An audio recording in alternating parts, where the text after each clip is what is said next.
morning and welcome back to our meeting today as we are discussing the national ordinance for the draft budget 2026 for country Sint Maarten. Unfortunately, we had encountered some technical difficulties, so the stream got disconnected, and I will see to continue from where we left off. So as mentioned earlier, this meeting is a continuation of the meeting commenced on August 20th and continued on August 21st and yesterday, August 24th. At this agenda point, the Minister of Finance presented the overall budget and key information before going over to a presentation on the budget for the Ministry of Finance, followed by presentations on the budget per ministry by the other ministers of the Council of Ministers. On Friday, August 21st, the members were given the opportunity to speak and pose their questions. The meeting was adjourned, allowing the ministers time to prepare the answer to the questions raised by the members. The ministers returned yesterday, August 24th, to provide the responses to the questions posed by the members in the first round. The meeting was adjourned yesterday evening during the answering of the questions by the Minister of Tourism, Economic Affairs, Transport and Telecommunication, Mrs. Grisha Heiliger-Martin. Before I give the floor to the Minister, just a reminder of the introduction of the usage of interruptions. The following guide applies in accordance with Article 43 of the Rules of Order. The chairperson may permit interruptions. These interruptions should aim to seek clarification, challenge assertion, or contribute additional information, and should consist of brief remarks or questions without introduction. The chairperson will ensure order and decorum during the meetings and the use of interruptions. Members, ministers, and guests must maintain parliamentary decorum and refrain from making offensive or disorderly interruptions. Members will be allowed 3 interruptions per agenda point. The interruptions are to be posed from the lectern place in the Legislative Hall. General remarks. There will be a lunch break from 1 to 2 p.m., during which lunch will be served, after which we will determine an estimate finishing time for today. Ministers often make commitments during meetings in Parliament. In these instances, a minister may promise to send a memo, letter, report, or legislation to Parliament for notification, information, or further handling. Based on a request of a member of Parliament, at the end of the meeting, I will make a recap of the commitments made during this agenda point of this meeting. Interruption status.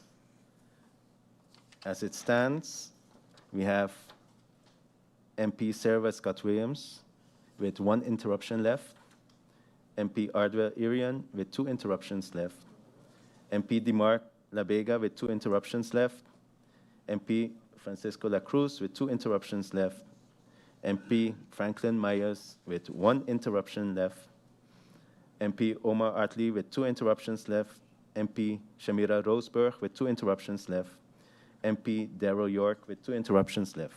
All other MPs have 3 interruptions left.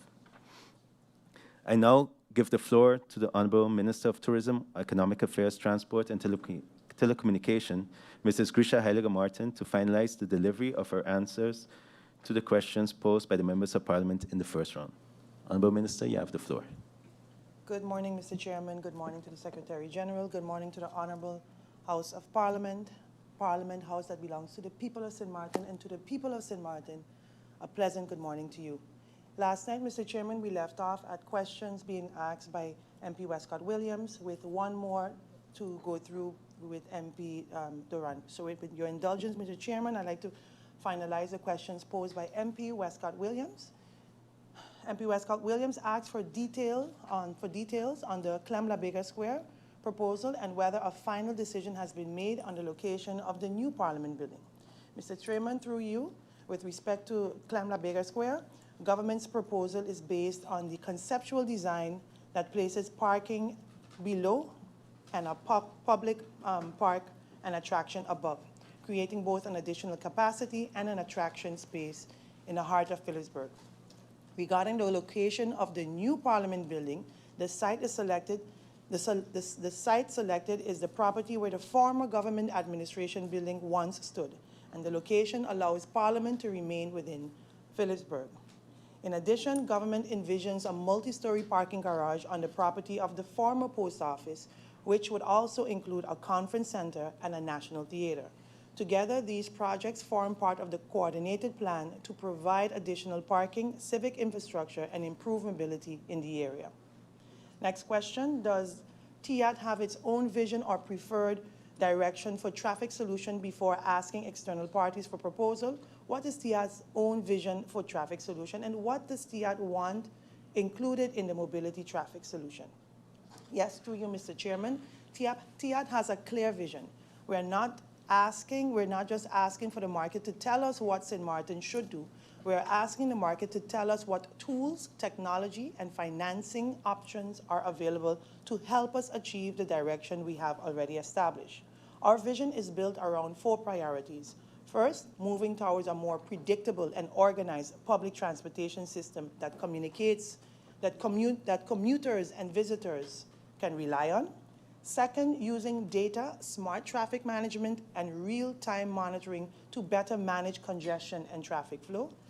Third, modernizing public transport management to improve safety, routing, and the operating environment for our local bus and taxi operators.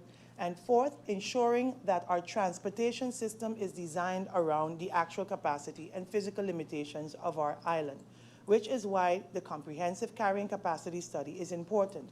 So the RFI is not government asking what we should do. It is government saying, this is where we want to go. Show us the best and most cost-effective ways to get there.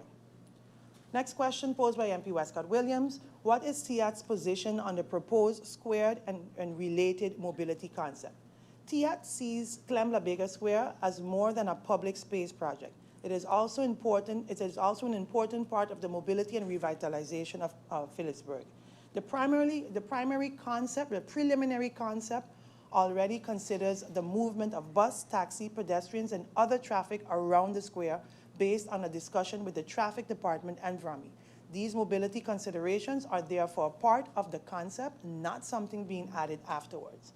So the final design will be further refined through the necessary technical and engineering work. And we also have to look at the bigger Phillipsburg picture. The government's broader vision includes the new Parliament building on the former government administration building site and the multi-story parking facility on the former post office property, envisioned also to accommodate conference and cultural function. So, Mr. Chairman, Clem-LaBega Square should not only be viewed in isolation, it forms part of a broader effort to improve how people move through Phillipsburg, improve public spaces, and support the economic revitalization of our capital. In other words, we are not simply redesigning a square, we're looking at how the square fits into the way Phillipsburg should function in the future. Next question, why did TIAT request proposals without first stating what government wanted? Mr. Chairman, there's an important distinction here. TIAT did not request proposals, we issued a request for information. An RFI is a market research. Government has identified the problems we want to address: traffic congestion, mobility, traffic flow, and the impact on resident tourism and the economy. And we're asking the market what technology solutions and financing options are available. We're not asking companies to determine our mobility policy. We're gathering information so that we can assess what is available, what it costs, and what is appropriate for Sint Maarten before considering any form of procurement. In short, government knows the destination, and the RFI helps us to determine the best route to get there. Next question, why are critical TWO components, corporate governance reform, gambling reform, tax reform, moving so slow or not at all? What is causing the lack of progress on key TWO deliverables? How will government address the legislative bottlenecks that is preventing TWO projects from advancing? And what is government's plan to address the alarming issues identified in the April-September 2026 TWO report? Through you, Mr. Chairman, as explained in the previous responses, government is addressing the legislative bottlenecks by prioritizing the required legislation and advancing legal and operational work in parallel where possible. Government takes the concerns identified in the April to September 2026 TWO report seriously. The issues related mainly to delays in decision-making and limited implementation capacity, legislative bottlenecks, and the budget and the needs for clearer coordination across the country package projects. For TIAT, the corrective approach covers measures E6, H2, and A2. So under the E6 economic diversification and business climate, the ministry is prioritizing projects that have already been approved or are sufficiently advanced for implementation. These include the streaming, the digitalization, legislation modernization of economic licenses, development of the investment promotion agency framework, SME financing initiatives, and projects related to agriculture and economic diversification. Implementation will be strengthened through clearer project schedules, milestones-based payment, regular financial reconciliation, quarterly progress reporting, and early escalation of delays. The ministry will also continue utilizing the project management support available through TEWEO and RVO. On the H2 gambling reform, the project has moved into a formal legislative implementation phase. The outstanding government feedback will be processed and the following stakeholder and public consultation, followed by stakeholder and public consultation. The draft gambling ordinance will therefore proceed through the SER and an independent legislative technical review and the remaining government and legislative approval process. In parallel, the quartermaster is advancing the institutional and operational preparation for the gambling authorities so that the implementation does not have to wait for the entire legislative process to be completed. On the A2, strengthening the Department of Statistics, the final draft of the revised statistics ordinance have been received and is being prepared for submissions to the Department of Legal Affairs for vetting. STAT has also commenced consultation with the government departments and other data producing entities to establish clearer data sharing arrangements within the national statistical system. This is intended to address the long-standing challenges in obtaining the administrative data required to produce timely and reliable official statistics. Work will also continue on the recommendations arising from the peer review and the institutional strengthening of STAT. So across all three measures, the government's plan is to clarify responsibility for each outstanding actions, update implementation schedule, and strengthen project management capacity and advance legislative and operational work in the parallel wherever possible. Next question, why is there such limited progress on the TEWEO project related to the national statistic system? And we had a peer review, but there is no data in payable of government, and there is no data on vehicle registration of the government, and there is no data on tax inspectorate. What can be done in this course correction to make sure we have this data? The National Statistics System, the NSS, has already been established in the statistical ordinance. The reason there has been limited visible progress is that the legal framework establishing and governing the NSS is currently being revised to ensure it adequately reflects the roles and responsibilities and corporations required within the system. STAT has now received the final draft of revised statistical ordinance, which is currently being prepared for submission to the Department of Legal Affairs, and once the necessary legal review and subsequent steps are completed, this will provide a stronger framework for the functioning of NSS. What actions have been taken to improve SME access to financing? A study was completed, and what has been done with the results? The ministry, through the country package reform, has undertaken several initiatives to improve SMEs' access to financing. These include Agribusiness Academy, executed by credits and tailored to farmers and fishers. And the program combines business development support with access to low interest rates at 4% for viable entrepreneurial projects. To date, 5 entrepreneurs, 3 fishers, and 2 farmers have successfully received financing. In addition, a research study is being undertaken to assess the financing sources available in SMEs locally and regionally and internationally, and to identify the principal barriers affecting access to finance. The object is to translate the study's recommendation into practical and sustainable financing options for the local SMEs. These initiatives were informed by the 2022 study commissioned by Tereo, which provided the basis for identifying targeted interventions to address access to finance constraints affecting local SMEs. Last, I'll go to the final member of parliament who asked about approximately 11 questions. And I think some I looped, so bear with me, MP, through you, Mr. Chairman. MP Duran mentioned that traffic has become a daily frustration for everybody. MP saw the government put out a request for mobility and traffic management solution situation. What exactly is government looking for as possible solution? And the request is only asking for ideas and there is no budget attached to it. What will the public actually see? A traffic plan with a timeline and money behind it, or is it just another study? Mr. Chairman, it is understandable that a RFI may be unfamiliar, but it is a standard tool used to gather information from the market before government commits to specific solutions.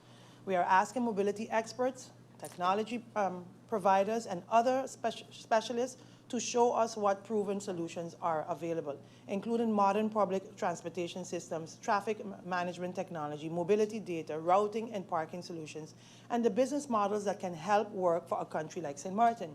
The reason there is no budget attached is simple. Government has not yet decided what solution it will procure.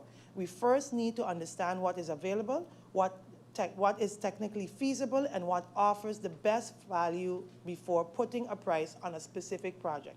And no, this is not simply another study. The RFI is one input into the process of moving toward execution. Together with comprehensive carrying capacity study and the technical work being done through our VROMI UNOPS MOU, it will help government develop a data-driven mobility and traffic plan with concrete solutions that we can ultimately implement.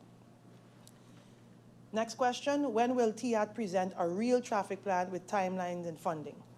Mr. Chairman, let us be honest with the people of Sint Maarten.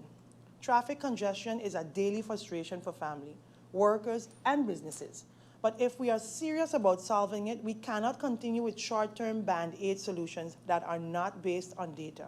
Traffic and mobility are also not the responsibility of one ministry alone.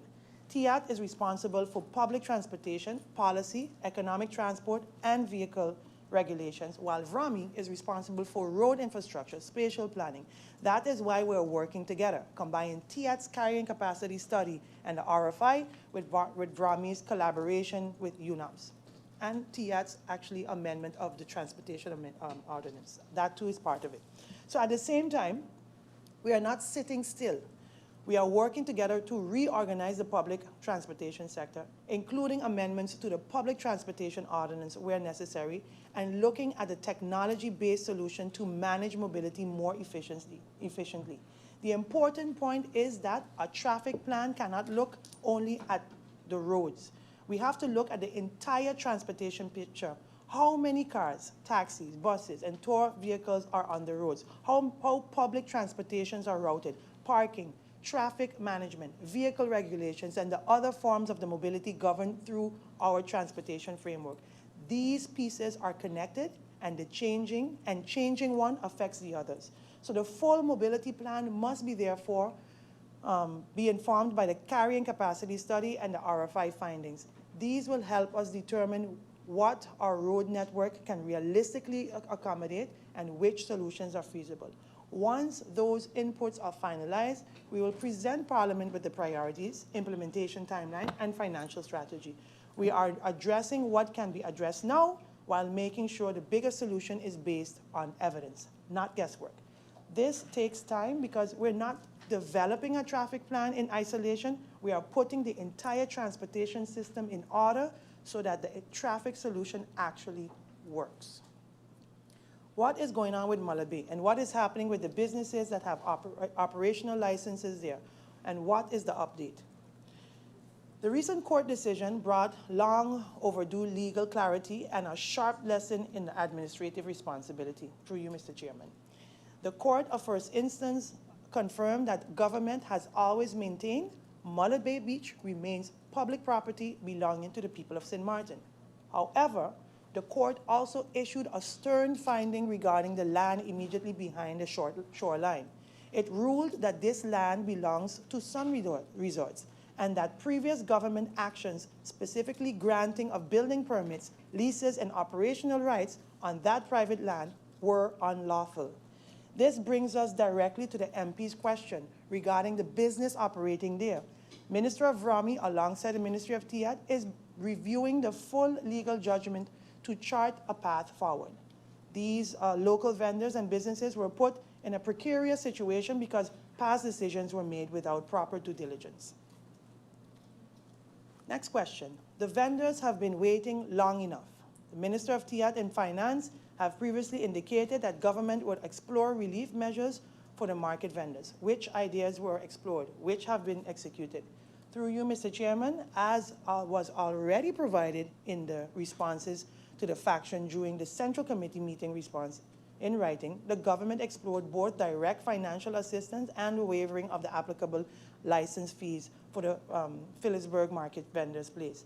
The form of direct financial relief proposed in the motion presented by the members of parliament from the respective faction could not be implemented. Consequently, no direct financial payment have been made to the vendors. The relief measures that will be executed is the retroactive waiver of the application license fees from the commencement of the marketplace construction project until its completion.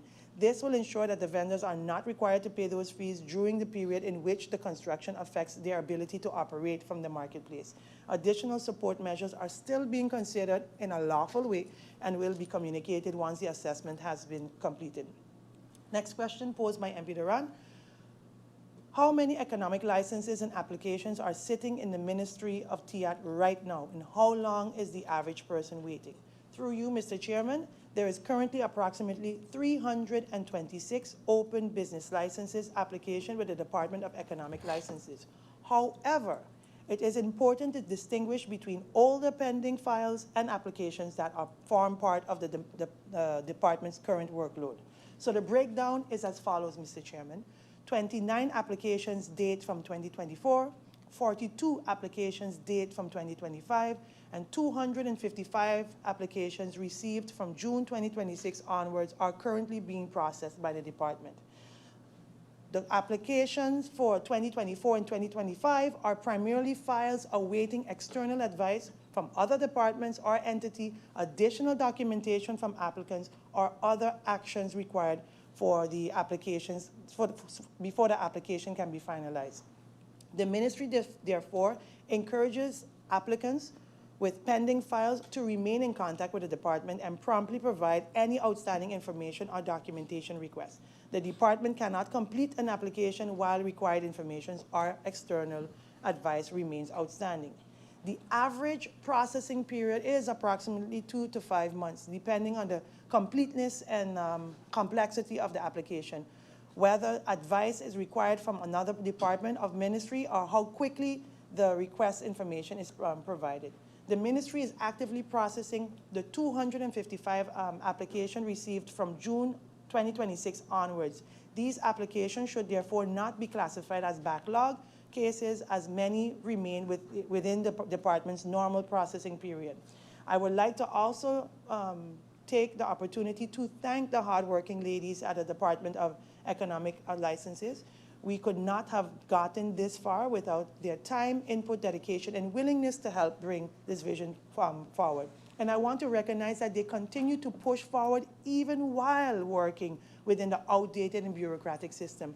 Despite those challenges, they continue to show up, do the work, and help us move towards a more modern, efficient licensing system. Next question posed by MP Duran. MP acknowledges that tourism is doing well, but the room tax and the tourism tax revenues are still not showing up in the level people would expect. Why are they not seeing strong tourism numbers with the same strength in government-generated revenues? Through you, Mr. Chairman, the numbers actually show that tourism growth is translating in increased government revenue. For January through July, direct tourism-related taxes, hotels, timeshares, and car rental generated 12 million guilders in 2024, 13 million guilders in 2025, and up to date, 14.9 million guilders in 2026. Hotel room tax generated more than 11.3 million in the first 7 months of 2026, already approaching the approximately 12.2 million collected in 2024 alone. So we also have to look beyond room tax. Strong tourism activity contributes to turnover tax and wages and wage tax, as hotels, restaurants, retailers, taxis, tour operators, and other local businesses see increased activity.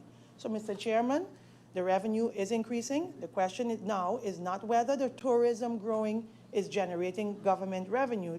It is, but how do we continue improving collection and ensuring that our country and our people capture the appropriate share of the growth?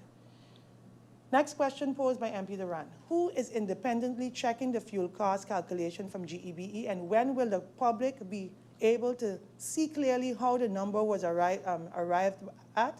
MP indicated also that BTP had received more than 400 plus pages to explain one calculation of the fuel cost, and MP would like to receive the 400 pages. Through you, Mr. Chairman, to the MP's first question regarding who is independently checking the fuel clause calculation. As I stated publicly, this is being executed by BTP, acting strictly in its capacity as the concession supervisor. To the MP's second question point regarding the documents, the public will not be kept in the dark.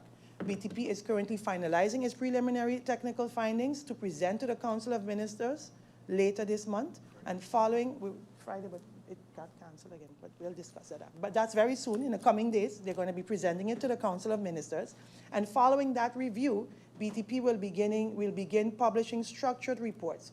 And these reports will translate complex generation metrics into facts for the consumers, explaining exactly how prices are formed and where operational efficiency must improve. And finally, Mr. Chairman, I must address the MP's request to personally receive what he referred to as the 400 pages explaining one calculation. Mr. Chairman, let me be clear. The premise of that statement, I did not announce that GB provided a 400-page explanation for a single calculation. I announced that GB successfully transmitted over 400 individual documents, and this is a massive submission of raw data. Regarding the MP's request to have these 400 documents handed over to him on the floor of Parliament, the answer is no, and I will explain exactly why. These documents contain raw, commercially sensitive corporate data. Releasing corporate source documents into the public domain violates commercial confidentiality law. So additionally, this data is currently the subject of an active independent regulatory investigation, and handing over evidence while an audit is actively underway compromises the integrity of the supervisor's work. Furthermore, Parliament is a legislative and supervisory body, and it is not a forensic accounting firm. The statutory responsibility to audit technical utility data belongs exclusively to the supervisor under the concession ordinance. Mr. Chairman, we are entirely committed to transparency, but transparency must be executed through the proper legal channels. Once BTP concludes its verification, the finalized audited regulatory reports, which will detail the facts without compromising corporate confidentiality. This will absolutely, Mr. Chairman, be shared with Parliament and the public.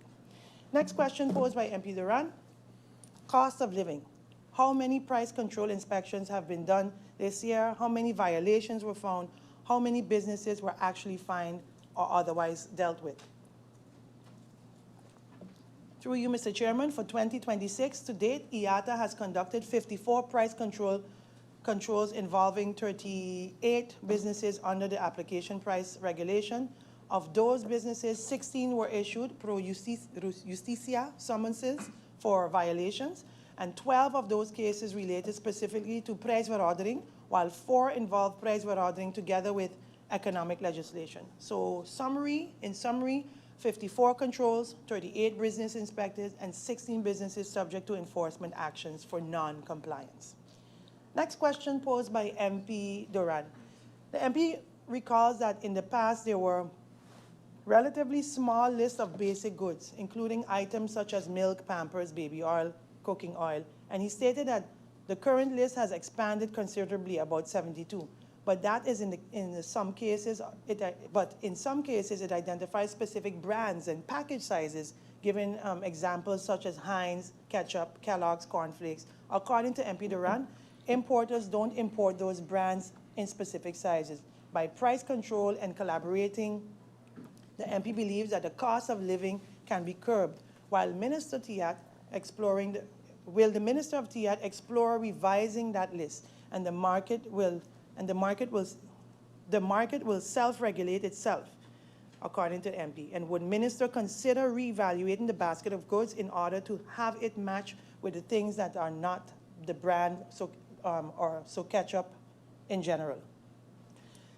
Through you, Mr. Chairman, yes, Mr. Chairman, the ministry agrees that the basket of regulated goods should be periodically reviewed to ensure that it reflects what actually is available and commonly purchased in Sint Maarten.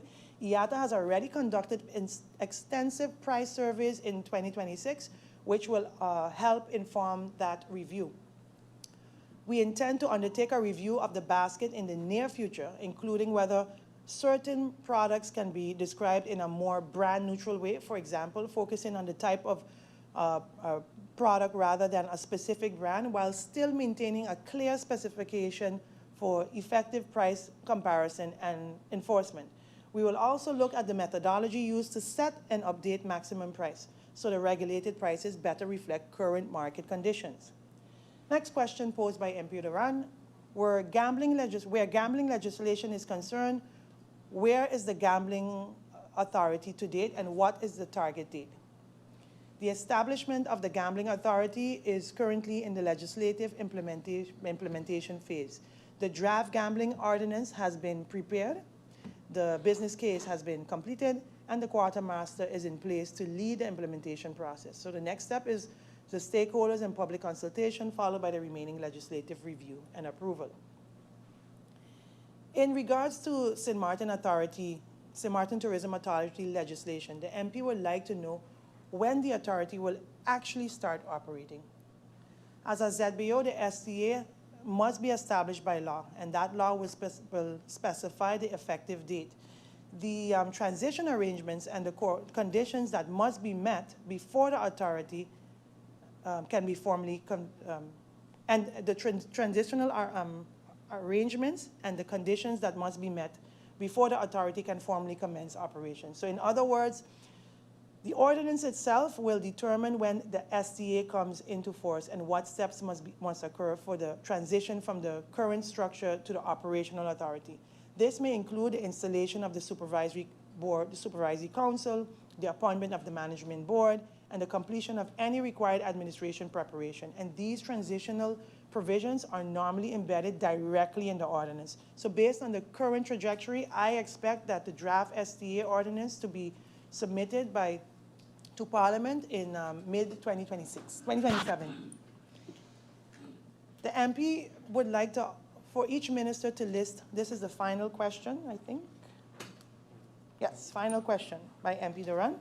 The final question posed to Tiat. The MP would like for each minister to list 5 things that they accomplished that wasn't initiated by former government. I'll have to take a sip for this one, MP. Minister, through you, Mr. Chairman, through you, government is based on continuity, and a responsible minister does not disregard a worthwhile initiative merely because it began under previous administration. Likewise, continuing inherited work does not mean that no new initiative has been introduced. So since the member specifically requests 5 initiatives that originated under my tenure, the ministry can identify the following: strategic economic workshop and stakeholder consultation.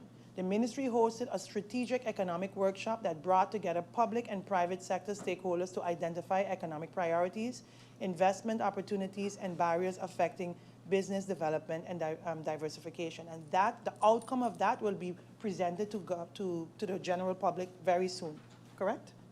Yes. Recognition of Sint Maarten's tourism pioneers. Ministry formally recognized individuals who worked and sacrifices help establish and develop St. Martin's tourism industry. This ensured that people who laid the foundation of our principal economic sector received their flowers while they could receive them. Then we had an expand destination marketing and online travel partnership. So the ministry expanded destination marketing activities across the Caribbean, North America, and Europe through advertising campaigns, social media marketing, sales missions, trade engagement, airline and tourism partnership, fam trips, that's what we call them, media interviews, influencer collaboration, and participation in international trade show. This includes new video campaigns such as Girls Just Wanna Have Fun, where we showcase what the islands had to offer. And as minister, this is the first time such a hands-on approach was taken with welcoming people to our shores and letting them know what we have to offer. A greater use was also made of the online travel agencies to improve destination visibility and convert consumer interest into actual bookings. The strategy contributed to tourism results that exceeded expectation. However, success also requires adjustments. So our focus cannot be solely in attracting more visitors. We must become more deliberate about the type of visitors we attract, the value retained within the local economy, and the conduct expected from persons visiting our country. The next phase must therefore combine destination marketing with visitor education, responsible behavior, and a strong focus on visitors who respect our people, culture, and environment, and contribute meaningfully to our economy. The fourth one is strategic alignment with government-owned companies and key institutions. The ministry strengthened its engagement with government-owned companies, regulatory bodies, and other institutions connected to TIAD portfolio, including Port St. Martin, Airport, BTP, BIP, Chamber of Commerce, and Industry, and SEC. The objective is to ensure that the policies, investments, and services of these entities are better connected to the country's national economic objectives and the needs of the people and business they affect. This involves reestablishing communication, assessing areas of shared responsibilities, and encouraging stronger coordination on matters such as telecommunication, intellectual property, business registration, digitization, economic regulation, and critical infrastructure. The approach is active and strategic while respecting the legal responsibilities and operational independence of each entity. So government should not interfere in their daily operation, but neither should their institution function in isolation from government's wider goals. So their work must contribute to a clear national direction and produce services and outcomes that remain relevant to the peoples they serve. And fifth, the restoring confidence among cruise and airline partners. The ministry prioritized rebuilding and strengthening relationships with key cruise line and airlines by presenting a clearer vision for the destination, supporting demand through marketing, and maintaining direct engagement with industry partners. The return and planned expansion of Disney Cruise Line calls and the continued presence of Norwegian cruise lines are important because their passengers provide strong opportunities for visitor spending and cruise to stay over conversion. So the ministry also worked to connect these opportunities to local corporate participation, opportunities to present and sell local products, goods, and through cruise industry channels were shared with entrepreneurs such as Zilla Duzong and Natasha Ortega. In aviation, Southwest Airlines and Contour Airlines' decision to introduce service to St. Martin further demonstrates confidence in the destination, its market demands. So we created and supported the demand, while airline partners provide the seat capacity needed to bring visitors to our shores. These commercial decisions are ultimately made by respective cruise lines and airlines. However, their willingness to invest capacity in St. Martin reflects confidence in the destination and its performance and its future direction. Mr. Chairman, these 5 initiatives originated under my tenure, and these are the 5 more. These are a few more. There are a few more, but we decided that these were the most impactful to highlight at the time. Nonetheless, I will continue advancing worthwhile projects inherited from previous administration because government must work in the interest of the country and not abandon necessary work merely to claim individual credit. With that, Mr. Chairman, I yield, and that is the ending of my answering in round one. I look forward to any clarifications the members of Parliament may have. Thank you. Thank you, Minister Heilige Martin, for the answering of those questions. Before we go over to clarification, I would just like to briefly remind the members of Parliament what clarification is intended for. So it's not to pose new questions, but to really just clarify answers that were given in the answering of the ministers, what the Honourable Minister just gave. And also, it's not in the intention to give a whole backstory to the answers or to the clarification. Yeah, and also the intention would be for today that once the clarifications are given to the ministers, that we then proceed to the next ministers, and then once all the ministers are finished finalizing their answers for round two, they'll all come back one by one for clarification, to answer the clarification. Yeah, for round one, sorry. Unless it's, of course, one or two questions that the minister receives now that she can answer one time. But other than that, we kindly ask then that the ministers return after all the ministers answer their round one questions. Thank you.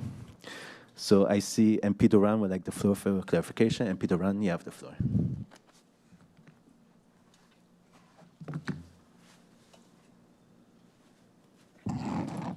Thank you, Mr. Chairman. Thank you, Minister, for the answers provided thus far. A reoccurring word that has, not only through this budget, well, reoccurring words then, is near future, soon, pipeline, working on it. One thing is for sure, Mr. Chairman, I've worked on the executive side, so I understand that things take time. I understand that there are processes.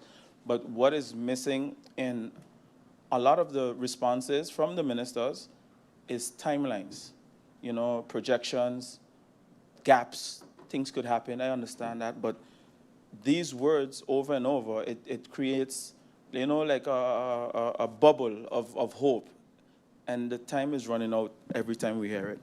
Nevertheless, I'll delve right into the clarifications. Through you, Mr. Chairman, Minister, you mentioned about the potential revisioning of the basket of goods. I would like to know when last was this list updated? The reason why, receiving complaints that persons are getting fined based on our old list. Is that the case? And if not, can you give some explanation on that? Also, Mr. Chairman, through you, we are currently in the hurricane season, sorry. And I haven't seen the yearly hurricane list that is published either right before the season or right as soon as the season starts. Has it been published? And if not, why not? MP, that's, keep in mind, No, based on what the minister answered right now, huh? Yeah, but the minister mentioned that fines are being issued. So I'm asking, based on the basket of goods list, or if the fines are being issued based on the hurricane list, because I'm getting complaints that they are being issued. The minister mentioned about the list, because I asked about the basket of goods. If it's, I think these are questions that could be answered off the top of the head, so that's the reason why I ain't getting too complicated. Understand, but let's make sure that no it's the clarification. Will do, Mr. Chairman. Okay. Mr. Chairman, I heard the minister mention through you that Muller Bay is in the situation, or the vendors are in the situation that they are in because of these past decisions that were made without proper due diligence. That was a response. I would like if the minister could clarify which past/bad decisions were made, and when were they made, and who made those decisions. Mr. Chairman, through you, I heard the minister's response on the Gaming Authority, but I know for sure, especially sitting in the previous council, well, the previous council of ministers, that the Gaming Authority was basically completed. So when you hear it should be done soon, I would like to know what is taking so long, because I compare this to the land issuance policy in Vrummy. It was done. It just needed a bit of tweaking. So I would like to know what is the bottleneck in regards to that? Why can't we get a clear timeline? And through you, Mr. Chairman, for clarification's sake, I mentioned, don't tell me the market going to regulate itself. So just for the record, I want that to be clear with regards to the whole price control and so forth. And through you, Mr. Chairman, to the minister, when I hear that the minister is waiting on VROMI or working with VROMI, waiting on VROMI for some information in regards to the whole traffic situation, then I think all hope is lost. The reason why I say that is because TIAT could be so far, and VROMI will definitely continue to be a bottleneck because of how long the processes take there, if they ever happen at all. Mr. Chairman, with regards to confidentiality, now, I am a former minister, and I definitely would never ask for information that could jeopardize our company, our electricity company. But I would like, right now, through this form, through you, Mr. Chairman, I don't know who you're going to place that on, whether it's through the Minister of TIAT or General Affairs directly, but I would like a review on what is confidential and to who is confidential. Because if I, as a member of Parliament, have an oversight function to oversee the government, I can't imagine that those things could be confidential to me. And if that is the case, no problem, but I would like a legal opinion, whether it's through the Secretariat of Parliament or through Yezet and Way, Mr. Chairman, on what is confidential. Because if something is confidential to us, then we can never have exercised our oversight role. And lastly, I'll close with this, Mr. Chairman. MP, I just want to say that we've taken note of it as Secretariat, and we'll have that discussion. Yeah, so to I be would able to also, so answer. Secretariat could look into it, and I would also like the minister to look with Yezet and Way, because I want clarification on the fact that something was stated that it's confidential to us. So I just want, so the question is for two sides, internally and externally, just to have that. And if it's the case, then I understand, but I know we have a confidential route where things are redacted as well. So I'm pretty confused every time we are being told that this and that is confidential, yet we are supposed to exercise our oversight function, which that would make it impossible. Mr. Chairman, I'll close with this, and it's fresh. One of my constituents posted it about 8 minutes ago. I have to say this. When I watch Parliament, something keeps bothering me. So many times ministers and MPs are reading from a paper saying things that we are working on it, we are in a process, it's being discussed, our work group is being established. Where's the actual plan? If you are working on something for 2 years, I want to see the roadmap, show the public where the process started, what has already been completed, what stage we are currently in, and what still needs to happen. Who is responsible for each stage and what the timeline is? Why not put in the presentation on the screen, for example, stage 1, research, stage 2, consultation, policy development, legislation, implementation, evaluation. It's the same thing I started with, Mr. Chairman, because if we continue like this, we'll be at the end of the term of the Marcelino II cabinet with things still in progress and still planning. Thank you very much for the opportunity, Mr. Chairman, and I look forward to the clarifications. Thank you. Thank you, MP Duran. I see MP La Cruz would like the floor for clarification. MP La Cruz, you have the floor. A blessed morning, Mr. Chairman, Griffier, Honorable Minister, her support staff, my fellow colleagues and all those watching in social media. Madam Chair Lady, Mr. Chairman, a question to the Minister. I saw an article come out concerning, and I heard comments about the arrival numbers climbing and the cruise passengers. A question to the Minister, how long does it take to plan? How long does the planning take for new? It was in one of the questions before, and it was So you're planning asking a clarification on what was... Yes, yeah. on the numbers. How long does it take to get new flights in and cruises, new cruises on the schedule? And if any plans were made in the last 2 years for 2027, 28, 29. Thank you, Mr. Chairman. It sounds like a new question. The minister will review it, and if it's not answered in the clarification, please, by all means, ask it in the second round. I see MP De Wever would like the floor. MP De Wever, you have the floor. Thank you, Mr. Chair or Chairman. I just have a clarification. Thanks. I want to thank the minister for her questions, but I also want to make note that for her answers to the questions, but I also want to make note that one of the answers that I received was that the minister herself admitted that there is a contractual obligation that this government has to honor when it comes to the contract existing for cannabis regulation. I have simply asked, what is the liability to government should this legislation not continue? Because the contractual obligation mentioned by the same minister literally makes me concerned that if we don't continue with this, we will have a major payout. I am simply asking for that major payout because I have heard numbers of 2 million, I've heard numbers of 1 million, and my role in Parliament is to scrutinize the budget. If I see no contingent liabilities for a potential payout, if Parliament does not pass something, I am very concerned that it's not reflected or intentionally omitted from the budget. It's a simple question. Thank you, Mr. Chair. Thank you, MP De Wever. Would you be able to respond after? We'll see if Do you know the rules? the minister wants some clarity rules. on your Clarification. question. What's your what's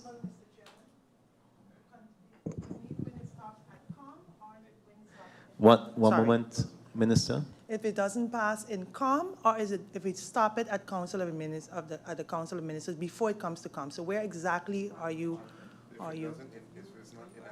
If it's not enacted by COM or not enacted by Parliament?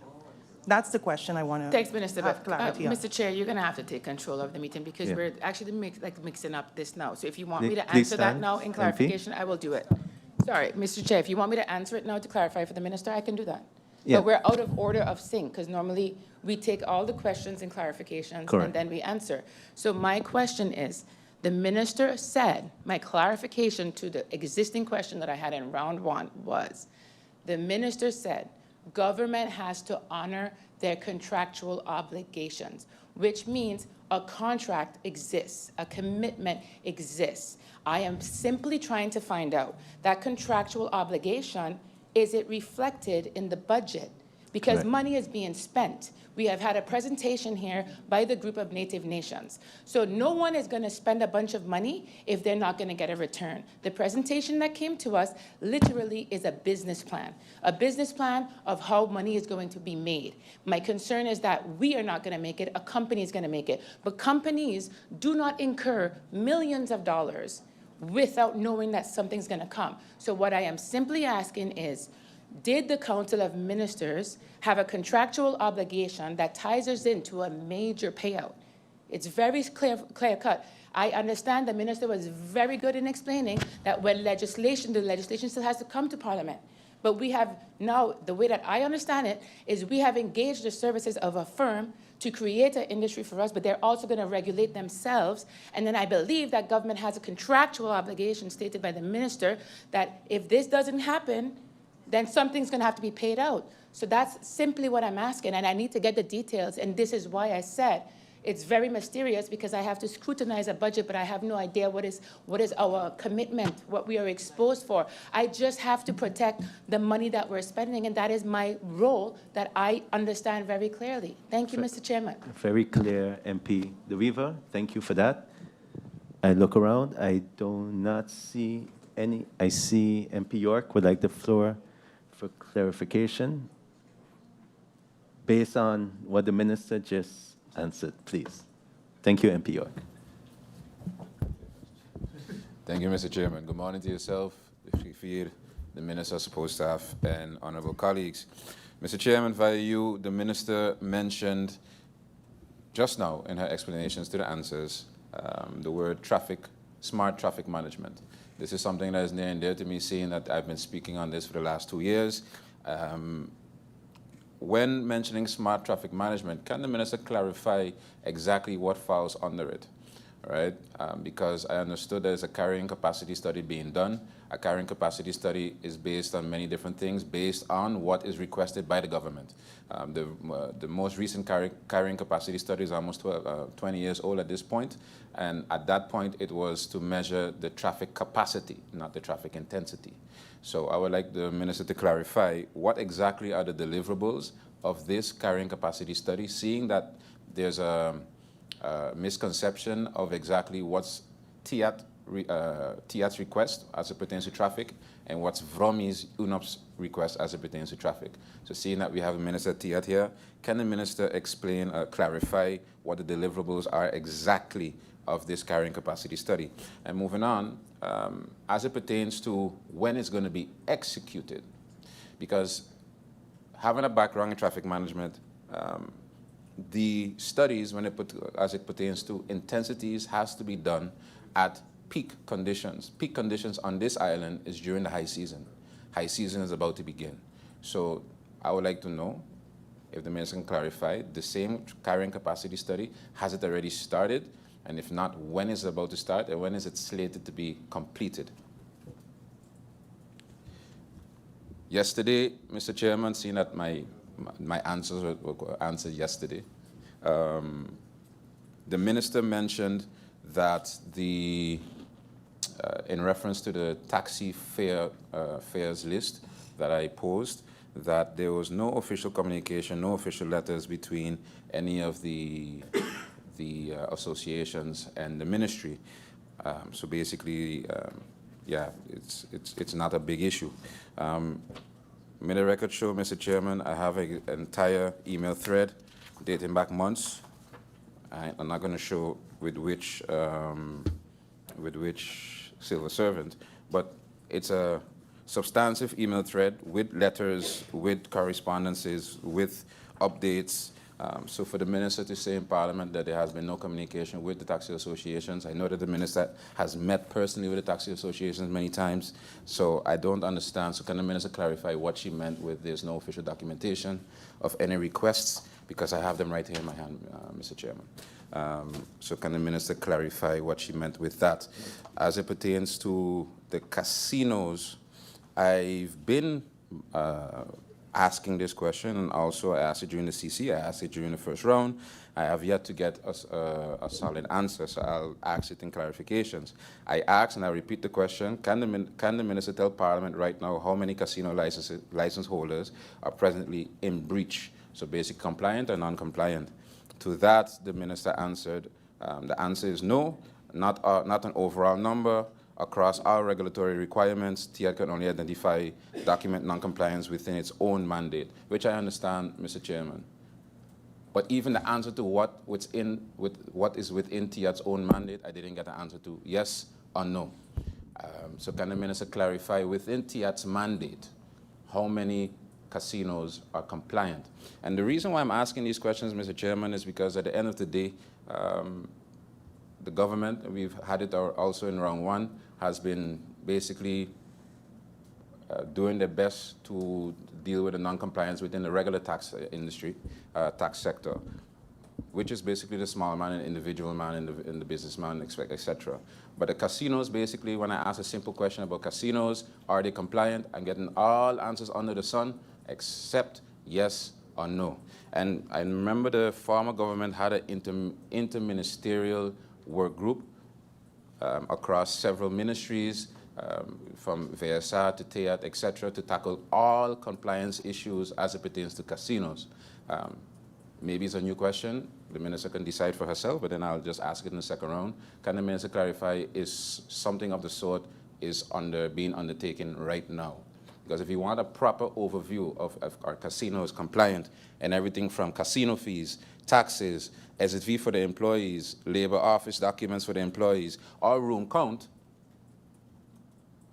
an overall interministerial task force would have to be implemented to find these things out. And speaking about room count, are our casinos basically as it pertains to the hotel licenses, are they compliant right now? And that falls under the question what I asked with compliance. Are all casinos compliant right now? And that includes a number of rooms. And lastly, Mr. Chairman, as it pertains to the cannabis topic, the minister stated yesterday, basically the minister tried to explain Parliament that any opinions before the legislation brought to this House is basically political theater. I would like to bring to the minister's attention that the Prime Minister himself had a 45-minute rant or explanation on cannabis yesterday. Is that political theater? Because that wasn't from the members of this House. And at the end of the day, Mr. Chairman, just for clarification from my part, I'm a member of Parliament elected by the people. If whenever I see fit to share my opinion on the topic of cannabis, I will. No minister can tell me when and when not I can share my opinion. Because at the end of the day, Mr. Chairman, we have been waiting for government to come to Parliament to give their explanation on this. Government is outside in town halls giving explanations to everybody except Parliament. So at the end of the day, if Parliament wants to share their views and any chances that they're given, we will do such. And as it pertains to that, that would be it for my clarification, Mr. Chairman. Thank you. Thank you, MP York. I see MP Arian would like the floor for clarification. MP Arian, you have the floor. Good morning, Mr. Chairman. Good morning, SG. Good morning to my colleagues, and good morning to Honorable Minister, her support staff, and the viewing public. Thank you, Minister, for the answers given thus far. Minister, through you, Mr. Chairman, I'd like to ask the Minister, regarding the RFI, the Minister mentioned that studies, TBO, I think even UNOPS, et cetera, has to be done, and the RFI was basically, and yes, it wasn't, let's say, typical for government, maybe to do RFIs. So she's explaining. And with that data, then we will determine, I guess, traffic flows, et cetera. But I think the public is kind of wary of that because the government right now, we have a budget in front of us approving a Clemla Bega parking lot, which was not done based on any studies, et cetera, or the RFI. So my question to the minister is, why then we could have a parking lot which is not done based on the same studies?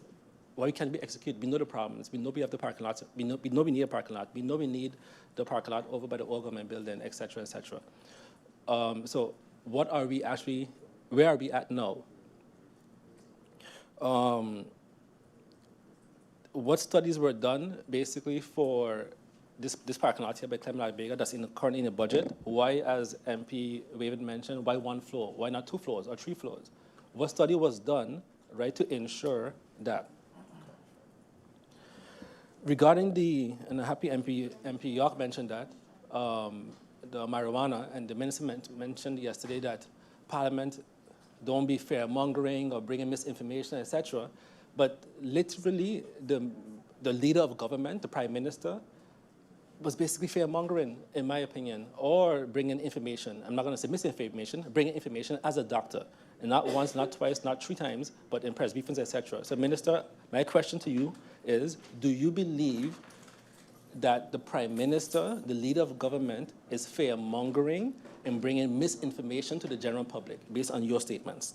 MP, I think that's a new question. No, Mr. Chairman, the minister yesterday mentioned that we should not be fair-mongering, and we should not be bringing misinformation. The Prime Minister came after the minister or before the minister and said the same. So I'm asking the minister, who is she referring to? Yeah, but the Prime Minister wasn't part of the Minister of TS answering, so therefore. She said the political theater in Parliament. That's what the minister said. So you're free to ask it in the second round. So.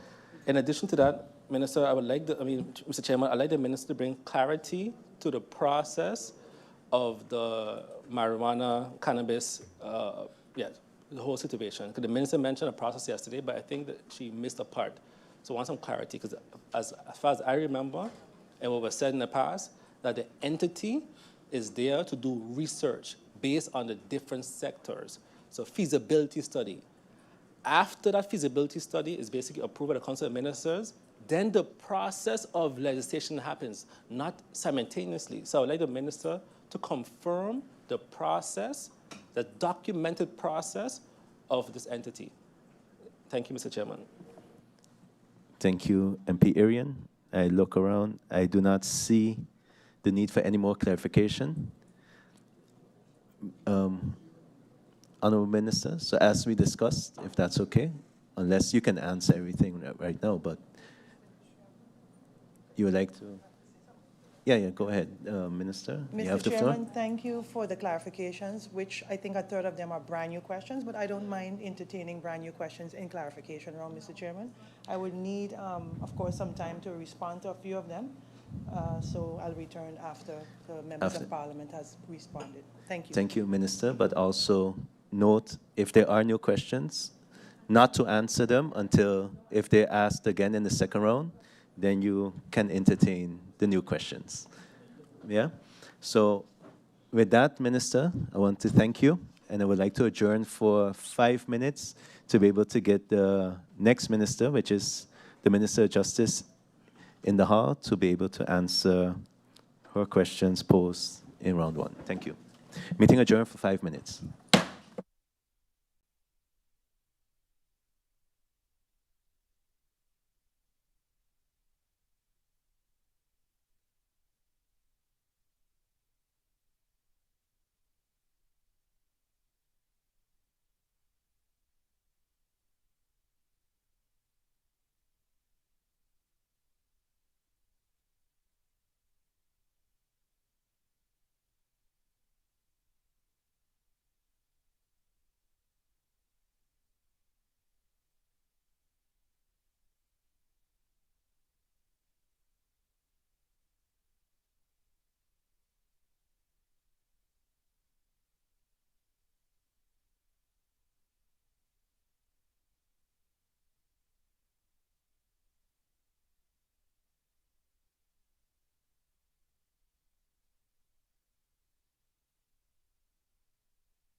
not on yet.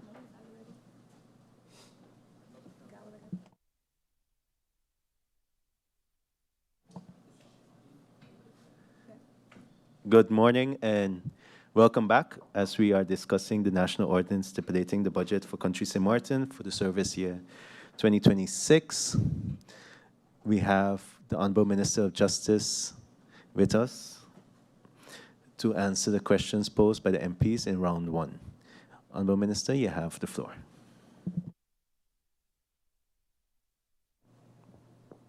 Good afternoon to the Mr. Chairman and of course to the members of Parliament and to everybody viewing and watching from whatever means you are doing so. Mr. Chairman, I'll go right into the questions and I'll start with the questions from MP La Cruz. MP La Cruz's first question was, are you happy with the way things are going and the direction the country is going? What is your plan to fix it?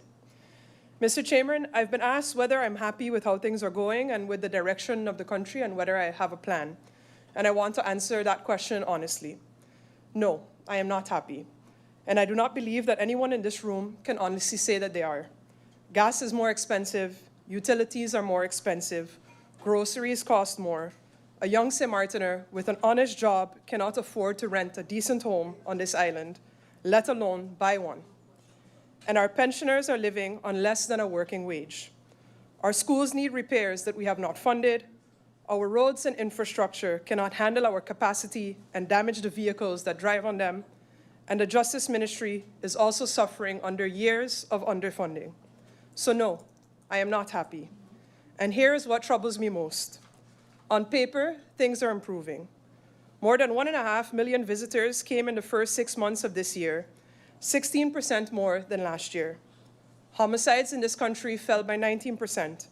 Armed robberies fell by 15%. The economy is growing. But growth on paper is not enough.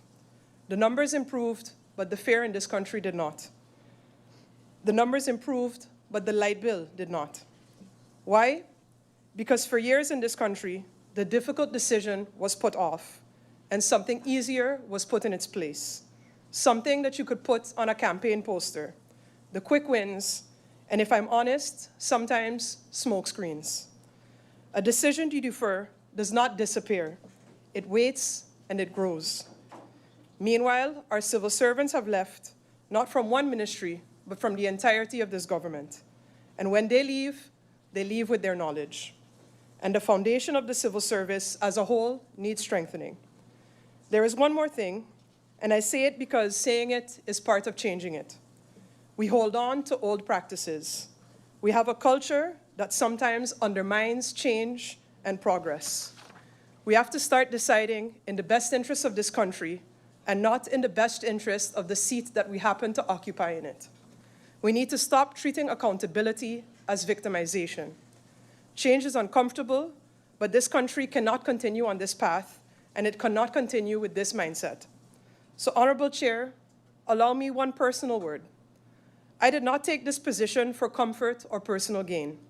I gave up things to sit in this chair because St. Maarten is my home, and I believe that change in this country is still possible, and because you do not change things by sitting on the sidelines.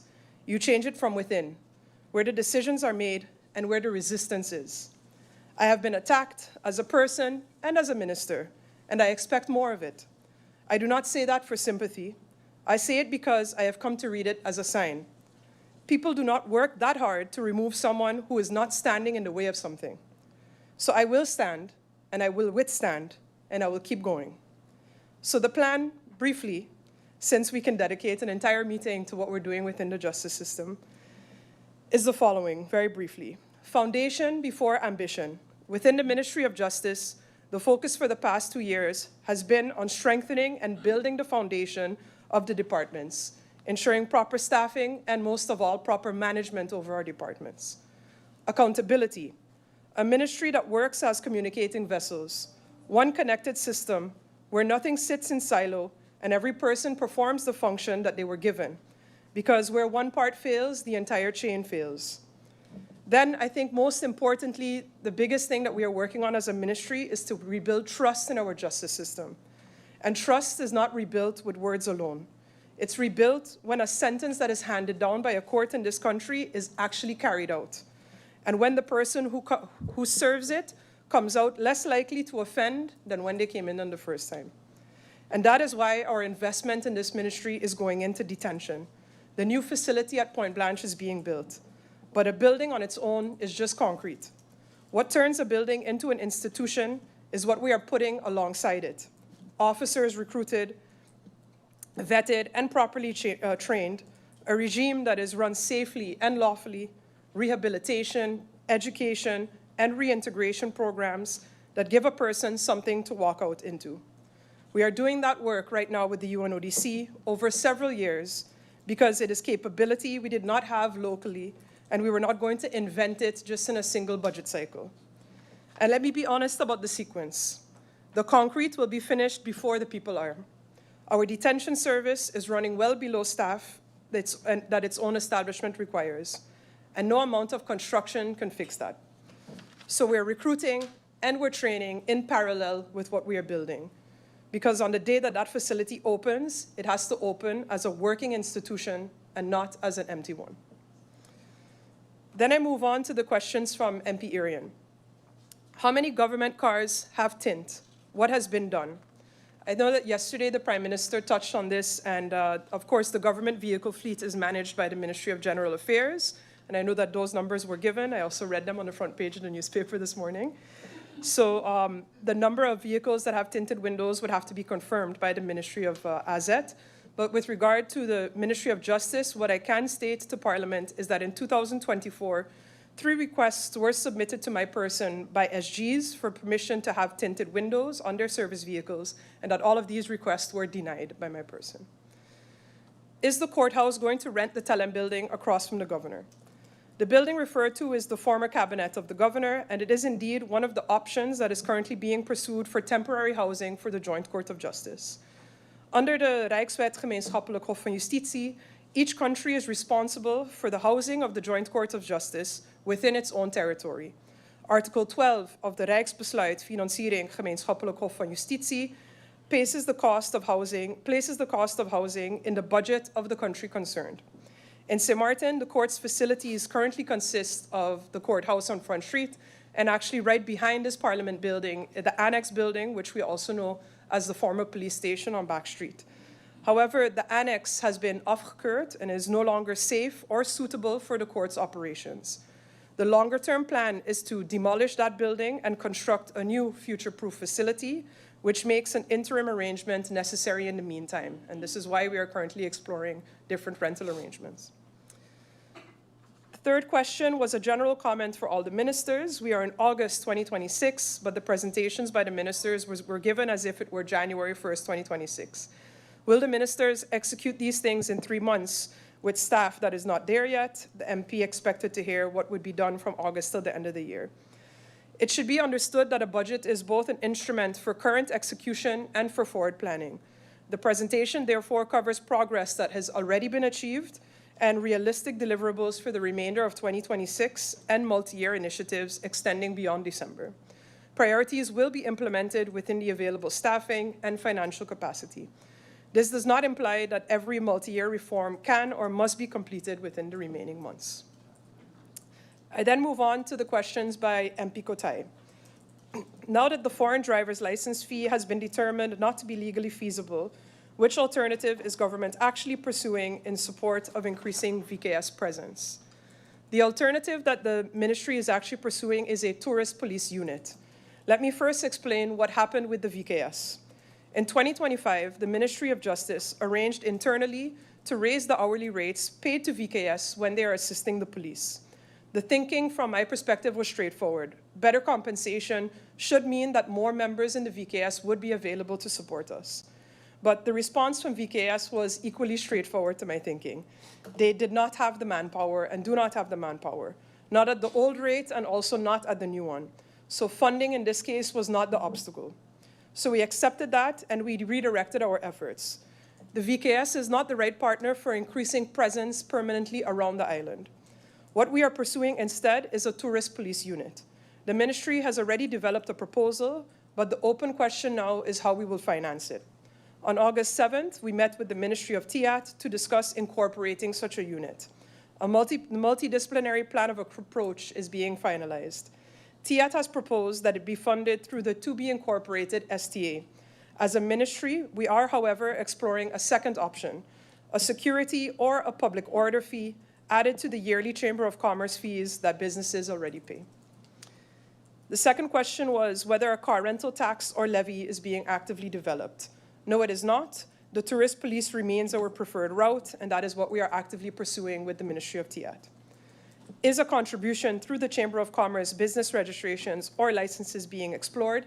Yes, this is one of the options on the table for further exploration. The first is the funding through the STA as proposed by TIAT. The second is a contribution collected through the annual Chamber of Commerce fees, both of which we are actively examining. What is the timeline? With respect to whether or not this comes from the STA would be determined by when that is incorporated. From the Ministry of TIAT, I understand, sometime in the second half of next year. Our aim, however, from a ministry perspective and our ambition is to have this tourist police unit up and running by the high season of next year, so in 2027. Then I move on to the questions from MP Janssen. The MP applauds the foster care stipend increase. The MP would like to encourage the public to open your heart and open your home for foster care children. We have an enormous amount of foster care children on the island. The MP hopes that a CapEx amount for 2028 can be made for transition homes to be built for foster children or children leaving their homes with their own bathroom or shared bathrooms. Let me begin by joining the MP in that appeal. Opening your heart and your home to a foster child is one of the most meaningful things a resident of this island can do. And the need here is very real, so I echo that call. Now on the request for a capital amount in 2028 for transitional homes. I want to explain the sequence that the ministry is taking. We are not reserving a capital investment at this stage. We are, however, starting with a pilot, and we intend to let the results of that pilot shape the structural plan that follows. The pilot is called the Phoenix Transitional Home Project. The Phoenix Home is a proposed 2-year pilot for youth aged 16 to 25 who are leaving or have recently left foster care. It fills the gap between foster care and independent adulthood. It does not replace regular foster placements. The home will accommodate 2 residents at a time for up to 12 months. The wider program will provide life skills training, mentoring, and practical support to approximately 20 youth each year.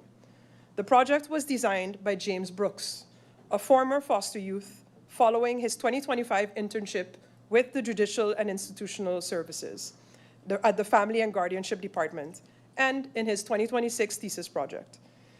It is informed by the lived experience and input of our foster youth. The program provides safe, supervised transitional accommodation, individual case guidance and psychosocial support, life skills training, including budgeting, cooking, self-care and household management, mentorship and positive adult support, education, training and employment guidance, support to obtain identification, healthcare benefits where applicable, stable housing and a support network, and a gradual monitored transition toward independent living. JNIS will execute the program with the RISE Foundation and the Department of Social Affairs. Funding has been requested from the Samenwerking de Fondsen Caribe, supplemented by pledge support from the business community, and if necessary, any support that we can give from the Ministry of Justice. The pilot will test, evaluate, and then refine this model. If successful, it can expand to serve justice-involved youths or justice-involved adults and ex-detainees, to be shared, of course, even with our neighboring islands that are facing the same gap as us. Then I move on to the questions from MP Di Marla-Bega. Does the Miss Lally Center submit a budget to the HVB on an annual basis? Miss Lally, the Miss Lally Center, not Miss Lally, does submit a budget/plan to HVB, but it's mostly for operational expenses, and then these are then incorporated into the budget of the prison. Of course, the prison makes sure that all requests of the Miss Lally Center are handled properly. What are the future plans for the Miss Lally Center and how will it be constructed? The future direction for the Miss Lally Center is to reposition it as a dedicated youth rehabilitation facility with a clear focus on children under the age of 18. Young adults aged 18 to 21 are intended to transition to the new Point Blanche prison, where the design already provides for a separate young adult ward and regime. This will allow MLC to move away from functioning primarily as a detention facility for young adults and towards a more specialized, child-focused rehabilitation model.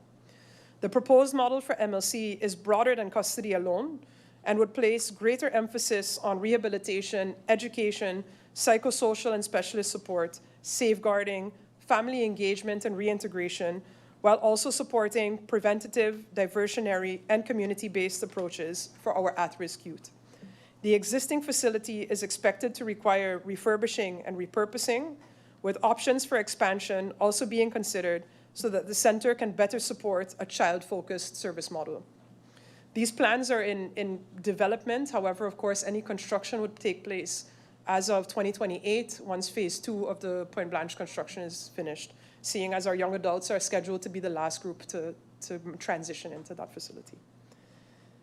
Given the shortage of capacity within the police department, which leaves many important businesses and residential areas vulnerable to robberies, home invasions, and other acts of violence, how does the minister feel about or consider exploring the creation of an armed entity that can support the police department in patrolling and maintaining order? I share the concern behind this question. Police capacity is limited, and greater visibility is needed in our business districts, in residential areas, and in tourism zones. That is not in dispute. But the Ministry of Justice is not envisioning the creation of a separate armed entity operating alongside the police force of Sint Maarten. And let me explain the basis for that. Under the Kingdom Police Act, policing powers and the authority to use force may be exercised only within a clearly regulated statutory framework. Article 10 permits the Minister of Justice to appoint extraordinary police officers for specially defined duties and powers. Such officers do not form a separate police service. They are not automatically authorized to carry firearms, and they remain subject to the applicable instructions, training, supervision, and accountability requirements. So the framework does allow for additional capacity. What it does not allow for is a parallel armed force operating outside of that structure. Our preferred approach is therefore twofold: to strengthen the police force of Sint Maarten itself, and to explore carefully regulated auxiliary capacity, such as surveillante or the BAVPOL officers, for limited functions. So for visibility patrols, traffic assistance, tourism support, which I mentioned under that tourism police, and other duties that do not necessarily require the deployment of fully trained police officers. The Tourist Police Unit is the first concrete application of that approach, and in that recent meeting with the Ministry of TIAT, we discussed incorporating such a unit, and a multidisciplinary plan of approach is being finalized. That unit will not carry firearms and will operate in tourist areas with the preventive and customer-focused approach. We are, however, looking at different levels and grades within the tourist police, where some people within the tourist police would carry firearms. And we are, of course, also looking at different forms of force that can be used. Think about pepper spray and things like this. We're looking at the incorporation of that again and actually fully deploying the things that we have available to us by law already that are currently underutilized or not utilized at all. And the point is what makes that possible. Every hour an armed officer spends providing presence in a tourist district is an hour not spent when armed capacity is genuinely needed, patrolling high-risk areas, responding to 911 incidents, and preventing and investigating high-impact crime through intelligence-led policing. Moving the preventive work to a regulated auxiliary unit puts armed officers back where they matter most. On financing, we are, of course, looking into funding that through the STA or exploring a fee through the Chamber of Commerce. There is, of course, also a second track, and it speaks directly to the MP's question. Commercial security companies already operate across this island, at business premises and in residential areas. What is missing is regulation. Proper policy and regulation for that sector, covering standards, training, and vetting. That has to be put in place first. Once that quality floor exists, public-private cooperation becomes a viable way to support law enforcement in maintaining public order and safety. So regulate first, then cooperate. Building that cooperation on an unregulated sector would create more problems than it solves. And this is why, in the coming year, we intend to look into how to better regulate and set standards for our security companies operating on the island. I then move on to the questions from MP Otley. What is the update on the retroactive payments? By November 30th, 2026, all calculations will have been validated when it comes to phase 2. A draft advice will then be submitted to the relevant government departments for further processing. Once this process is completed and we have finally approved the outcome, all required documentation will be expedited to the governor for approval. Payments will be issued once the Department of Salaries and Wages receives the signed national decrees. As Minister of Justice, I do not have direct authority over this part of the process. However, I will maintain close coordination with my colleagues across government and support all efforts to ensure timely completion of phase 2. With respect to phase 3, the retired employees, this will commence upon completion of phase 2. The ministry anticipates that phase 3 will begin in the second quarter of 2027. However, this timeline is dependent on the completion of the Ministry of Finance's process and ratification by the governor. It is important to note that continuation of the process is contingent on approved budgets moving forward, which we have, of course, budgeted over 10 years, that amount of 50 million, so it's an amount of 5.1 million roughly per year. In regards to the payment of the second part of the bereikbaarheidstoelages, so the first part of the bereikbaarheidstoelages was 2023 until now. That second part is 2020 until 2022. Government can confirm that the proper documentation has been prepared and is being checked by the departments and staff bureau. Our aim is to have the remaining part of the retroactive payments as it relates to bereikbaarheidstoelages, which is your on-call allowance, to be paid before the end of this year. To date, we have paid an amount of more than 3.5 million guilders in retroactive payments for 2026 alone.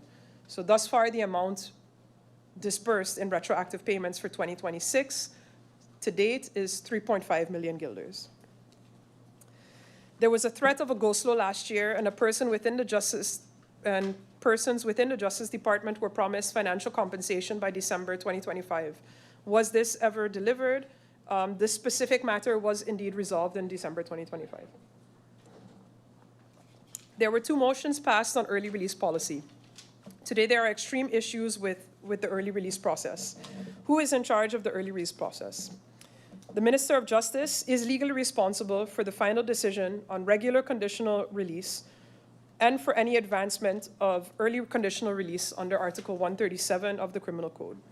The process nevertheless involves several institutions: the Public Prosecutor's Office, the prison, the Judicial and Institutional Services, and the Central Probation Board each perform their respective preparatory, advisory, or supervisory roles. Question number 4. Who has more authority, a judge or the PG? MP has seen the judge give a judgment for a person to be released and the prosecutor keeps the person in there. How is this even possible? The prosecutor may request detention, oppose release, or appeal a decision, but cannot overrule a judge. If a judge orders a person's immediate release, that order must be followed. The person may nevertheless remain in custody for a different legal reason. For example, the person is also detained in another criminal case, or the person must serve a sentence imposed in another case. Each of these requires its own legal decision. Any suggestion that a judicial release order was ignored must therefore be examined against the precise detention title and the facts of the individual case. Question number 5, does the judge verdict have no merit or hold no weight? Does the prosecutor get a free-for-all? No, our judicial system carries the relevant checks and balances.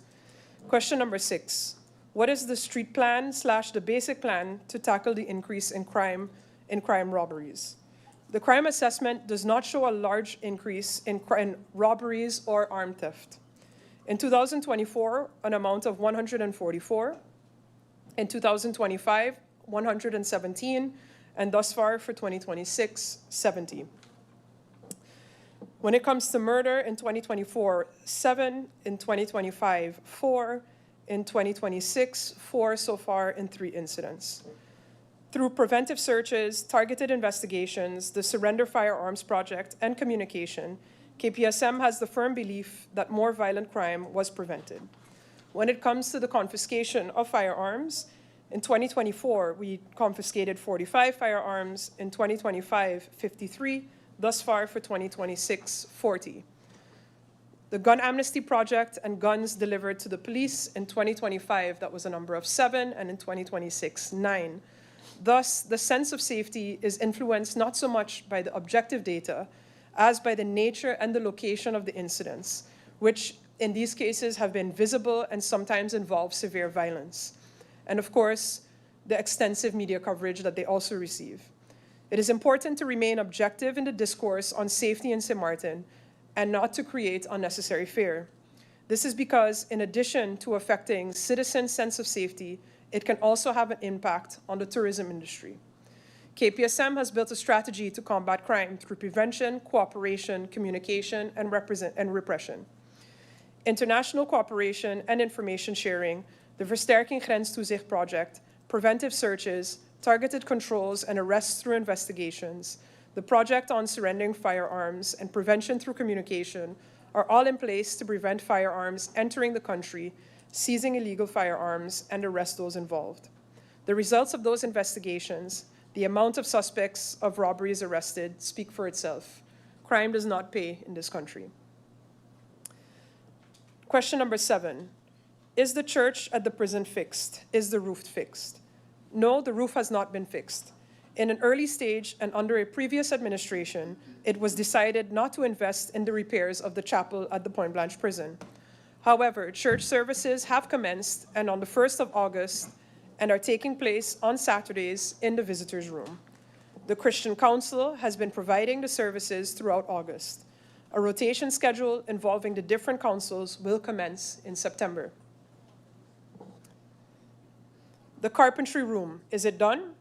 There is no special designated space for carpentry in the current facility. However, the old chapel has been and can still be used for carpentry work when necessary. Since the boxing bag was bought and is currently damaged, what has been instated into the prison? As far as I can tell, as far as I have been informed, the boxing bag remains functional.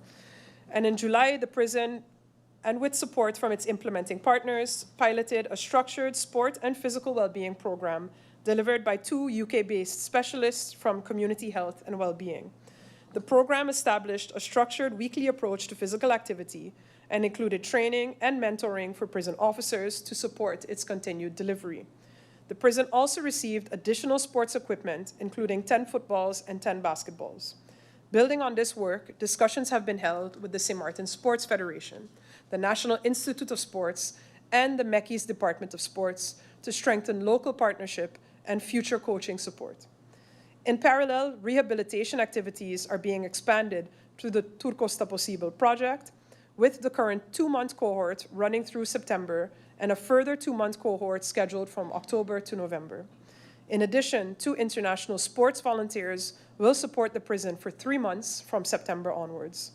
These programs follow on from the June pilot and will therefore continue to provide sports, recreational, and other non-formal learning activities within Point Blanche, providing a more sustained program of purposeful activity rather than a series of one-off interventions. Since the resignation/removal of the group that was giving GED classes at the prison, who has replaced them since? Are there GED classes at the prison? There are currently no formal GED classes being delivered at the prison. However, an education program is in place. The previous education contract concluded in accordance with its agreed term, and the provider was not removed by the ministry. Importantly, the experience of that program highlighted that the educational needs within the prison population extend beyond formal GED preparation. Assessments identified significant gaps in foundational literacy, reading, writing, and numeracy, with many participants not yet at the level required to progress effectively into GED level study. This learning has informed the next phase of the educational provision.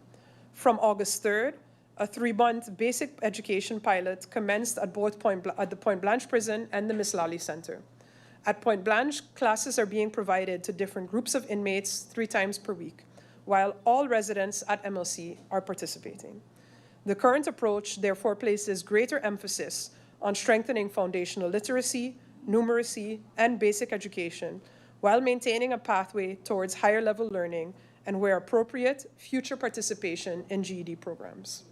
As part of the detention sector reform program, the Ministry of Justice, supported by its implementing partner UNODC, is also working to identify a sustainable, longer-term model for education within the prison. What is the update on the pension for KPSM and for justice workers? Mr. Chairman, the MP mentioned pension in his question, but I am presuming that what he meant to ask was about the insurance for the justice workers. So I will therefore answer that question in terms of insurance. The ministry is putting the coverage in place through the proper procurement process as the applicable procurement rules require. To that end, the ministry has engaged SOAB to carry out 2 steps. First, to define the appropriate scope of coverage for frontline workers, and second, to conduct and finalize a tender for that coverage. Defining the scope first ensures that the coverage is matched to the actual risks these workers face, rather than simply reproducing a prior policy that may not reflect current needs. This is not a step away from coverage. It is the means of securing it on a sound and compliant footing. The tender process allows for a proper assessment of scope, conditions, premiums, and overall value, and it does so transparently and accountably. Any qualified insurer is able to participate in that process. The ministry is not excluding any provider, but neither can it lawfully award such coverage without a tender. Once SOAB has defined the scope and completed the tender, the ministry will move to put the resulting coverage in place for frontline justice workers. Moving on to the questions from MP York. I would like every ministry to give an overview. Does it need to be printed out, but just two stated questions. How many outstanding unanswered emails do they have in their inboxes of mails sent to the Treasury Department? To my knowledge, all emails that are being sent to the Treasury Department are being answered/addressed. Sometimes not as fast as we would like to, but they are being answered. And of course, there can be at times an email or two not being answered, but that happens throughout the whole of government. The second question, also per ministry, how many approved invoices have not been paid and have been sent to the Treasury Department per ministry? The exact amount of approved invoices that have not been paid as yet cannot be mentioned at this time. Payments are being approved on a daily basis by all departments within the ministry and also being executed by the Treasury Department. As of today, or I should say yesterday when I wrote this question, we had approximately 43 invoices that had been approved in our system. Is there an early release policy? Does it exist? Yes or no? Yes. Question number 4. As it pertains to the payouts to the justice workers of the retroactive pay, I remember the minister saying 2 years ago that the former Minister of Justice, Anna Elaine Richardson, didn't file the exact legal documents needed in efforts to make this happen, and that was what caused the delay. I would like to ask the minister if that was said and if she can confirm that. Let me start with how the question is being framed, because I think that that matters. The question is put in personal terms. It names a former minister and asks me to confirm that she is the reason for a delay, and I am not going to do that. Let me say plainly what my view is. I commend former Minister Richardson for the work that she did on this file. Whatever went wrong with the legislation was not her fault. And in all honesty, how this error occurred is still something that to date, nobody in the Ministry of Justice can explain to me. Now, let me explain what actually caused the delay, or at least one part of it. The LBHAM had to be amended. Under the agreements made in the CCSU covenant, different departments have different function books, and those function books needed to be able to enter into effect retroactively at different times for different departments. The regulation, as it was published, did not allow for that. So that amendment was not just a formality, but without it, phase 2 could not commence at all. And that work had to be done first, and it took time for us to be able to do that. That is the honest explanation. It's technical, and it's less satisfying than pointing at a person, but it's accurate, and it is the truth. Then I move on to MP Roseberg.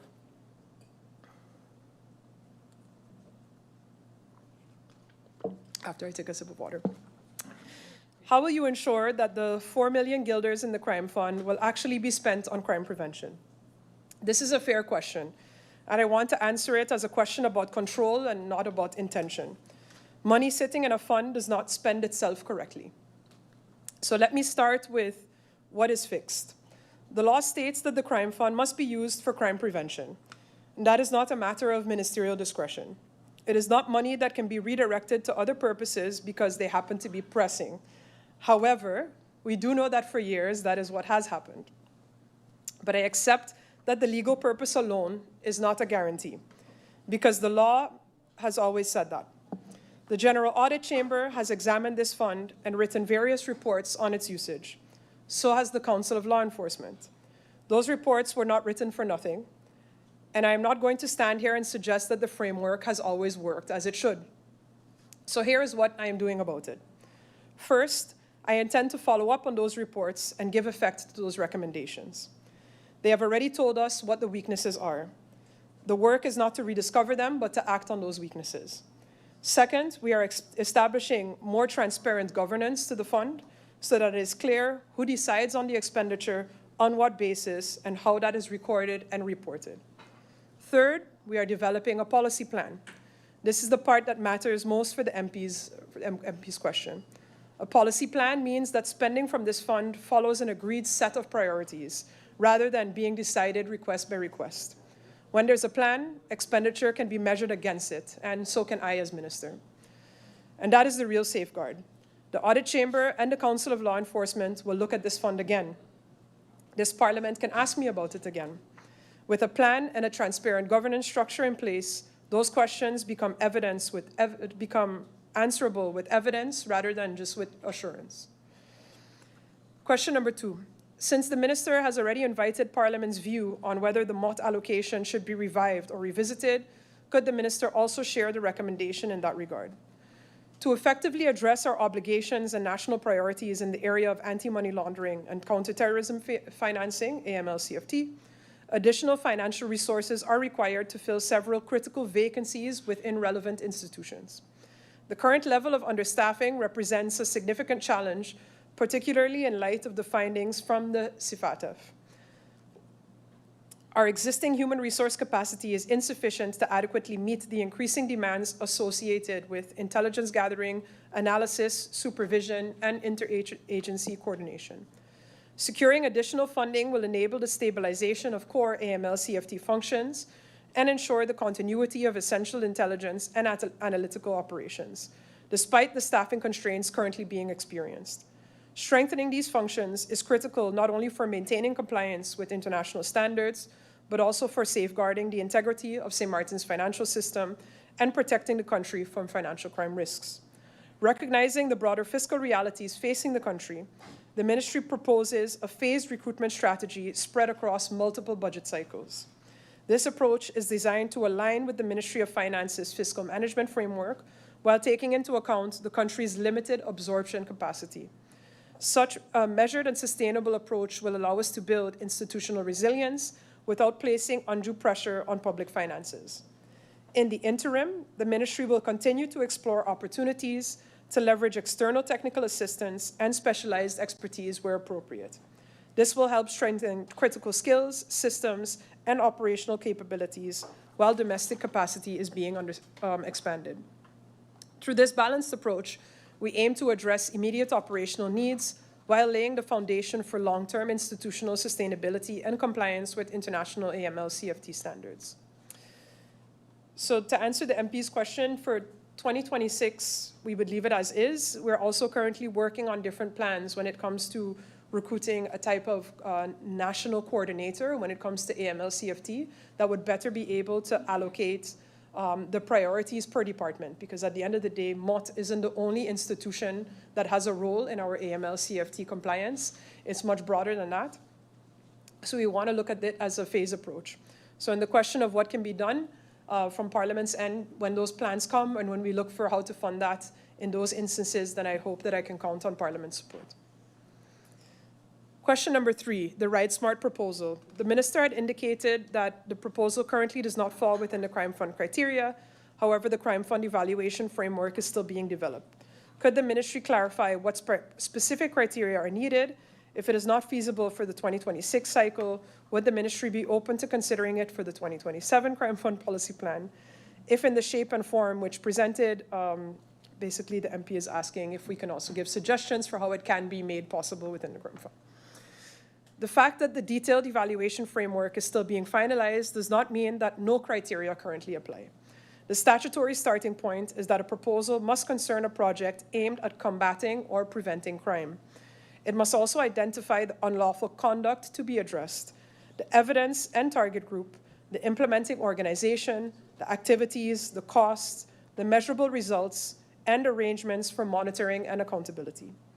The RightSmart proposal can be adjusted to fit within the statutory scope. For example, by defining a pilot project aimed specifically at preventing dangerous and punishable road behavior, such as reckless driving, excessive speeding, and failure to adhere to traffic rules.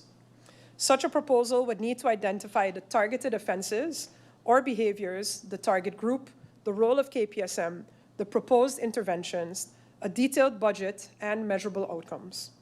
The ministry is open to considering a revised proposal for the 2027 Crime Fund Policy Plan. The crime prevention and enforcement elements could be submitted for consideration under the Crime Fund, while the broader road safety awareness activities could be developed through cooperation among the responsible ministries, KPSM, the Department of Communication, schools, and private sector partners. Consideration, of course, does not guarantee actual funding. In this regard, the recent discussions involving the Prime Minister and the Ministers of Tiat and Vromi concerning closer cooperation on traffic and mobility are particularly relevant. The proposed interministerial framework intended to address road safety and traffic management and long-term mobility may provide an appropriate avenue through which the RightSmart concept can be further explored together with all relevant stakeholders, including the Ministry of Education, the Sint Maarten Police Force, and other concerned institutions. Road safety action does not have to wait for a crime fund project. KPSM can continue enforcing the existing requirements concerning helmets, licenses, insurance, road tax, vehicle inspection, and dangerous driving. Reflective clothing can also be encouraged as a safety measure. Making reflective vests compulsory would, however, require an adequate legal basis. The ministry remains willing to consider the practical adjustments to the proposal and to work with the relevant partners on a coordinated and achievable approach. When will the road safety awareness campaign start, as indicated by the minister, and which would be conducted through the Department of Communication?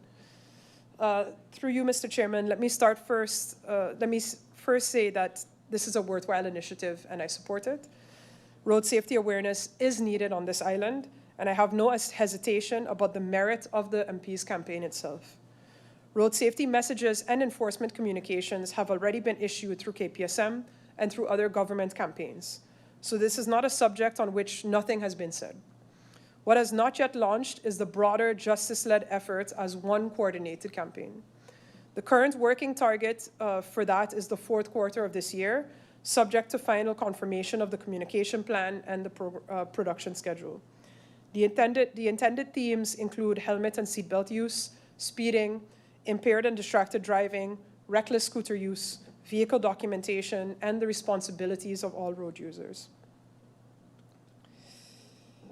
Then I do want to also be straightforward about the campaign and how it originated on the MP's own initiative. And from the ministry's understanding as well, the MP was going to be spearheading her own campaign with, of course, support from the ministry.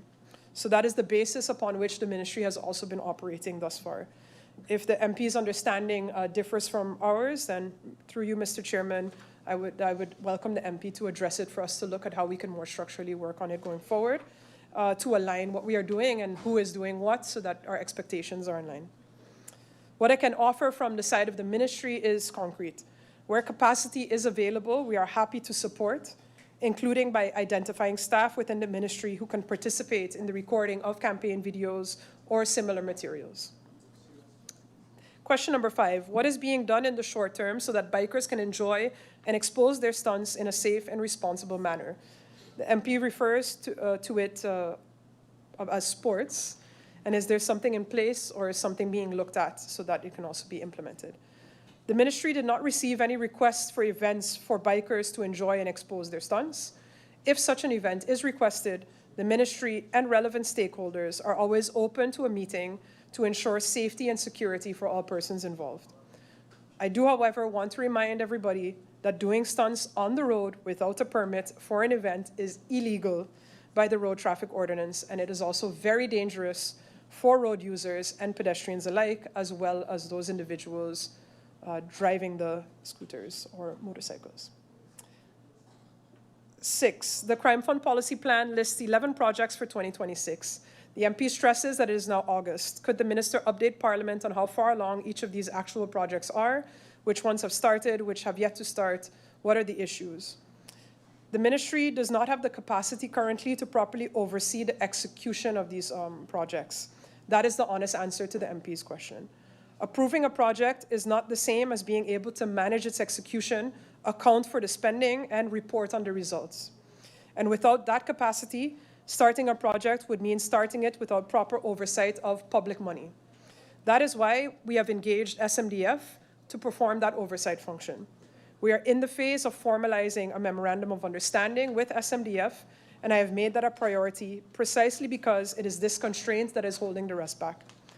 The ministry treats this as an ongoing process that is not bound necessarily by a budgetary year. It's important that the proper safeguards are put in place to ensure proper oversight and accounting of the funds. So once that is in place, they will run, and then if they run into 2027, then so be it. We just want to make sure that proper governance is there. What is the status of the HALT project? The HALT project is in active implementation, and we expect the center to be operational by the first half of next year. Let me set out where it sits. A youth segment advisory team is in place, made up of key stakeholders. The team advised a phased implementation for the youth segment based on the financial and human resources available and on what their organization can realistically absorb. HALT is the first phase, together with our Zorg- en Veiligheidshuis. For clarity on the second one, since the name can be misunderstood, a Zorg- en Veiligheidshuis is not a shelter. It is a coordination center where care partners and justice partners work together on complex cases involving young people so that one case is handled jointly rather than by each organization separately. In the Netherlands, HALT and the Zorg- en Veiligheidshuis are delivered by two separate entities. In Sint Maarten, however, we are establishing both under one roof. Given our scale, that makes better use of the people and the resources that we have.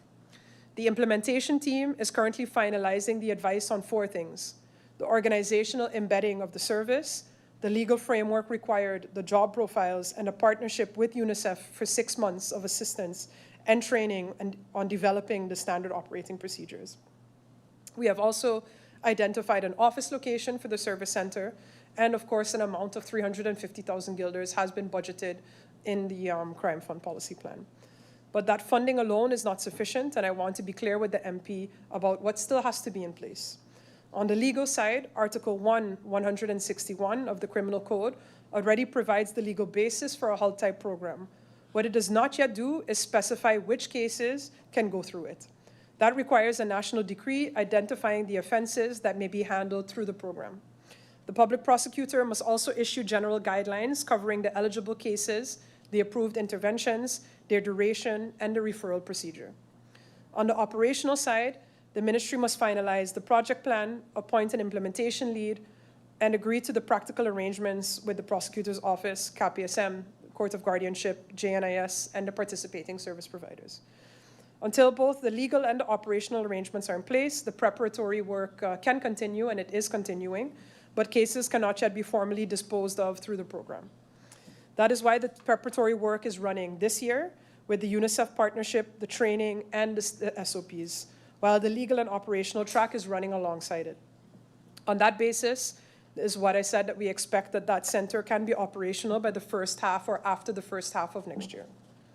Of course, based on the dependencies that I have just noted. Question number 8, could the 2 ministers confirm the budget allocated specifically to the Second Chance Builders, our Second Chance Builders, and the construction skills training that had to do with really more permanent, a pipeline of future skills? So I'll address it in as far as it has to do with that pipeline towards the future.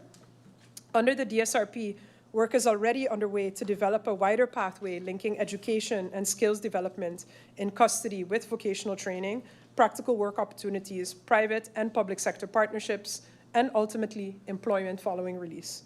The soft component, titled the Prison Industries Implementation Plan, specifically identifies the need to align training with labor market demand, build partnerships with private sector actors and vocational institutions, and support post-release employment. This engagement has already commenced. On the 21st of May 2026, a community and prison dialogue brought together civil society, NGOs, and community organizations to identify practical partnerships around education, skills development, mentoring, reintegration, and employment pathways. This was followed on the 26th of May by a dedicated prison and private sector engagement day involving employers, business representatives, and other stakeholders, specifically to explore skills developments, prison work programs, and post-relief employment opportunities.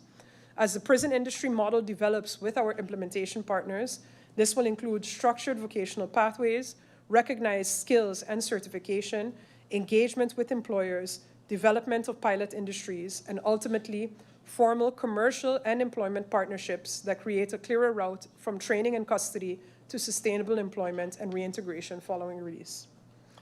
Where are we with the Second Chance program on a broader basis, seeing it was also included in the Crime Fund and about an MOU between VSA and Justice?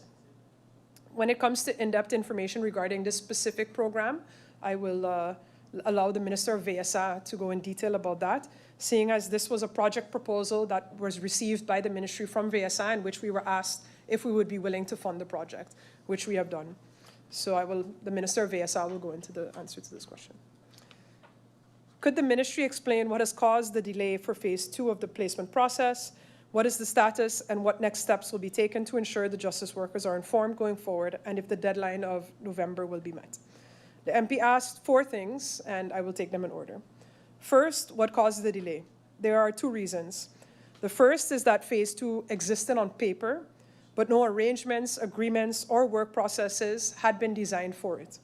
So before anything could move, we had to determine what the right approach would be and to build on what phase 1 had actually taught us throughout that process, rather than just repeat the same mistakes that we made the first time.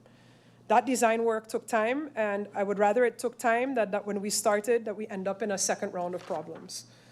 The second is legal. As I mentioned in response to the previous MP's question, the LBHAM had to be amended. Under the agreements made in the CCSU covenant, different departments have different function books that have to apply, that have to enter into force at different times. So without that amendment, phase 2 could not commence. Second, the status. The ministry has formally commenced phase 2. During this phase, calculations for justice sector employees dating back to 2010 will be validated where applicable. We are beginning with the smaller departments and working towards the larger ones. Each department is responsible for reviewing and validating its own calculations with the support of Staff Bureau. A dedicated project team is being established, and that team reports directly back to the Secretary General and to me on the progress of the validations. A project dashboard is also being implemented so that we can track progress, identify bottlenecks, and apply mitigating measures where they are needed. Third, how will the justice workers be informed? The dashboard matters here as well, because it gives us accurate figures to communicate rather than just estimates. Each employee will receive a draft Landsbesluit setting out their own calculation, and each employee has the right to file an objection to it. That is the point at which this stops being a departmental exercise and becomes concrete for the individual worker. Fourth, the deadline. We are working to the deadline of November 30th of this year, and the project team, the departmental sequencing, and the dashboard are all set up to meet it. I will be straightforward about one qualification. Where an individual file is not completed by then, the reason will be either that there's an HR matter affecting that specific employee, or that an objection has been filed after the draft Landsbesluit was received. These are the 2 grounds on which the file should still be open after November 30th, and neither of them is actually a delay in the process itself. Question number 11. Could the minister confirm that phase 1 still consists of 15 persons and the 7 resigned after January 1st, and will this be finalized? Yes, and yes, they will be finalized. And estimated total liability for phase 3. Let me take the total first. A total liability was calculated some years ago, covering all 3 phases, and was estimated at approximately 50 million guilders. This is where the figure in the covenant comes from. Under the covenant signed by the CCSU and the former Minister of Justice, government undertook to budget that amount over a period of 10 years and to pay out what is owed to the workers. So the total is not unknown. What has not yet been established is how that total breaks down in each phase. So in phase 3 specifically. And that follows from the validations that we are doing. Until the phase 2 calculations are validated department by department, any figure I give for phase 3 alone would be an estimate rather than a number. I should add that the 50 million is itself also an estimate that was also made quite some years ago. And the validation work is what will confirm it or adjust it. And that is why one of the reasons that phase 2 is as important as it is. On the provisions, the necessary arrangements have been made for the back payments, and an amount of 5.08 million guilders has been reserved for both 2026 as well as 2027. And this is in line with the annual profile that the covenant sets out, and government is holding up to its part of that agreement. Can the minister please once more clearly explain the current policy and/or law in place for Article 137? Under Article 131, regular conditional release falls at 2/3 of the sentence. That is the ordinary rule. Under Article 137, Article 137 allows the Minister of Justice to determine that conditional release takes place earlier in connection with a shortage of places for the execution of custodial sentences. That is the only ground on which it may be used. It is not a merits assessment of an individual detainee, and it is not something a detainee is entitled to on request. 2 conditions have to be met. The shortage must be established on actual capacity and occupancy figures, not assumed. And the measure must serve only to relieve that shortage. The reduction has to be calibrated to the number of places actually needed and may not go further or last longer than necessary. The selection is where I want to be the most precise, because this is where the concerns lie. The law does not leave it open. Article 137 prescribes the order in mandatory terms. The detainee who, measured against their total sentence, is proportionally closest to their statutory release date comes first.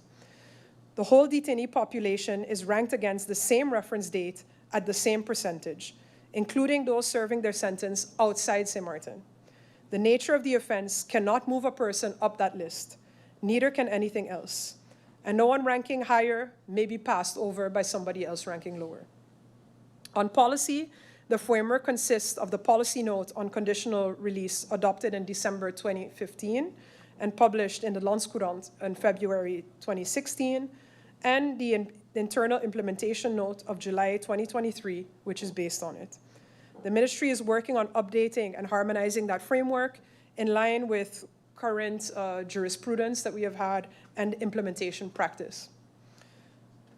And there is judicial protection. Under Article 139, a sentenced person may file a reasoned objection with the criminal court within 14 days against the decision and also against the absence of a decision, of fictieve weigering.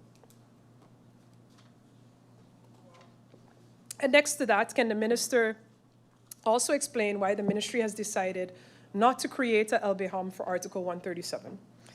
Let me begin by correcting the premise respectfully. It is not that the ministry decided not to adopt a landsbesluit. Article 137 provides that such a decree may establish a maximum reduction. The wording is facultative. It does not make the adoption of a decree a condition for exercising the minister's statutory authority, so that there is no required step that was set aside. That matters for what the decree would actually do. The power comes directly from the criminal code. A landsbesluit would not create the power, it would cap it. And capping it is the only thing that it would actually do. It would not change who is selected. The law already fixes that order in mandatory terms. It would not add legal protection because Article 139 already provides that. It would not improve oversight of the decision. It would not give an individual detainee a right to early conditional release. Its single function is to set a maximum percentage of reduction. There is also a general principle that applies to any decision to introduce new regulation. Under the basic rules of legislative technique, New rules should be introduced only where they are necessary and added value can be demonstrated. And after assessing whether that objective can be achieved adequately through existing legislation, policy, or administrative measures. So regulation is not an objective in and of itself. Applied here, Article 137 is directly applicable, and the policy documents of 2015 and 2023 provide an existing implementation framework. So the question is not whether a decree is permitted, it is whether it would add anything to the current framework does not already provide. And that is where our assessment comes in. Our capacity constraints are severe. A maximum fixed in advance cannot anticipate how acute our shortage will become. If a ceiling were set and an acute shortage required going beyond it to free cells, the ministry would be left unable to act, which in practice means suspects in ongoing investigations cannot be detained or detentions cannot be executed at all. Fixing a number now against circumstances that we cannot predict would constrain the response without improving the safeguards. I want to be equally clear about what it does not mean. The absence of a general maximum is not an unlimited discretion. The statutory limits still bind every decision. The shortage must be demonstrable, the reduction must be necessary and proportionate to it, and it must be temporary. And it must be applied equally to everyone in the same position in the order the law prescribes. And each decision remains subject to review by the criminal court. Question number 15. Has the Ministry of Justice looked into similar fees for immigration-related matters, including permanent resident permit holders, dispensation requests, urgent requests for first-time applicants for klemmende redenen? Yes, a review of and amendment of the Landsverordening and all fees charged across actually the entire Justice Ministry is currently being undertaken. Can each ministry provide a short list of the critical laws that the ministry is currently working on and or outdated and need assistance with so that the members of parliament are not doing the same work as the Council of Ministers, etc. The list of the critical laws that the ministry is currently working on are the following.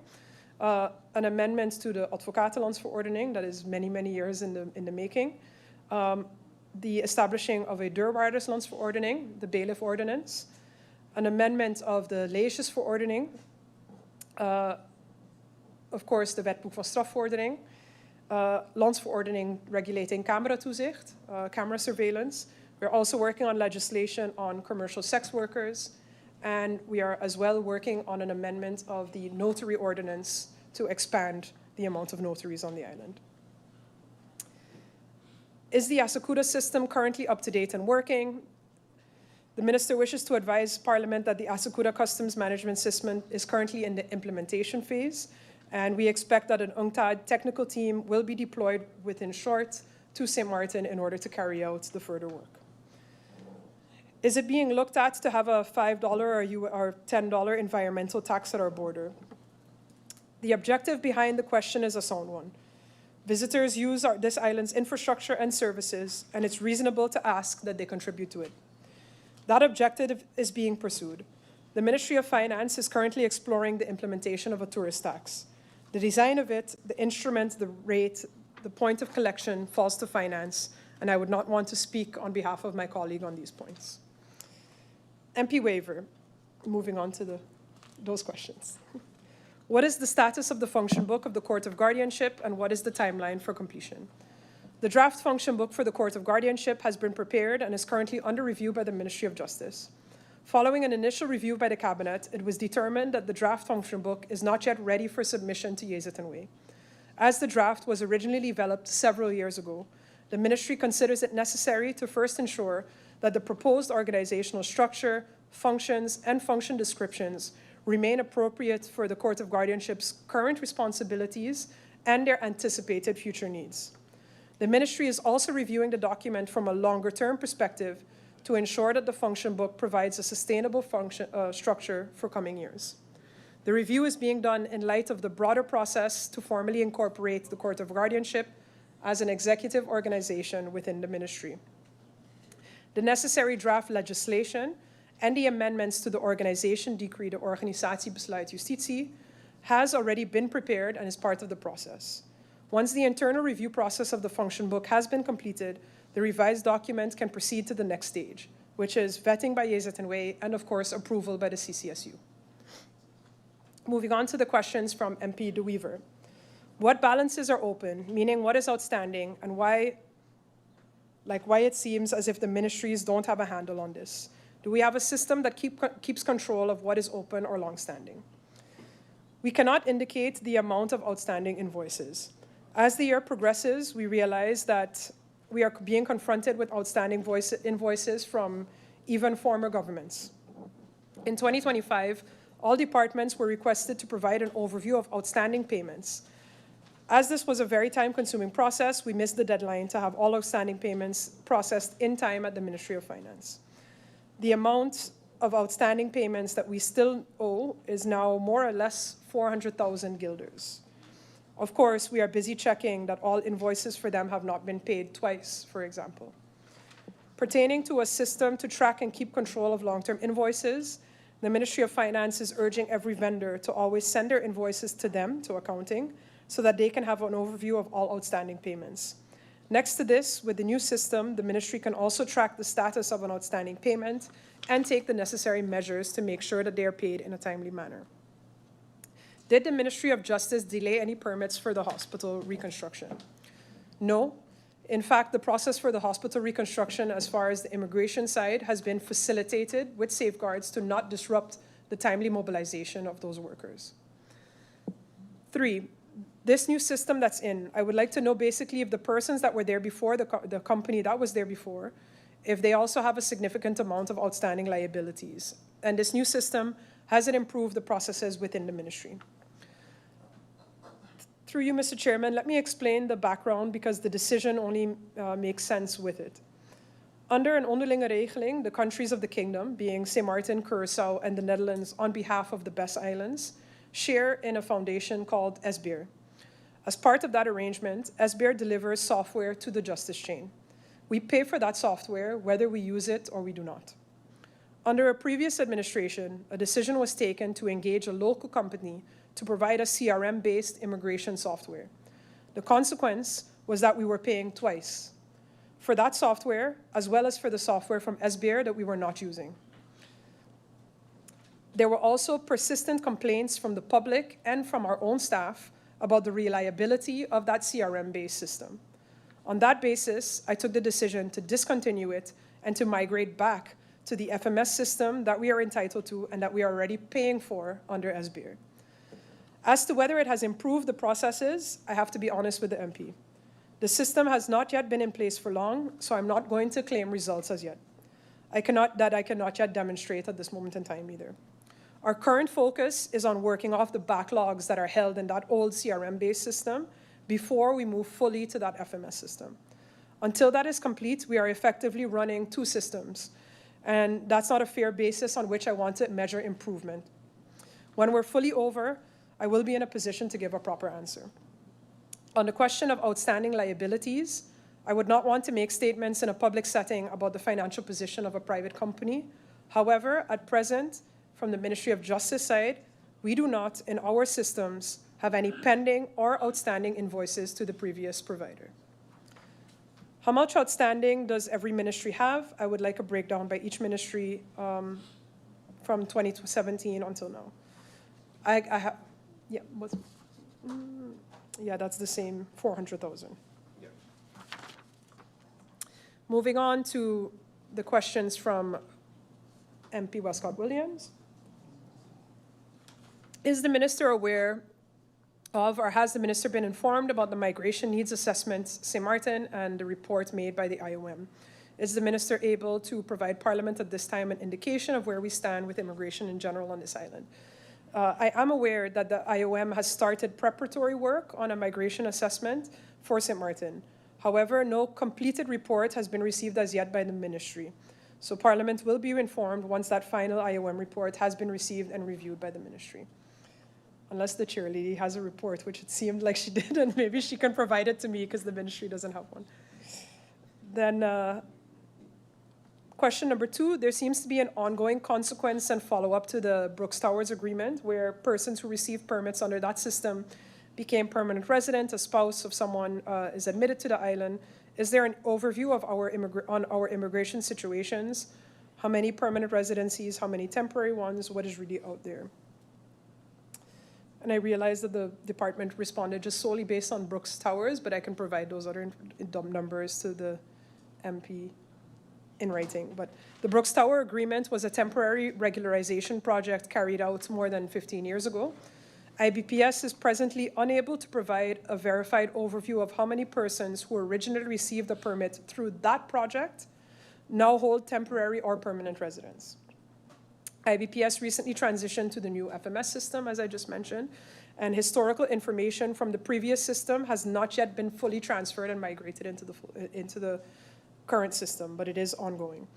In addition, the older records do not always contain a consistent classification that mentions BTA, or the Brooks Tower Accord, or a reliable link between the original permit holder and later applications that were submitted by their family members.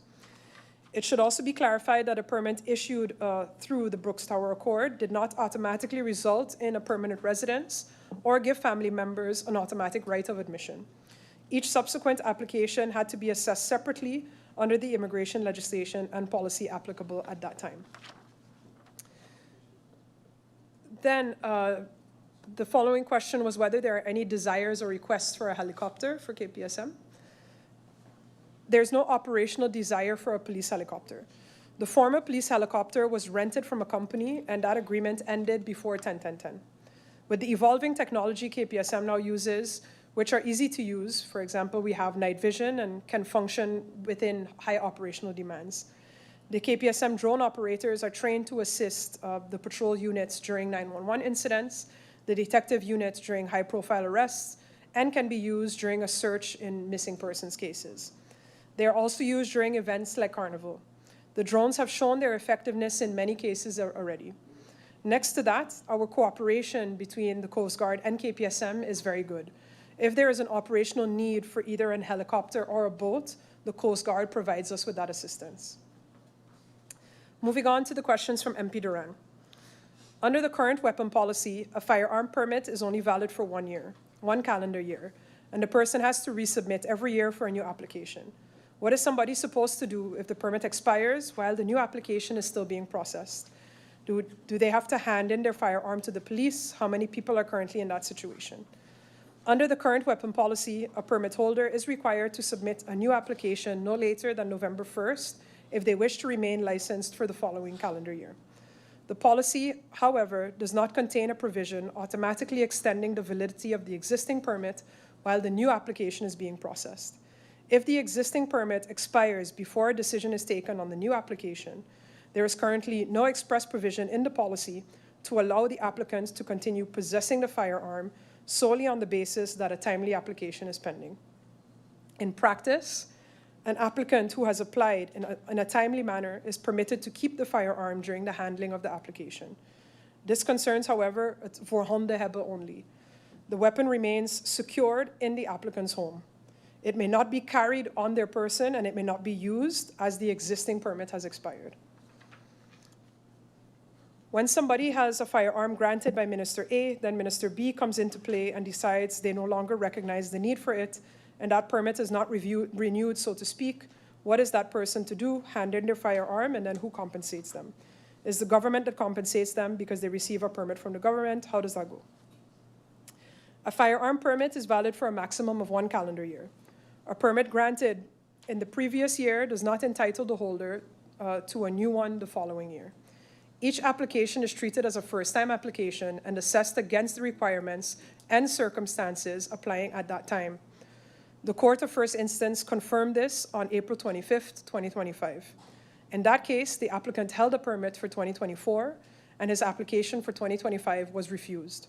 The court held that the previously issued permit did not oblige the minister to issue a new one, precisely because each authorization is limited to a single calendar year. Now, what is the person to do? The firearm remains their property. What they lose is the right to possess it. So the weapon can be transferred or sold to another licensed holder, or it can be surrendered to the police. It is not confiscated without recourse. The owner is not simply stripped of the value of that firearm. On the compensation side, I want to be direct and not leave any impression. A permit is issued for 1 year, and it says that it's issued for 1 year. Anyone acquiring a firearm on that basis does so knowing that the permit must be renewed each year and it may be refused. The risk lies with the owner, as we say legally, voor eigen risico, and voor eigen rekening en risico. A refusal taken lawfully on the applicable criteria does not create an entitlement to compensation from the government. What the government does owe to that person is a reasoned decision, a clear procedure for what happens to the weapon, and a right to challenge that refusal by the minister. On the second of those, the procedure should be set out more explicitly than it currently is, and I agree that maybe this is something that we need to address within the existing policy. For those that carry firearms, once they retire or they leave the service honorably, and they are honorably discharged, would the minister consider allowing them to have their firearm for 5 years to defend themselves against the enemies they made along the way? I want to start by acknowledging what sits behind this question, because I do not want my answer to be mistaken for indifference. Officers who have served this country have, in some cases, made enemies doing so. On an island of this size, a retired officer lives in the same community as the people he once arrested, and sometimes as their families. That concern is real, and I take it seriously. However, I am reluctant to introduce a policy that grants firearms to former police officers as a matter of entitlement. And let me explain why. The direction we need to move in is fewer weapons on this island, not more. Gun violence and gun-related crime are not solved by putting more firearms into circulation, and government must exercise great restraint in issuing these licenses. That restraint has to apply consistently, or it is not a restraint at all. There is also a question of status. The authority to carry a firearm is attached to the office, not to the person. A retired officer is a civilian, subject to the same laws as every other civilian. He no longer holds law enforcement authority and no longer has the powers regarding the use of force that came with it. Connected to that is training. Serving officers undergo IBT training. Once that stops, proficiency in the use of force and in the handling of a firearm declines over time. A permit granted for 5 years is a permit granted for 5 years without the training behind it. I would also note that the policy allowing officers to retain their weapons for 5 years after retirement that existed in Curaçao has since been repealed by the Curaçao government. What I want to be clear about is this. Saying no to a blanket entitlement is not the same as saying no to an officer who has a genuine reason to fear for his safety. Any retired officer can apply for a firearm permit, as any citizen can. And a specific, demonstrable threat arising from their years of service is precisely the kind of circumstance that is weighed when we are assessing whether or not a person should receive a firearm permit. So the route is individual assessment on the merits of the individual case, rather than a category of persons who receive a weapon automatically. And that is the position that I'm currently comfortable defending. Regarding the rechtspositie, a payment of 5.1 million guilders is budgeted, but what is the total amount government believes is actually owed to workers across the justice departments and how many fees? That estimate is 50 million guilders as calculated under the previous administration, and there is a total of 3 phases. The minister mentioned that 15 active workers are still without a national decree. Where are those 22 files today, and the 7 who resigned? The files are currently being processed by the respective HR departments at the ministry. Completion is anticipated within the projected deadline, which is the end of November this year. Are the justice workers properly being compensated for the overtime work they are executing now? Yes, they are. Every month, each department sends their overtime overview, which is vetted by the finance division, and afterwards sent for payment. On persons who are under investigation for serious offenses, what is the actual procedure before immigration can deport them? Can the minister table a protocol between the police, the prosecutor, and immigration so that Parliament can see a person is not removed before a serious case is completed? Criminal proceedings and immigration proceedings are separate legal processes, and neither automatically takes priority in every case. Decisions concerning criminal detention, release, prosecution, and judicial restrictions are taken within the criminal justice process by the prosecutor's office and were applicable by the court. Once the competent criminal authorities release a person and transfer that person to IBPS, the Minister of Justice must address the person's immigration status under the LTU. Removal is not automatic and must be assessed individually. Immigration detention cannot be used merely to keep a person available for criminal proceedings. It must serve a genuine immigration law purpose and remain necessary and proportionate. KPSM, the Public Prosecutor's Office, and IBPS each remain responsible for performing their statutory duties and for sharing legally relevant information where necessary. An ongoing investigation does not automatically prevent removal, just as release from criminal detention does not mean that the criminal case has been completed. The Minister of Justice cannot give the absolute guarantee suggested in the question or table a protocol that overrides the statutory responsibilities of the competent authorities. Operational decisions in pending individual cases must remain with the authorities entrusted with those decisions by law. Removal does not terminate a criminal investigation or prosecution. Proceedings may, where legally possible, continue through service of a summons abroad, trial in the person's absence, or international legal cooperation. How far along is the accident and risk insurance coverage for frontline workers in general, not just police, but frontline workers in general? The ministry is putting the coverage in place through a proper procurement process as the applicable procurement rules require. To that end, the ministry has engaged SOAB to carry out 2 steps.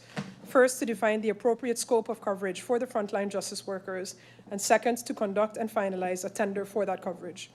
Defining the scope first ensures that the coverage is matched to the actual risks these workers face, rather than simply reproducing a prior policy that may not reflect our current needs.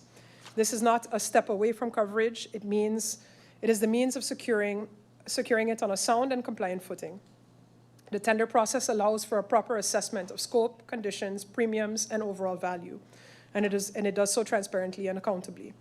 Any qualified insurer is able to participate in that process, and the ministry is not excluding any provider, nor is it lawfully allowed to do so. Once SOAB has defined the scope and completed the tender, the ministry will move to put the resulting coverage in place for frontline justice workers. The update I received yesterday is that we are still awaiting the departments to provide a list of their frontline workers, so a reminder was sent yesterday. I would like each minister to make a list of what they have accomplished that was not initiated by the previous government. Through you, Mr. Chairman, I would respectfully note that government is continuous. Public projects belong to the government and to the country, and not to individual office holders. It would be neither responsible nor economical to discontinue a sound initiative merely because it originated under an earlier administration. Monitoring implementation, correcting deficiencies, securing financing, removing obstacles, and bringing inherited projects to completion are also substantive ministerial accomplishments. Having said this, here are a number of introduced and accomplished initiatives during the current term. We successfully hosted the 4-party consultation YVO in January in a newly revised format. And Sint Maarten introduced a dedicated strategic session which the 4 countries have agreed to continue in future consultations. We implemented the Stop, Drop, and Go firearm surrender program. There was also the conclusion and implementation of an interministerial covenant providing access to legal support for persons subjected to involuntary mental health admission. There was also the development and official launch of the Foreigners Management System, the FMS, an online platform for IBPS, enabling resident permit applications and supporting documents to be submitted and tracked electronically while improving case management at IBPS. We launched the national See Something, Say Something anti-trafficking campaign. Moving the Voices Over Violence project from planning to implementation. This is a multi-agency initiative that addresses the underlying causes of firearm-related violence among young persons and directly involves at-risk youth in developing practical prevention measures. The development of the Crime Fund policy plan and accompanying governance framework. The incorporation of a national AML-CFT task force. Prison reform, rehabilitation, and soft components through our partnership with UNODC. An MOU was signed with CARICOM Impacts for information sharing between police agencies within the Caribbean region. Additional subsidy and technical assistance was received for the prison project. We further got armored vehicles donated by the police force of the Netherlands to our KPSM. These initiatives exist alongside major inherited multi-year reforms that the Minister of Justice remains responsible for advancing and completing. Continuity should therefore not be confused with inactivity. Bringing a necessary but long-delayed project from planning into actual implementation is itself an actual achievement. That brings me to the end of my answers, Mr. Chairman, and I remain available for the clarifications.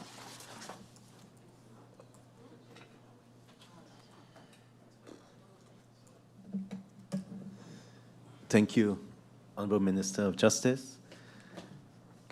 Before I go to the floor for clarifications, once more, members of Parliament, clarification based on the answers that was provided by the Minister, please.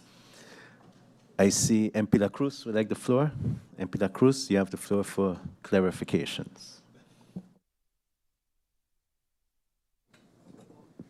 Thank you, Mr. Chairman, and a blessed afternoon once again to the Minister and her support staff and all those listening and my colleagues. Mr. Chairman, it would be wrong of me to not mention this now. We've had a couple ministers answer my first question, and the question wholeheartedly was answered the best and honestly by the Minister of Justice. Mr. Chairman, we are in trouble, and the Minister sees it, and I hope that all her plans are executed.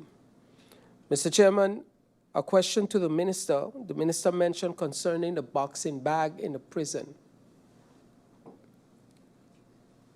I would ask the Minister to go back and verify that information, because to my knowledge, it is incorrect.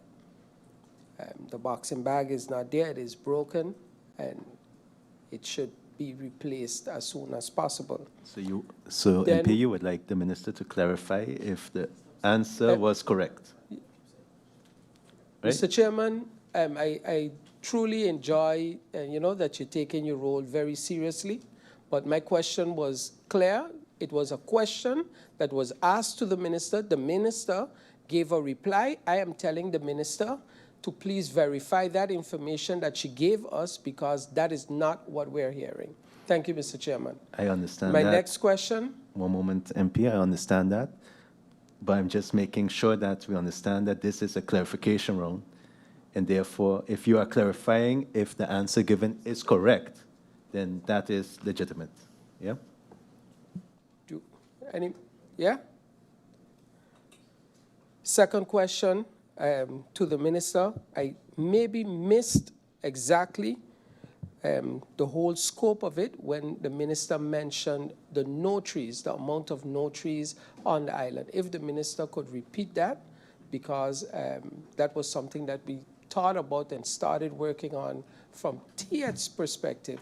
So I don't understand how it ended up in justice. But if the Minister could explain, then I would truly appreciate that. Thank you, Mr. Chair. Thank you, MP La Cruz. I look to the floor and I see MP Duran would like the floor for clarification. MP Duran, you have the floor. Thank you. Thank you, Mr. Chairman. I would like to start by thanking the Minister for the answers provided thus far. With that, I have some comments. Mr. Chairman, through you to the Minister, in regards to the tourist police, right? If we're going to start a whole new department, so to speak, I really trying to understand the effectiveness of it if we're not going to allow them to have proper training and have firearms. The reason why I say that, because the Minister alluded to the fact that they won't be armed, if I'm not mistaken. Correct me if I'm wrong. And with that, then we just have a group, then we might as well just continue, with sheriff security, first response, and a group of people that are mobile cameras, so to speak, because they are not armed to protect. Because those that are doing crimes, they are armed. So my question through you, my clarification through you to the Minister, what sort of effectiveness would that have compared to what we have now already? Mr. Chairman, this is gonna sound like a broken record, but I heard the minister allude to one onderlinge regeling. I've been asking for almost a year now through Secure, to everywhere, if that can be provided. I'm not sure if it was already provided, but I haven't seen it. If that is not the case, then I'll stand to be corrected if that could be provided. Mr. Chairman, with regard to the point where the minister mentioned, if someone has a license for a firearm and they apply in time by November 1st, I believe it is, that does not automatically give them the right to carry on with the firearm for the next year pending a decision, then they would have to leave it home. Now, I'm going to ask a very interesting clarification. If that is the case, and then someone, for example, because everyone that has a firearm outside of law enforcement is for self-defense, if I'm not mistaken. It's either to enforce the law or to defend yourself. So if, and this is person A, has a firearm, the date passed for the renewal based on government not responding in time, and it's home. Their house is broken into or whatever have you, and they have to defend themselves. Would that person then be prosecuted under the law that is applicable by now? And when does self-defense then come into play? Because then my point would be then, Mr. Chairman, that then government needs to work on speed, fast-tracking the responses so that we don't find themselves in the situation. I understand the pathway compensation. That was pretty clear. Mr. Chairman, I accept and I respect that we have, persons that are for things and against things. And I clearly know today, with all the questions posed with regards to firearm and also persons of the justice chain of honorably discharged, from the response that I get from the minister is against firearms. I respect that. I respect it more than VROMI because VROMI doesn't indicate that there's a building stop, but they're just slowing down every process in order to allow building permits. So in comparison to the Minister of VROMI, Minister, thank you for being clear that you are against firearms. I respect that. What I find quite concerning, though, and I think that maybe a study needs to be done, because, and I'm not comparing us to Curacao, because hopefully we don't reach that level of crime anytime soon, but we're on the way towards that, Minister. Every supermarket, every store, anywhere that there's a regular security guard, so to compare to our first response and our sheriff in Curacao, they carry firearms. Yet we are pushing against firearms, which is okay, but then what is the solution? Because the violence isn't stopping. Through you, Mr. Chairman. Mr. Chairman, with regards to the last point on if someone commits a serious crime or potential serious crime and they are deported, I understand that the LTU and the criminal code and all those things are two separate laws, where the OM is over one and the minister is over the other with regards to immigration. But I'll ask a straightforward question, because the minister talked about summons abroad or tried in absentia and all these different things. I'd like to ask a direct, clear question. And also about international agreements, a direct clarification. Let me put that so the chairman don't pull me up. Does the government of Sint Maarten have an extradition treaty with Jamaica? Thank you very much, Mr. Chairman, for the opportunity. Thank you, MP Duran. I'm just discussing with the SG, because as it pertains to, with regards to onderling regeling, as you mentioned, this was answered in a note following the final report and can be found from page 149. Yeah? So we have received that. I see next on the list is MP Lewis for clarifications to the answers that were given by the minister. MP Lewis, you have the floor. Thank you, Mr. Chairman. I went to school and I have a little common sense, and I do have a bit of understanding as what you are continuously repeating. Mr. Chairman, through you, I see the Minister of Justice is also here today dressed in black, beautifully dressed in black. So I can now confirm that Sint Maarten is indeed in mourning, Mr. Chairman. While I applaud the Minister on seeing the reality of the state of the country, in that her answer to the question was, no, she is not happy, in which direction the country is going, and she eluded her dissatisfaction. I do commend you, Minister. Mr. Chairman, I would like the Minister to clarify the rollout project, the date for the rollout project for the tourism police. You mentioned in 2027, but that is too broad. I would like to have a margin of when you envision it, whether the first quarter, the second quarter, the third quarter, as when this project will be rolled out. Mr. Chairman, through you, I would like the Minister to clarify why the tourist police would not carry firearm. Why this clarification is that the Minister also, somewhere down the line, she mentioned in reference to Curacao, either repealed something in whatever point she mentioned in one of her statements. But Curacao has the Politur, which is the police, the tourism police. The tourist police, which is an independent organization, which also has a permit to carry firearms.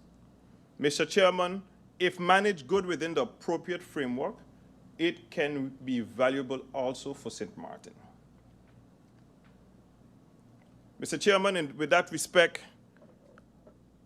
I also understood that in the committee to approve or to advise the minister regarding to firearms, police officers sit within it. And as a police officer myself, we all tend to decide and think who we think should have a firearm or not. But Mr. Chairman, as my colleague mentioned, crime, these young fellas on the road have more guns than the police. So the only guns that I think should be taken off of the road is not the ones from responsible individuals who will go through a process to obtain a firearm. Mr. Chairman, I am not in agreement as well with retired officers not carrying a firearm and that they should apply like every other citizen. I think there should be some type of change within that framework. Regarding the justice payments, I would like the minister to clarify with regard to the retroactive payments. Minister, can you clarify, because you mentioned that the calculations for the back pay will be done by the respective departments. I could tell you I personally saw colleagues approaching pertaining to the calculations themselves, that they have to come up with the calculations. I do not know if that's so, but I would like some clarification into that direction. Mr. Chairman, through you, based on the response by the minister regarding the insurance liability coverage for frontline workers. Minister, you mentioned frontline workers. It's very broad. I would like the minister to clarify which frontline workers are you talking about? Because I am of the opinion that all justice workers that work within the executive departments, and saying so I mean the police, Point Blanche Prison, customs, Coast Guard, etc. All of them should be part of this liability insurance, including the administrative workers as well. Why saying so, Mr. Chairman? For example, you have a police officer going down the road with an administrative worker just to pick up some supplies to bring back to the police station, and they're ambushed. That administrative worker is in that police vehicle, is working in that facility, the prison guard. There's also administrative workers there. A riot break out in a prison, administrative workers hurt. The same thing at the airport where a custom officer may have an administrative worker. So I would like the minister to clarify, Mr. Chairman, if the administrative workers as well, that is part of the organization, the executive departments of justice, will also fall within the liability insurance for justice workers. Mr. Chairman, that will be all for my clarification on those questions. Thank you. Thank you, MP Lewis. I see MP Arian would like the floor for clarification. MP Arian, you have the floor. I trust it was clarified. Thank you. Thank you, Mr. Chairman. Thank you for the answers, Minister of Justice. Minister of Justice, through you, Mr. Chairman, I appreciate the fact that you mentioned all the projects of the crime fund and even the support for the project, and even mentioned that you're going to see where the ministry can align with that project of MP Roseburg. So my clarification question is, are you also willing to align with projects from the other ministers, other MPs in here? So just an official confirmation so that we could all get our projects out there, you know, not just a single pet project, so-called. Thank you.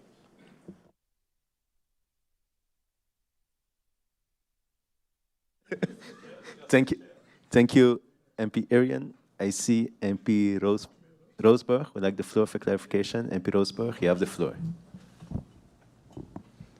Thank you, Mr. Chair. Blessed afternoon to the Minister of Justice and the support staff, and to my honorable colleagues present here today, and to the people in the public tribune.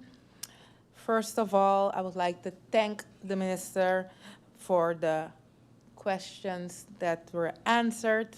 I must say that based on the answering of my questions that I'm hopeful for justice, especially seeing the rehabilitation and resocialization that is about to take place and that's currently taking place. In regards to the Phoenix pilot, I'm happy to hear about this, and also good to know that James is developing it. Is there any clarity in regards to a timeline for when this will start, even on pilot basis? In regards to Ms. Lali Center, the juvenile prison, at least what it was attended for, I would like to know the timeline in regards to the educational purposes. Is there any timeline when that will fully transition into that? And then specifically in regards to also the plans for MLC in regards to the young juvenile girls, because currently that is also a major issue on our island. So what are the plans for the young females on Sint Maarten, and if MLC will also be used for that? In regards to the crime fund, by when will the public be informed about submitting project proposals for the crime fund, seeing the submission criteria are not clear as yet? That question was asked. I also had a question in regards to the tourism police, the same as my colleague MP, the timeline of such, and I would like to get more clarity in regards to the rest of the kingdom, because I heard my colleague MP Lewis mentioning that the tourism police do carry firearms, but based on my research, they do not carry firearms. So I would like to know what it is, and maybe it's different on other islands, maybe in Curacao, yes, Aruba not, or maybe on none of the islands. So if you can get some clarity on that, because now it's a little bit in the middle, so I would like to know what it is. It was also mentioned in regards to Article 137 that it's currently in place, but that the ministry is looking into updating it. Can that be specified where it needs to be updated and in what way, if I understood correctly? In regards to the Landsverordening, I'm very happy to hear as well that that's currently being worked on, because I do believe that that can be a way of generating income, not income in a sense of large income, but it can contribute towards income for Country Sint Maarten, and I see that as small wins. And then lastly, in the list of legislation that the ministry is working on, I would like to know, because it has been something for the past years, when will the Criminal Procedure Code come to Parliament? At least if it's for a refreshment, so that we can start where it left off, but when will this legislation come to Parliament? And then in regards to that from the notary legislation, I'm happy to see that as well, because often people are working and waiting long times for notaries, and this can speed up the process if there will be no more notaries. So therefore, I'm happy to see that as well. But thank you for the answers, Minister, and these are my few clarifications. Thank you. Thank you, MP Roseburg. I see MP Labega would like the floor for clarification. MP Labega, you have the floor.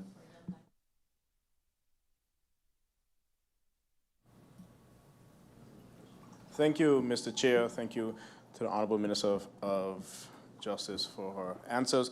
One clarification in regards to the law not permitting, I don't know if it was a kingdom law or more of a local law that we can't have armed securities, another entity. Is that something that can be legislated locally, or is that on a higher kingdom level? Thank you. Thank you, MP Labega. I see MP Westcott Williams would like the floor for clarifications. MP Westcott Williams, you have the floor for clarifications. Thank you, Mr. Chairman, and good afternoon. I would like to clarify for the minister who asked whether I was referring to a particular report on migration. So I shall clarify to the minister what I was referring to. Through you, Mr. Chairman, the report is the IOM needs assessment on migration for Sint Maarten. So just that the minister now can provide the answer when she comes back, but I just wanted to establish that was the report I'm referring to. Thank you. Thank you, MP Westcott Williams, for that clarification. I see MP York would like the floor. MP York, you have the floor for clarifications. Thank you, Mr. Chairman. Just a few quick clarifications. I'll start off by saying, through you, Mr. Chairman, to the Minister. Minister, I'm not the LNM. I'm not pretending to be, but I'm receiving a lot of questions about the early release policy. In the early release policy that the Minister explained that exists, there's 2 paragraphs where one is explaining early release and the next one is explaining earlier release, basically, they're right under each other. Can the Minister explain, for those in the public that would like to know, there's a hot topic, there's been a hot topic going around, if there's clear stipulations in the policies for those 2 differing type of releases, why either one is not being used, basically. So not saying one has to be used over the other, but it exists. Can you explain to the public why it's not being used? Moving forward, the minister mentioned tourist police. The tourist police that won't be carrying any firearms. Can the minister clarify what differentiates a tourist police from a regular security guard? Because, yeah, that's the first couple questions I already received via my via app. And the last question, no, that will be it, Mr. Chairman. Thank you. Thank you, MP York. Honorable Minister, as I mentioned earlier as well, that what we will do is you can compile all the clarifications. If you have all the answers, okay, then we allow the Minister to answer, and then we will break for lunch. Yeah? Honorable Minister, you have the floor.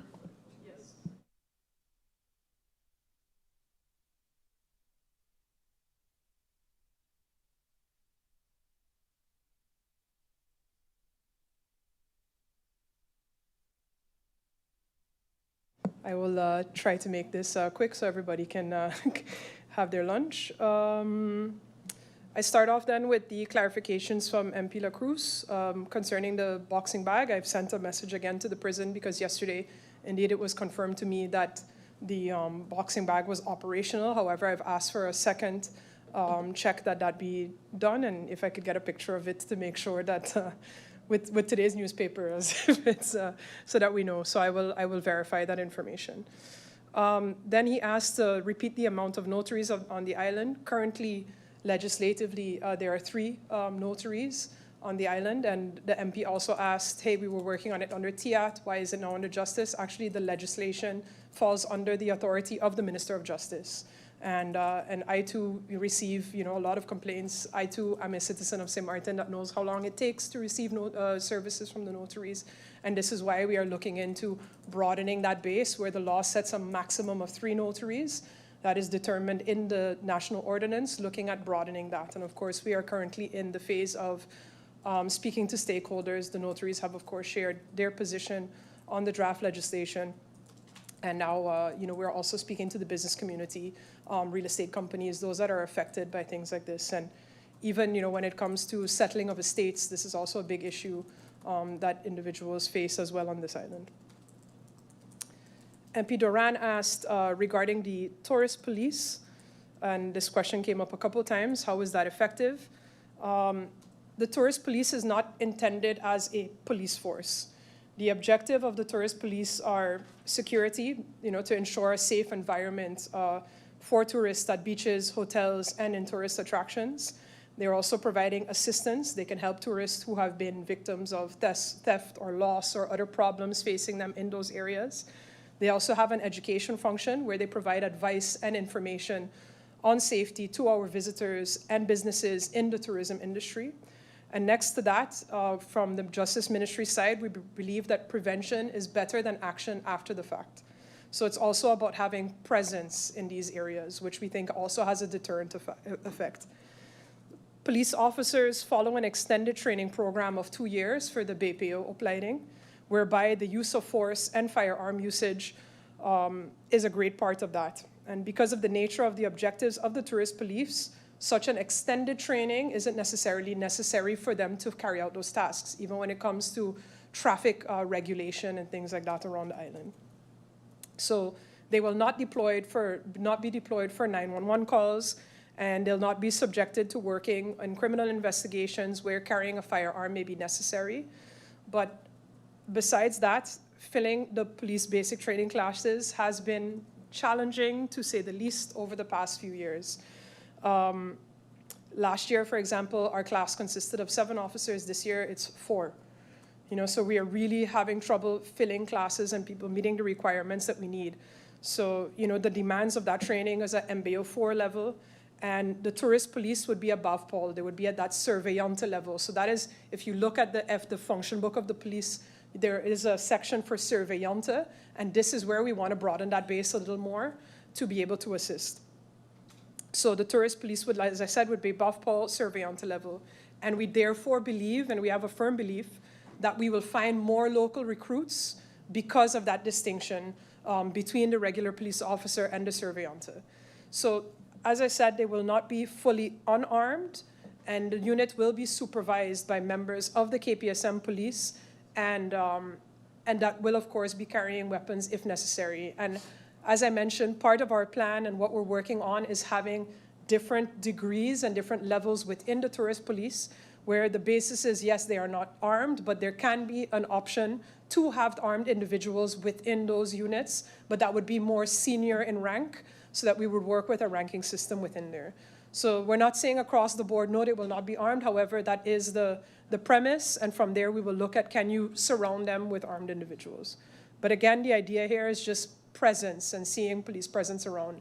And I think it's also important, and I'll get to that for MP Roseberg's question, but in Aruba, you also have a tourist police within that entire chain of the hotels, and they're actually not armed.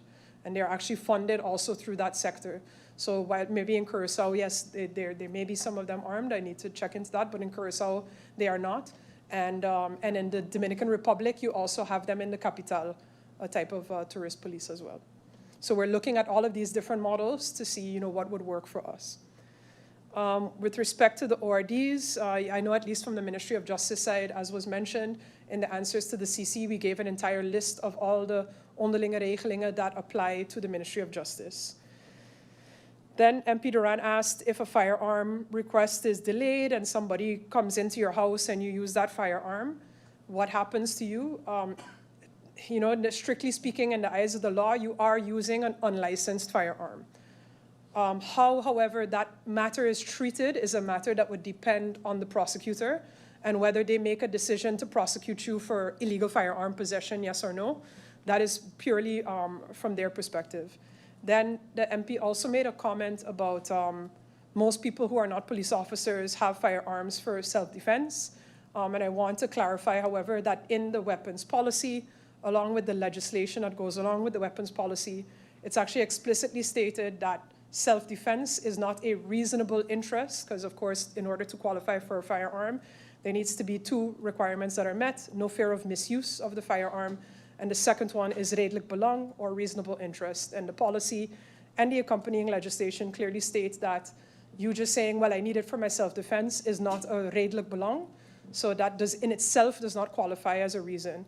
So while a lot of times, we want firearms for self-defense, our legislation and legal framework as it stands currently does not support that assessment. Then the question came of whether the government of Sint Maarten has an extradition treaty with Jamaica. I would say that that is actually a new question, but I will answer it nevertheless. And no, we do not. However, this does not bar cooperation between that country and Sint Maarten to nevertheless extradite a national in that country despite not having a treaty. Then from MP Lewis, the question to clarify the rollout project for the police, for that tourist police. I mentioned in my presentation high season 2027, so I would say Q4 of next year to be more specific for the MP. Why would the tourist police not carry firearms? I think that was just addressed in the previous question. Can the minister clarify that the staff or the departments, I think, have to calculate their retroactive amounts? No, the calculations will be done by the ministry. What they are doing is validating that the information is correct. So along with the draft LB and those calculations, they will validate that everything in that person's file, the history is correct. That is what will take place within the departments. Which workers will be classified as frontliners?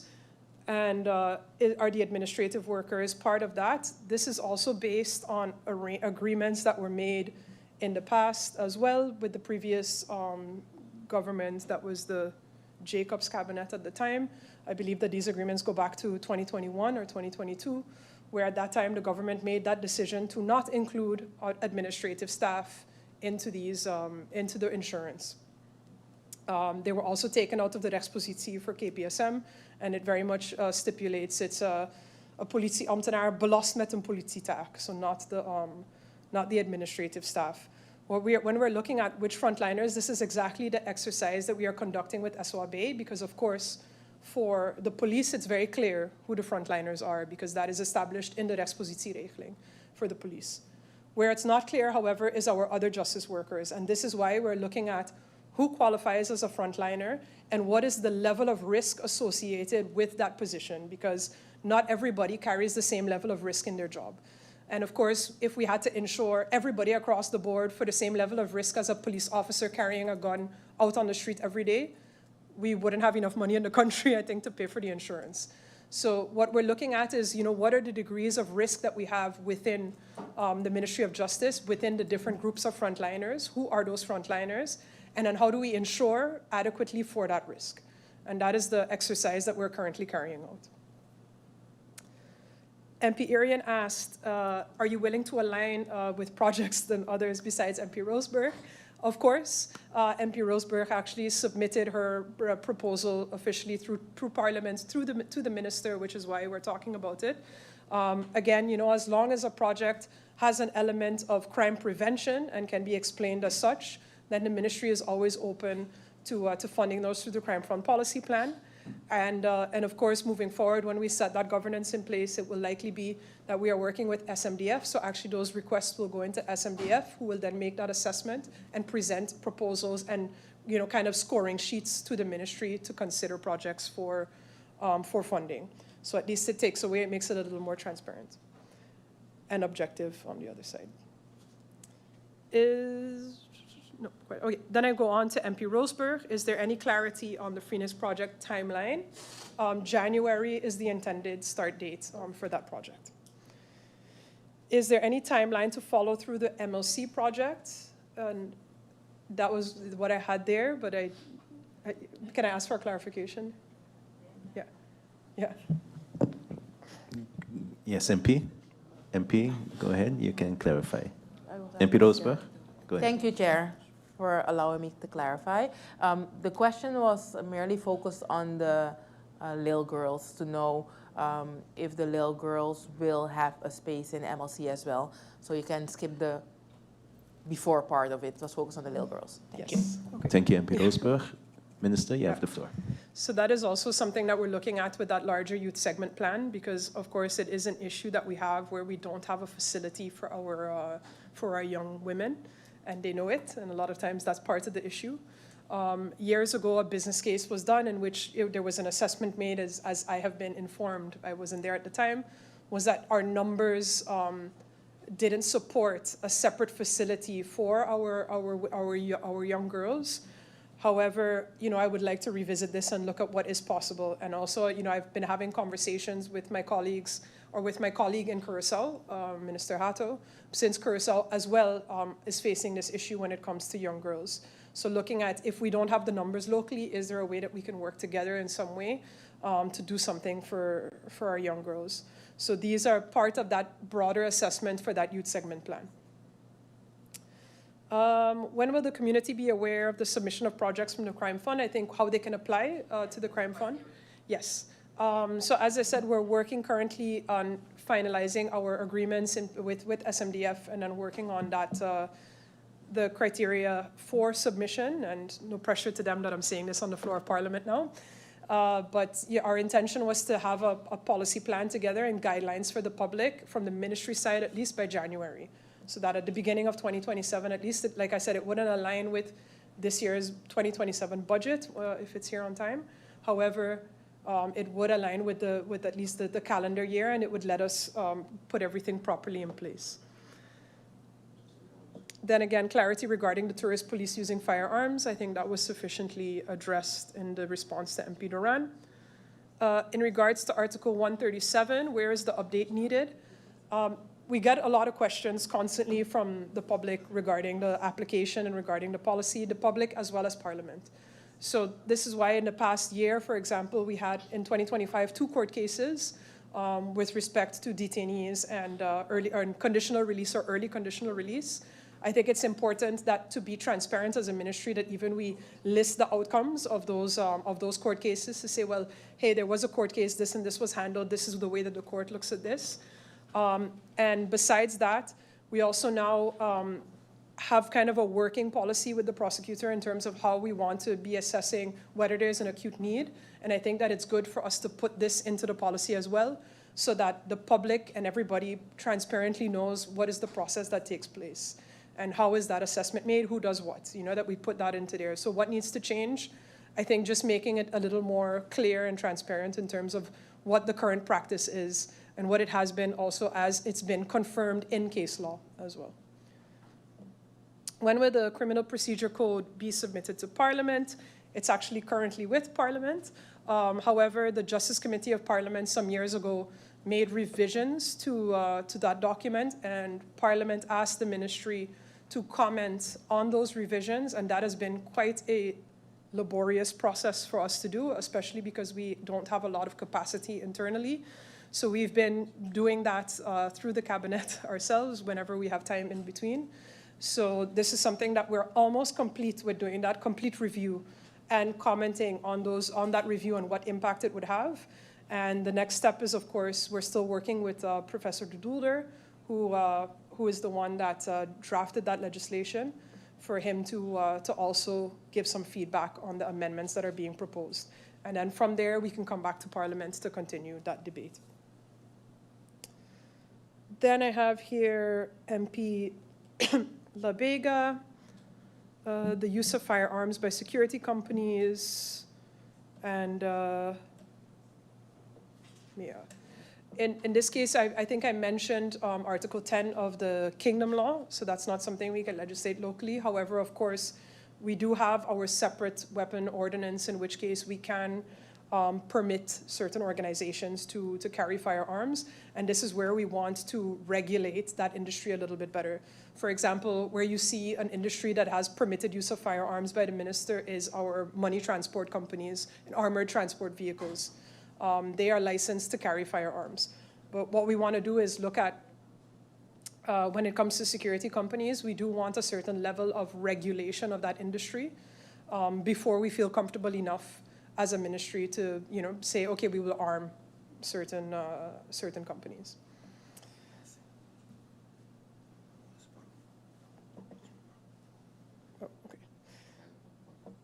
Then I have MP York. Can you explain to the public regarding the use of early release? So I do want to let the public know that there are indeed two forms of early release. You have the regular early release on the basis of Article 132, and then you have the early release on the Article of 137. Both of these are currently being used by the ministry. So it's not that neither one is being used, they are both actively used by the ministry. Article 132 is that regular early release, which says every prisoner has to sit 2/3 of their sentence. So your regular early release is at 66.6% of your sentence. And then Article 137 says, in the case that there is an acute shortage of detention capacity, the minister may set that percentage earlier than 66.6%.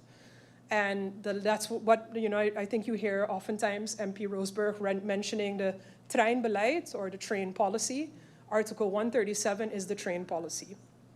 And the way that train policy works is that the prosecutor's office says, Minister, I need space. I have this many people at the front that I need to release from pretrial detention if I don't get space in Point Blanche. And then based on that, the prison keeps an assessment of how far every inmate is in their sentence. So there's a list with percentages per person. And based on the assessment of the prosecutor saying, well, this week I need 2 spaces or 3 spaces, then we look at, okay, who is at what stage within their sentence? And then we can say, okay, well, for this week, we need 3 spaces. Peter is at 65, John is at 63, and Paul is at 62. We'll say, okay, we'll drop, you need 3 spaces. We will therefore go to 62. Everybody who is at a minimum of 62 can come out. And that is the way that assessment takes place on the basis of the train. And it happens just on that specific PEL datum, because it says you need to pick a date in which you say, okay, well, today we will check. And it applies just to those people, and then you go back to 66.6%. So that's the difference between the early release and the regular release of 66.6%. So it's not something that I say, well, I'm going to drop to 62 for the next 6 months. The law doesn't allow that. The law said it has to be as short as possible and only to relieve the stress in that particular moment. So that determination, again, is made by the prosecutor saying, I need this many spaces, and then we look to see, well, what is available in terms of capacity? Because it could also be that you go to look and everybody is at 40%, and then you say, well, I can't make any space for you because that's irresponsibly low to release somebody at that percentage. And the explanatory memorandum of the legislation also refer to about 60%, where you could argue that the legislator said that 60% was kind of that space of we shouldn't really go lower than there unless it's really, really extreme. But this is exactly why when MP Roseberg said, why has the ministry not considered that LBHAM? Because if we pass the LBHAM now that said the maximum that a person can get off is 60%, if a day we need 59 or 58, it means that our hands are tied and we can't release anybody. So this is why we've allowed that flexibility until we have a new facility in which we have more certainty in terms of the execution of sentences. So I know it's quite technical, but and it remains something that's difficult to explain, but that is where it is. And I should say in the determining of those percentages, it doesn't matter what crime you committed, how long your sentence is, it's purely a percentage of your total sentence. So it could be that person A has 6 months left on their sentence and person B has 1.5 years left on his sentence, but maybe person B is percentage-wise of that total further along, that person is released first. So it doesn't discriminate between what you did, what kind of crime, how long your sentence is. Everybody is equal, you're just a number. So that is, and the unfairness of this system as well is that it means that in a time where a lot is happening and it's very turbulent on the outside, you could sit a shorter term of your sentence. Then when everybody behaving themselves really well, you got to sit longer. That is one drawback of this system. But again, both are actively in use. And the last time that we released on the basis of Article 137 was about a month ago.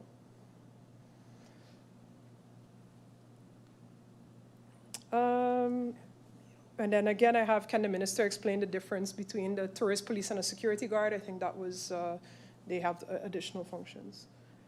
And then, oh, okay. And then I'm getting a little note here that I forgot one of MP Roseberg's questions regarding the notaries and when the timeline is that we have in mind for when that would be done. Was that the question? Sorry, Mr. Chairman. MP Roseberg, if you would like to clarify for the minister, please. MP Roseberg, you have the floor. I'd answer this one. Thank you, Chairman. Indeed, in regards to the timeline of the legislation and also seeing that I have the floor, I would also like to make it known that the minister didn't give me a timeline in regards to the criminal procedure. I understand it's taking a while, but I would like to know when will that be completed. That's what I asked in my clarification. That was posed already. Yes, in but the it was missed. clarification. The Okay. minister mentioned what she was doing, but she didn't give a timeline. That was a complete clarification for the ones that didn't pay attention. Okay. Honorable Minister, you have the floor. Yes. My hope is that at the beginning of next year, then we can be talking about that criminal procedure code by Q1 of 2027. No pressure to those working on it as well, since I just committed to it in Parliament. So that brings me to the end of the clarifications, Mr. Chairman. Thank you, Oh, sorry? No. Minister. Yeah, the MP Yeah. stated it was answered sufficiently. Thank you, Minister. 2:00 on the dot. Much appreciated. And with that, I hereby adjourn this meeting for lunch break until 3 p.m. Meeting adjourned until 3 p.m.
Good afternoon, ladies and gentlemen, Honorable Minister of ECYS, and of course, the Honorable Members of Parliament in the House of Parliament.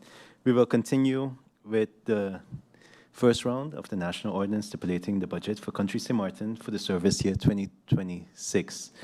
Just brief announcements before I hand the floor to you, Minister, is that we will have a supper break from 6 to 6:30, and it was also decided that we will see to stay within the 9 p.m. time frame for this evening. Yeah, so Minister, you have the floor.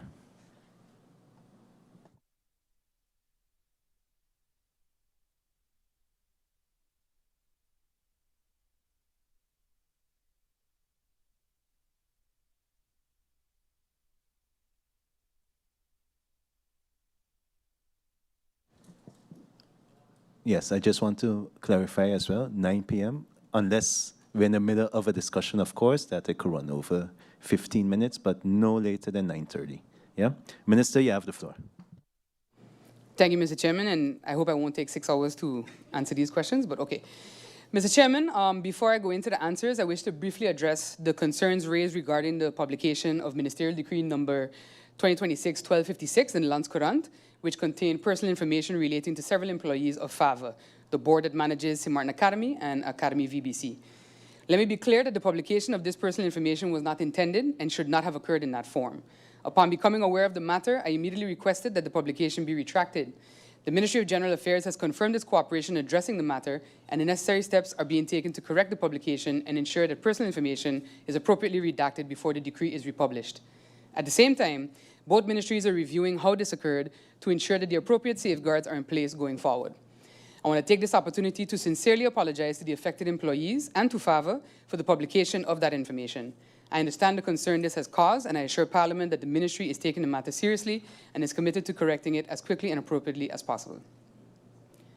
Going into the answers to the questions from Members of Parliament, MP La Cruz, are you happy with the way things are going now? Within my own ministry, I am satisfied with the progress we have made. Most of what I questioned my predecessor on from these seats right here, we've been able to get moving with evidence-based and consistent decision-making. However, there is always room for improvement. While we recognize the resource constraints we're dealing with, we've adjusted to ensure that work does not slow down or stop as a result. For me, however, progress cannot simply mean that the government is busy or that processes are moving. The measure must be whether that work produces better and more reliable results for the people we serve. And by that standard, I'm encouraged by how far we have come while remaining very clear about the work that still has to be done. Are you happy with the direction the country is going? Mr. Chairman, like many who call this island home, I haven't been happy with the direction it's been going for the last 25 years. There is something that happens when you gain greater geopolitical awareness and exposure to different ways and means of accomplishing things. You see home differently, and you recognize that we are severely behind in many structural areas, including areas in which even our neighbors have surpassed us. That is not a statement of hopelessness. It is an honest assessment of where we are. Sint Maarten has tremendous potential, but potential cannot substitute for strong institutions, fully functioning systems, and consistent execution. I'm hopeful about where we can go, but I'm not complacent about where we are. If we are serious about transparency and governance, then we must be equally willing to speak plainly about where we are falling short as we are to speak about where we are making progress. What I see before us is an opportunity to truly, as MP Westcott said, course correct, not just as a government, but as a country. Many of the decisions that need to be made to actually accomplish this will be unpopular and difficult to swallow, particularly as they challenge or dismantle the status quo.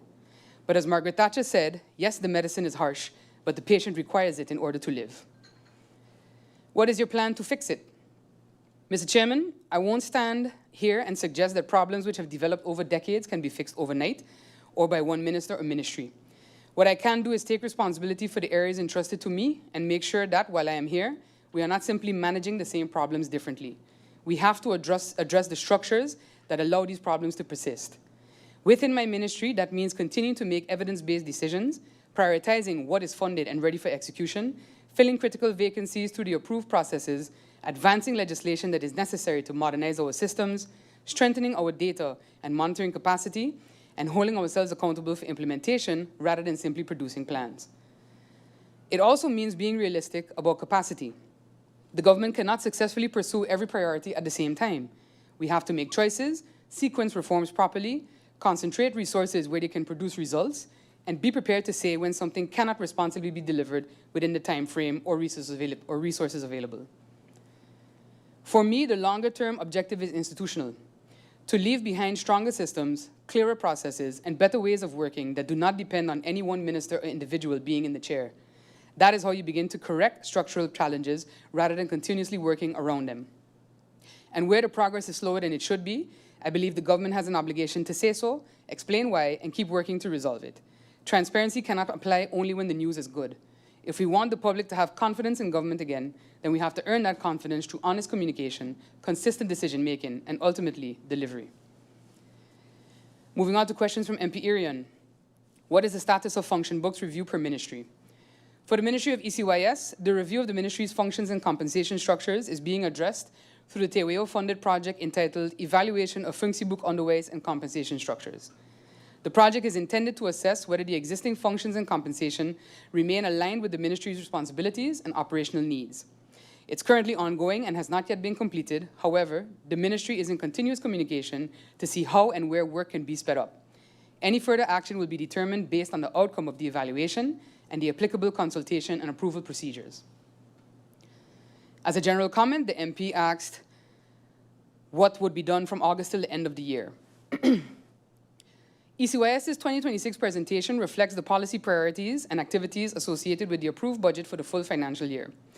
Recognizing that we are now in August 2026, implementation for the remainder of the year must therefore be assessed against the current stage of each activity, the ministry's available capacity, and the time remaining in the financial year. It would not be realistic to suggest that every activity identified for 2026 can necessarily be completed between August and the end of the year, particularly where implementation is dependent on staffing, procurement, legislative processes, or other required approvals. The ministry will therefore focus on what can realistically be advanced or completed during the remaining months, while continuing the approved recruitment process for critical vacancies. The plan is to advance priority activities already underway, progress in essential legislation, strengthen monitoring and data systems, and continue larger reforms in phases according to the available resources and required approvals. Implementation will remain aligned with the approved 2026 budget policy and departmental work plans, and progress will be tracked through the ministry's planning and control cycle with material delays escalated for decision. What are you going to do for the next 3 to 4 months of 2026? So for the remainder of 2026, per department and division, in education, continue the provision and monitoring of study financing, finalize key legislative products related to the quality and funding of higher education, pilot the draft teacher appraisal instrument, advance the special needs education funding framework, commence the TWO-funded projects on strengthening secondary vocational education and the establishment of the Council of Education and Labour Market, the ROA, finalize the 2027 study financing priority list, and commence labour market research for the 2028 to 2032 priority studies. Continue work related to the National AI and Education Policy, Inclusive Education, the Education Care Center, the FRLP reconstruction projects, and other priority education initiatives. In public education, the intention is to undertake comprehensive structural assessments of public schools to identify and prioritize required works, including associated cost estimates. The assessments will provide the basis for a structured, multi-year preventive and corrective maintenance plan, while ongoing repair and reconstruction projects will continue to be monitored and supported. In student support, continue core student support services, including referrals and crisis intervention, parent support and workshops, career guidance, school safety activities and drills, school-wide positive behavior interventions and support, care management coordination, and psychosocial support where required. In division exams, complete core examination activities, develop the framework and assessment for the Group 7 National Assessment for 2027, and continue research related to the CXC CAPE Associate Degree Policy. In the Department of Youth, finalize the comprehensive plan for early childhood development and after-school education, advance the child-friendly initiative, complete phase 2 of the social mapping initiative, strengthen youth participation and civic engagement, and continue safeguarding, capacity building, subsidy framework, and youth monitoring activities, including preparation for the 2027 subsidy cycle. In the Department of Culture, advance the implementation of the Ministry's Slavery Past Action Agenda through the Future Roots program, which encompasses 9 culture and heritage projects focused on preserving and strengthening Sint Maarten's historical and cultural heritage. Following the recent signing of the MOU with SMDF, implementation will move forward in collaboration with the Department of Culture and relevant stakeholders. And in sport, continue the processing and monitoring of subsidies, the school swim program, monitoring of sports facility repairs, and sector research to support future policy development. Moving on to the question from MP Labega, can we get an update with the proposed legislation on the levy of a liter of gasoline and diesel? Work is ongoing toward establishing a permanent legislative framework for the proposed sports fund and the allocation of 1 cent per liter of gasoline and diesel for sports development. Since the previous update in the question hour in March, the Ministry has continued the policy and technical work necessary to establish a legally sound framework for the levy and the sports fund, including work on the governance, administration, accountability, and funding mechanisms that would be required for its implementation. The Ministry has also engaged legislative drafting expertise in the development of the proposed framework. It is important to note, Mr. Chairman, that the original 2022 initiative was a temporary measure and did not result in a permanent legal basis for the 1 cent allocation. The Ministry has determined that the previous LBHAM was not published and the legal basis subsequently expired. The current approach is therefore focused on establishing a permanent and legally enforceable framework for the sports fund and the proposed levy. Moving on to questions from MP York. The MP asked for 5 major deliverables that will actually be completed still in 2026. For the remainder of 2026, the Ministry will focus on the completion of the following 5 major deliverables: the National Decree on Accreditation of Higher Education, and finalizing the draft National Decree for that accreditation by November 2026. Early Childhood Development and After-School Education Plan to finalize this by September 2026, including the completion of phases 1 and 2 of the ECD Curriculum Guide by December 2026. The child-friendly and child safeguarding frameworks to finalize these and sign the MOU with UNICEF Netherlands by October 2026, alongside the finalization of the draft child safeguarding guidelines within that same month. To complete the survey analysis and report supporting the National AI and Education Policy by end of 2026, and to complete the execution of school lockdown drills as part of the Ministry's school safety program, and complete the sports sector research by November 2026, while the school swim program will continue throughout the 2026-2027 school year.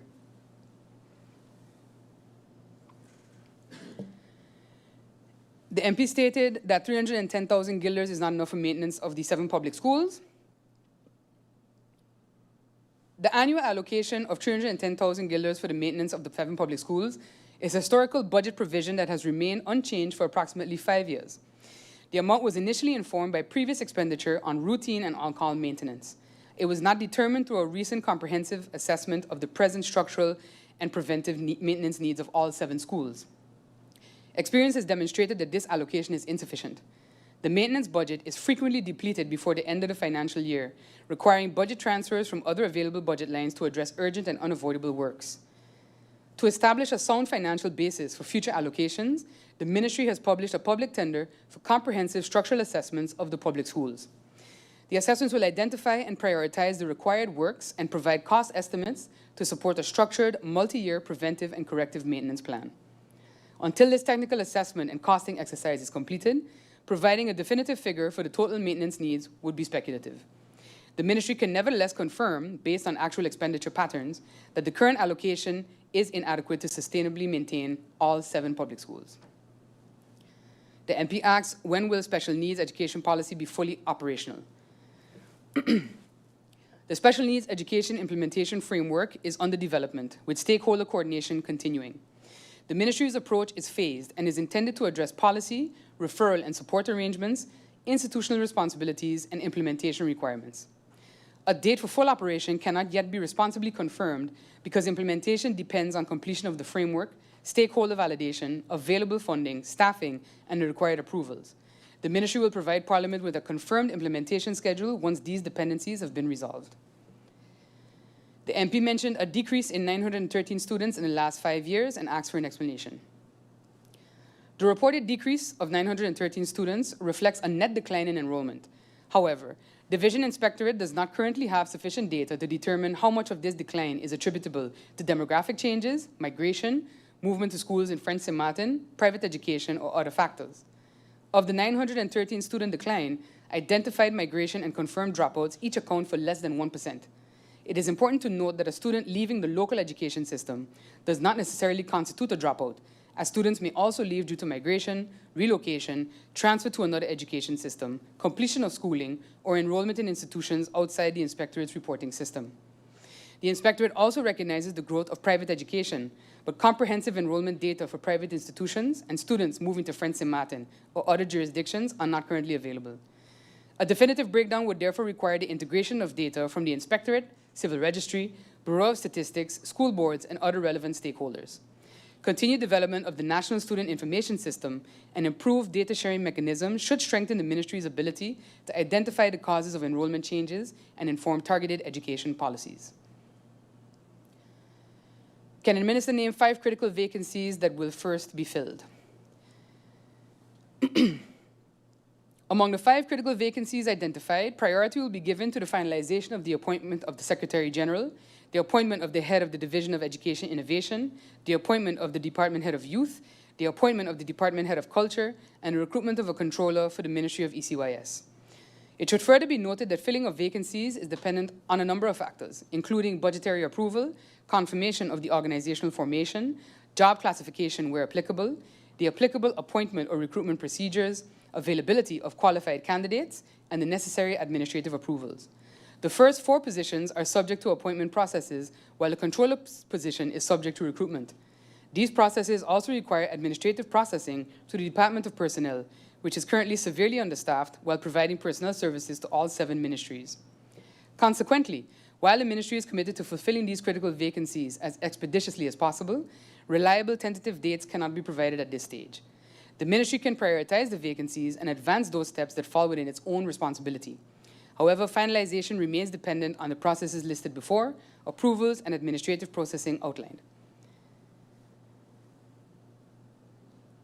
The MP further asked about the acting SG since 2018, acting head of youth, etc. I acknowledge, Mr. Chairman, through you, that prolonged acting appointments are not desirable and may affect institutional continuity and governance. It is important, however, to note that indeed several of these acting arrangements date back to 2017 and 2018 and were inherited by the current administration. They therefore predate me and must be addressed in that context.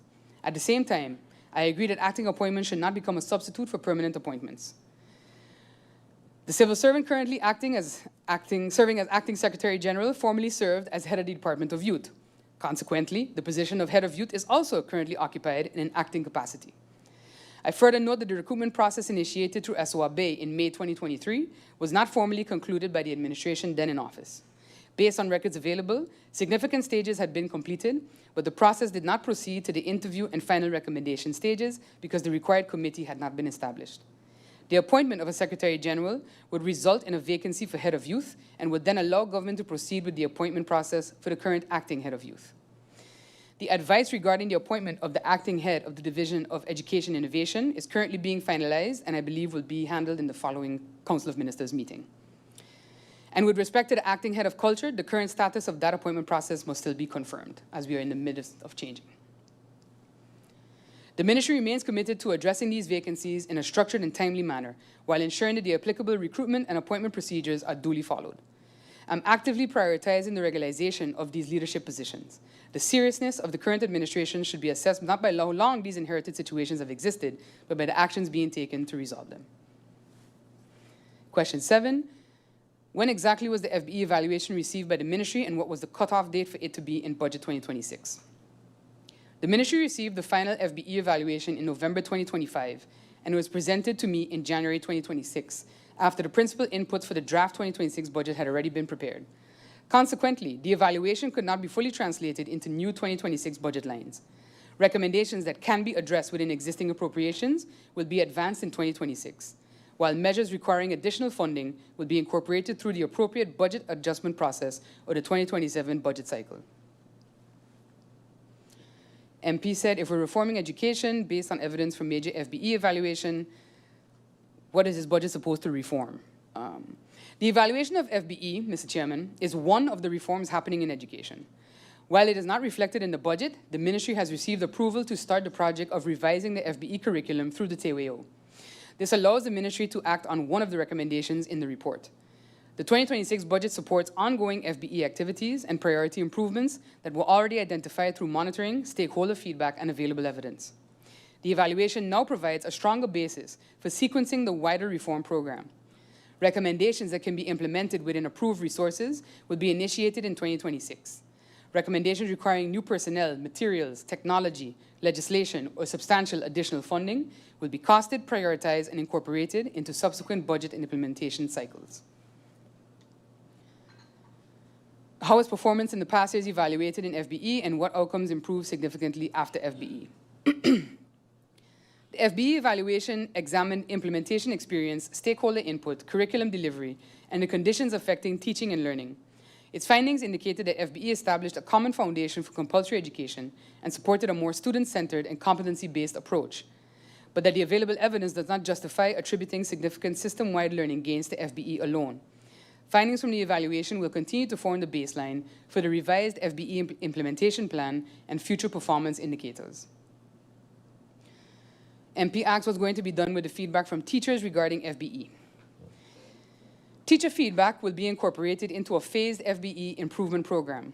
Priority actions include reviewing curriculum benchmarks and alignment with the exit examination, identifying minimum teaching material and technology requirements, strengthening initial and continuing professional development, improving guidance for differentiated instruction and classroom support, and establishing clearer communication, monitoring, and sustained implementation support. Each action will be assigned to the responsible division, costed and sequenced according to urgency, available staffing, and approved funding. And progress will be reported to the ministry's planning and control process and reflected in future budget proposals. The MP referenced my message on bars in the vicinity of schools. If we're cutting out bars, what about casinos? To clarify, Mr. Chairman, I didn't say we have to cut out the bars. Many are already where they are, and as we have seen, governments have been hard-pressed to move them, due in large part to political interference that speaks about the small man. But I would hope that the small man would know better than to have an establishment centered around alcohol, smoking, and gambling in the vicinity of children. And that is what my actual statement was about. So if myself or the MP or anyone hearing me now knows of someone planning to open a bar, perhaps they or the government departments responsible would think twice about doing so in the vicinity of an educational institution. Because these same persons then complain about the state of the youth. Regarding the casinos, while I'm not the Minister of TEAT, my thoughts on gambling entities are well documented. Regarding Rouge et Noir, the entrance facing Sundial is not utilized during the day as per the regulation. It has been confirmed by the Ministry of TEAT that it is closed until 5 p.m. But even that is indicative of what I actually said, which is that the community, including private persons and business owners, must ask themselves if the almighty dollar is worth the detrimental impact to the community, including the youth. It's not a government-owned building they occupy, and landlords must also be cognizant of who and what will be occupying their spaces. That is what the It Takes All of Us message actually says. MP said, the minister said, churches need to stop fear-mongering. If you don't agree, why do you characterize it as fear-mongering? I didn't actually say fear-mongering, Mr. Chairman, and my characterization was not intended as a criticism of churches or their right to participate in public debate. Churches are important community institutions, and many of them provide meaningful support and youth programming on Sint Maarten. My concern was specifically with the use of messaging that creates unnecessary fear or presents assumptions as though they reflect the views or experiences of all young people. And what I actually said was, these are not my words. These are what young people have communicated to myself and to the ministry. The youth engagement study, which I have here, conducted by the Department of Youth during the summer of 2025 as part of the Youth Monitor Initiative, provides useful insight into this discussion. While awareness of church-based groups was relatively high, with 72% of youth respondents indicating that they were aware of them, youth themselves reported being asked for their opinions by church leaders only rarely to sometimes. Similarly, only 16% of the participants indicated that they felt comfortable sharing their opinions in church, compared to much higher levels of comfort at home and with friends.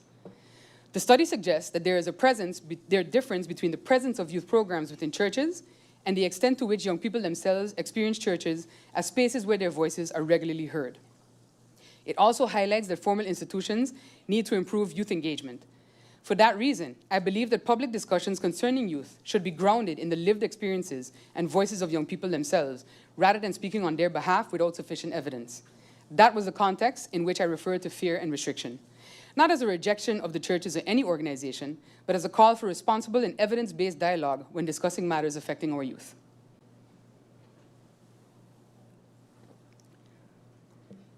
The MP said, when asking what is to be done with EGRA-EGMA, the results are TBD. what's actually getting done. The EGRA and EGMA results will be used to identify priority literacy and numeracy gaps, guide targeted teacher support, and to strengthen curriculum alignment and establish follow-up monitoring. During the remainder of 2026, the Ministry will work with the relevant education divisions and schools to translate the findings into an implementation plan that identifies the interventions, participating schools, timelines, responsible units, and resource requirements. Final measures will be communicated once that plan has been approved. It should also be noted, Mr. Chairman, that education reform and changes to an education system does not happen overnight, and it rarely happens in less than 3 years. And that's in an environment where these types of staffing and fiscal constraints do not exist.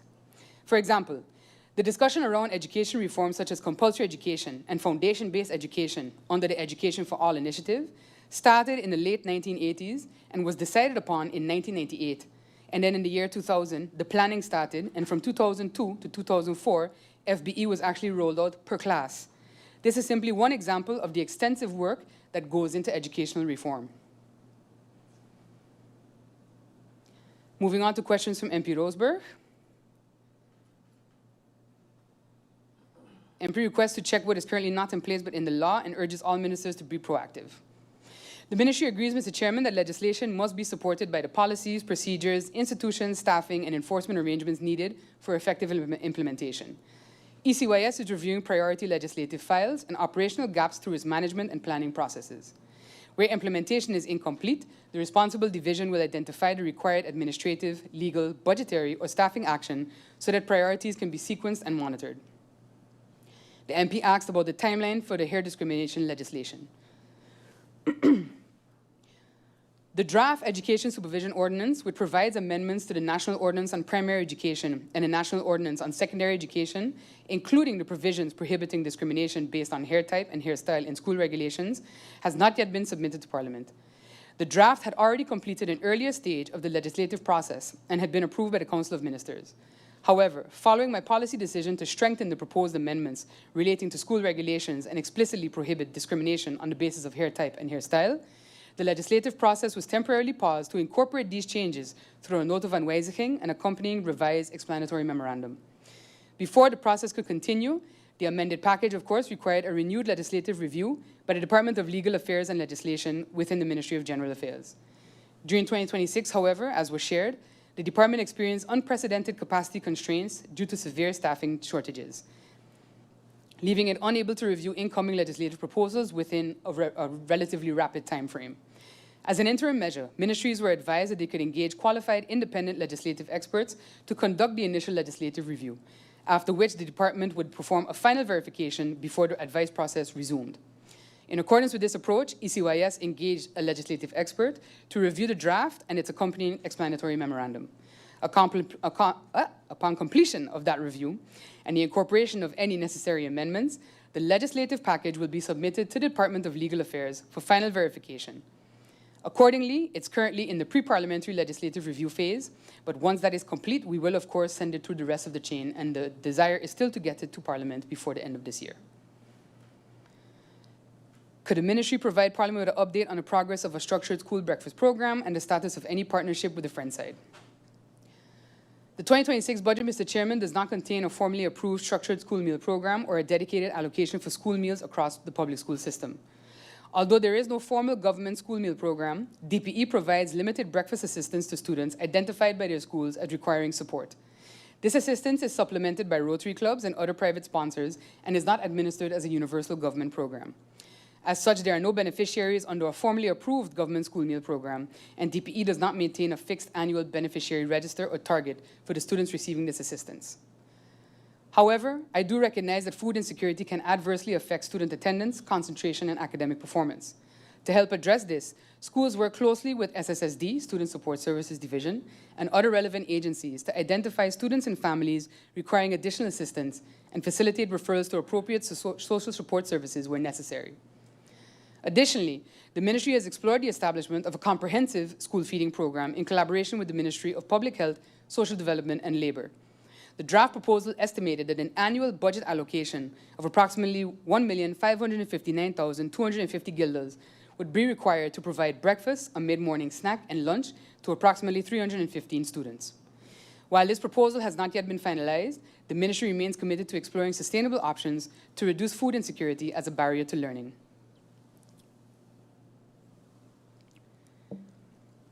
Can each ministry provide a short list of critical laws that they're working on to prevent double work from members of parliament? Priority legislative files include the amendment to the National Ordinance on Education Supervision and its explanatory memorandum addressing hair discrimination, certain legal instruments concerning accreditation and funding, licensing and sanctioning provisions, and amendments needed to support education and youth policy implementation, including the outdated Landsverordening kinderopvang. Several files remain subject to legal review, drafting capacity, and interministerial approval. The ministry supports structured information sharing with Parliament, though, to avoid duplication and to identify areas where parliamentary support may be useful. Moving on to questions from MP Waiver. What is the status of Rao Illit Sports Complex? The Rao Illit Sports Complex forms part of the NRPB's broader sports facility repair and rehabilitation program under ERP1. Site possession and mobilization are currently underway, with works expected to commence in September 2026 and continue for approximately 12 months, with completion anticipated in August 2027. The works include the repair and replacement of the bleachers, changing rooms and toilets, and upgrades to the lighting system to bring the facility closer to compliance with CONCACAF requirements. Moving on to the question from MP Ludmila de Wever. The MP asked about open balances within the ministry. Based on the information currently available from the respective departments and divisions, the ministry has identified a preliminary total of 1,084,150 guilders in outstanding obligations. The ministry recognizes the concern regarding the management and monitoring of open and long-standing obligations. The existence of outstanding balances does not mean that there's no system for recording or monitoring financial obligations. However, the information currently available is still being consolidated and reconciled across the respective departments and divisions. Differences in the timing of invoices, the availability of supporting documentation, and the reconciliation of obligations from previous financial years have made it necessary to conduct an additional review. It is important to emphasize then that that figure is a preliminary amount. The ministry's financial statements and supporting records are not yet fully completed and reconciled. As a result, the ministry cannot at this stage provide an exact and final balance or a complete year-by-year breakdown of outstanding obligations dating back to 2017. The amount may change as additional invoices and obligations are identified, records are reconciled, and the final financial statements are finalized. The ministry is therefore undertaking the necessary reconciliation to establish a complete and accurate overview and to ensure that open balances, including those carried forward from previous financial years, are properly identified and accounted for. The MP further asked about special needs policy. Where are we with it? The Special Needs Education Implementation Framework, Mr. Chairman, is under development with stakeholder coordination continuing. The phased approach is intended to address policy, referral and support arrangements, institutional responsibilities, staffing and resource requirements. A date for full operation, as I mentioned, cannot yet be responsibly confirmed because it depends on completion and validation of the framework, available funding and staffing, and the required approvals. The MP then repeated her question about outstanding balances, and my answer is pretty much the same as it was before, Mr. Chairman, or do you mean to read it out again, Mr. Chairman? Read it out again? Yes, please. Based on the information currently available from the respective departments and divisions, the ministry has identified a preliminary total of 1,084,150 guilders in outstanding obligations. It should be emphasized that this figure is preliminary. The ministry's financial statements and supporting records are not yet fully completed and reconciled. Consequently, an exact and final amount of outstanding obligations, including a complete year-by-year breakdown dating back to 2017, cannot be provided at this time. The preliminary total may therefore be subject to adjustments as additional invoices are identified, records are reconciled, and the financial statements are finalized. The ministry will continue the process of reviewing and reconciling its outstanding obligations in order to establish a complete and accurate overview of amounts due, including those relating to previous financial years. Moving on to the question from MP Westcott Williams. The MP asked about the Project for Slavery Past and Reparation. I'm pleased to report through you, Mr. Chairman, to the MP that the Memorandum of Understanding between the Sint Maarten Development Fund, SMDF, and the Ministry of ECYS was signed on August 18, 2026, following the required vetting and approval by the Council of Ministers and His Excellency the Governor. Following the completion of this process, implementation of the Future Routes projects is scheduled to commence in the fourth quarter of 2026 and continue into the first quarter of 2027. One of the projects already underway is the development of the Future Routes website and landing page, which are expected to go live in the fourth quarter of 2026. The website is currently in its initial development phase and will provide a high-level overview of the 9 activities being implemented under the Future Routes project. The Genealogical DNA Project for Descendants of Slavery is a joint project with SABA and is being led by our colleagues in SABA. The funds for this project were transferred directly to SABA, and the project has also commenced and is currently in its initial phase of execution. And moving on to questions from MP Duran. The MP mentioned the 4-year-old policy. The Ministry acknowledges the concern regarding the legal and operational basis for the 4-year-old admission policy, particularly to ensure that the policy is applied consistently by all school boards, including in cases involving children born after October 1st. The necessary amendments to provide a clear legal basis for the admission policy will be captured, as mentioned previously, in the draft Education Supervision Ordinance. The legislative process for this ordinance is currently being advanced, and the Ministry is working to complete the remaining steps required for its submission. Once the legislative process has been completed, the applicable legal framework will provide greater clarity and consistency in the implementation of the 4-year-old admission policy across schools. The Ministry will continue to keep Parliament informed of the progress and the remaining procedural steps towards implementation. And Mr. Chairman, if I might, I know that school boards tend to say that the legislation is not there yet. However, I would like to remind them that the legislation for your indexation and vacation pay wasn't there either, and it was still paid out. The MP would like to know what is the update on money paid out to the Chinese company for Sister Marie Laurence. Through you, Mr. Chairman, Zhenjiang 2 submitted a bid for the Sister Marie Laurence School, part of the Fostering Resilient Learning Project under the Trust Fund. This contract originally included the demolition of Charles Leopold Bell in the library as well. While the contract was initially awarded to Zhenjiang 2, they failed to timely meet the requirements to actually sign the contract. The procurement procedure was therefore terminated and restarted. The demolition activity was taken out and separately tendered for time efficiency purposes. As discussed on the floor of Parliament in 2025, Zhenjiang 2 also won 3 contracts under ERP1. These were to repair sports facilities, school gyms, and to construct the EOC. On 2 of the 3 that have been terminated, advance payments were made. The total amount of advance payments is close to $800,000. Thus far, no funds have been paid back to NRPB. Therefore, the NRPB demanded the payment of the contractual financial guarantees, and the process to secure this payment to the NRPB is ongoing. As a standard, advance payment guarantees were part of the contract and had to be in place prior to the advance payment being made. Should it be necessary, there is the possibility of taking the matter to court, and the contracts follow Sint Maarten law, and this is something the NRPB is currently investigating.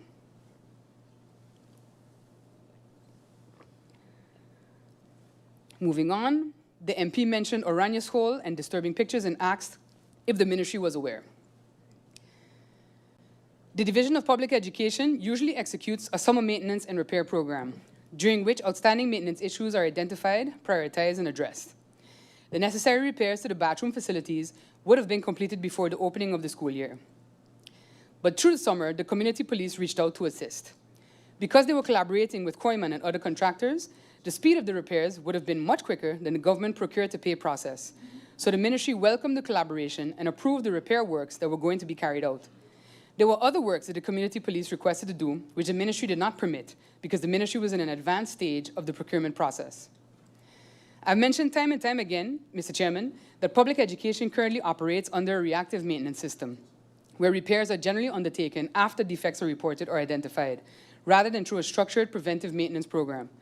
This is one of the weaknesses the Ministry is seeking to correct with the public tender I mentioned earlier. Plumbing and sanitation failures are treated as urgent because of their potential impact on the health and safety of students and staff. However, government currently does not have a dedicated emergency procurement and payment procedure for public school operations. Consequently, even urgent purchases of sanitary fixtures or replacement components must pass through the standard procurement-to-pay process, which can delay immediate intervention. To address this bottleneck, DPE has prepared an emergency and fast-track payment framework for public school operations and submitted it to the head of the Finance Department for discussion.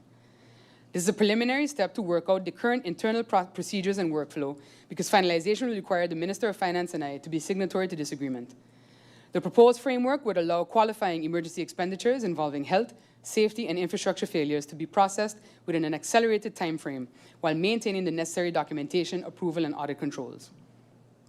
Approval and implementation of this framework, together with the planned transition from reactive maintenance to a structured preventive maintenance program, would significantly improve DPE's ability to address urgent school maintenance issues before they deteriorate to this stage. Additionally, Mr. Chairman, much like our teachers who have to patiently repeat everything to children developing their listening comprehension skills, I don't mind repeating the following. It is not that private citizens, including MPs, are not allowed to make donations to public schools. I've never said it's my school. For that type of attitude, I suggest the good MP checks with my predecessor, who was in his party at the time. What I have said is that donations and contributions to public schools must follow a procedure. I've said it several times in Parliament and in the media, and we've seen quite fruitful collaborations with Rotary, RISE, Lions, Flow, Telem, Koiman, Seagrapes International, and other private citizens over the last year and a half. To date, though, I have only received a donation or collaboration request from MPs York, Roseburg, and Peterson, and my own colleagues in the Council of Ministers.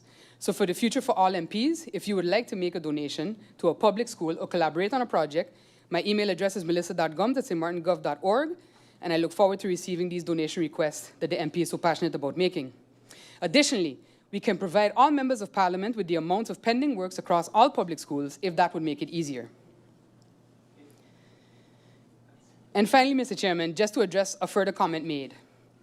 I'm very blessed that the Ministry of ECYS has strong civil servants who work hard and are competent. And so I don't have to use any manufactured weakness as a reason to interfere in policies or tenders they may be working on. After all, the rest of Proverbs 29:13 goes, "But he that keepeth the law, happy is he." However, even a ministry that can run itself has a limit of being able to do so. And that limit is where the minister has to make a decision or not to move things along. And to be clear, not taking a decision is also a decision. And that, a lack of decision-making, is what I've encountered since taking this honorable seat in November 2024. Regarding mental health facility, from the perspective of ECYS, the following functions in the mental health sector are included in the study financing priority list: pediatric psychiatrist, a psychology or psychologist, social worker, safety and security management, and healthcare management. And then it was asked for each minister to list 5 things they've accomplished that wasn't initiated by the former government. 5 examples are the foundation-based education review. This administration completed the first comprehensive review of FBE since its introduction in 2004, providing for the first time in approximately 22 years a system-wide assessment of its implementation and effectiveness. The findings now provide the evidence base for the reforms to FBE that will be advanced. The Dame Ruby Butte National Short Story Contest. As minister, I established this annual initiative to promote literacy and creative writing among young people while honoring the legacy and contribution of Dame Ruby Butte to St. Maarten's cultural and literary development. The inaugural competition was successfully executed in 2025, and the second iteration is currently underway. We've established a youth cabinet as a structured platform for secondary school students to engage directly with the ministry on policy, governance, and issues affecting young people while strengthening youth leadership and civic participation. The ministry developed the Future Roots program under the National Action Agenda on Slavery Past and secured approximately $5.3 million for 9 multi-year culture and heritage projects. The program will support research, preservation, education, public awareness, and community engagement, with the SMDF selected as the implementation partner. And the ministry initiated the development of St. Maarten's first national policy framework for the responsible use and integration of artificial intelligence in education. The process includes an assessment of the education system's readiness and stakeholder engagement to inform the policy framework. These examples reflect both new initiatives introduced by this administration and substantive results delivered during the current minister's tenure. Ultimately, the measure of an administration is not simply who first placed an item on a work program, but whether meaningful results are produced for the country. And with that, Mr. Chairman, I've come to the end of the answers and I await any clarifications. Thank you. Thank you, Minister, for the answers to those questions. I look to the floor to see if any MP would like to use the opportunity for clarifications. I see MP Lewis. MP Lewis, you have the floor for clarifications. Thank you, Mr. Chairman. Good afternoon to the Minister of ECYS and her support staff. And of course, good afternoon again to the people of St. Maarten. Minister, I would like you to clarify with regards to the appointments of the SG, with regards to the appointments of the department heads. I heard a lot about it. I heard that committees was not put together, but we need timelines.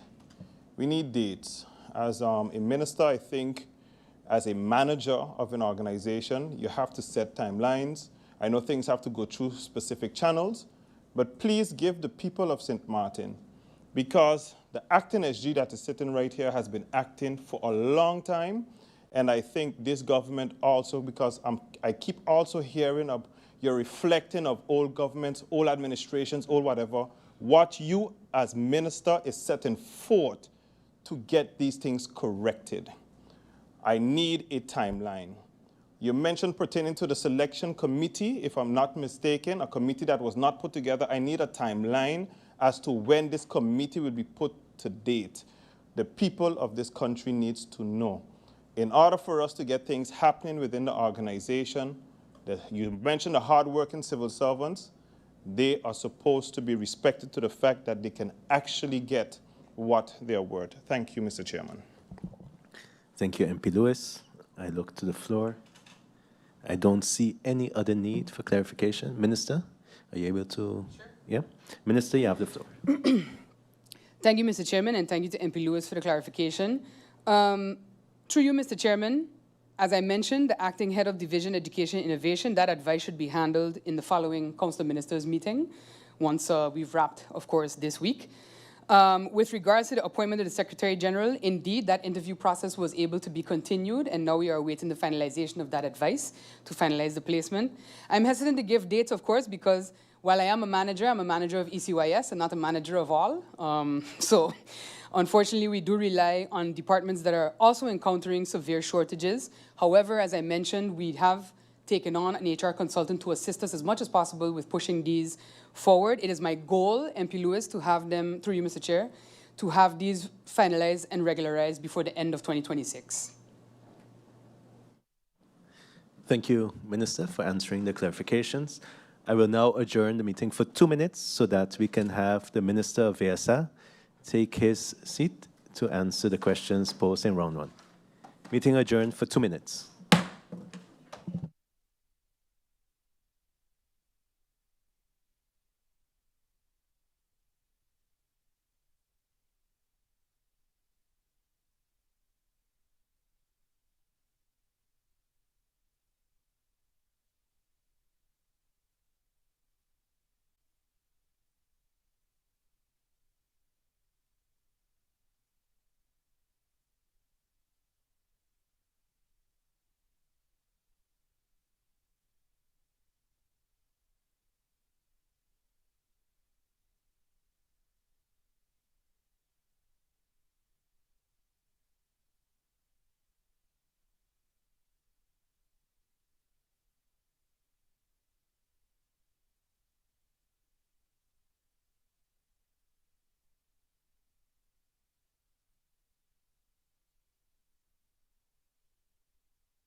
Good afternoon and welcome back. As we continue the discussions, the deliberations on the national ordinance stipulating the budget for Country Sint Maarten for the service year 2026. And we will continue with the Honorable Minister of VSA to answer the questions posed in round one. Minister, you have the floor.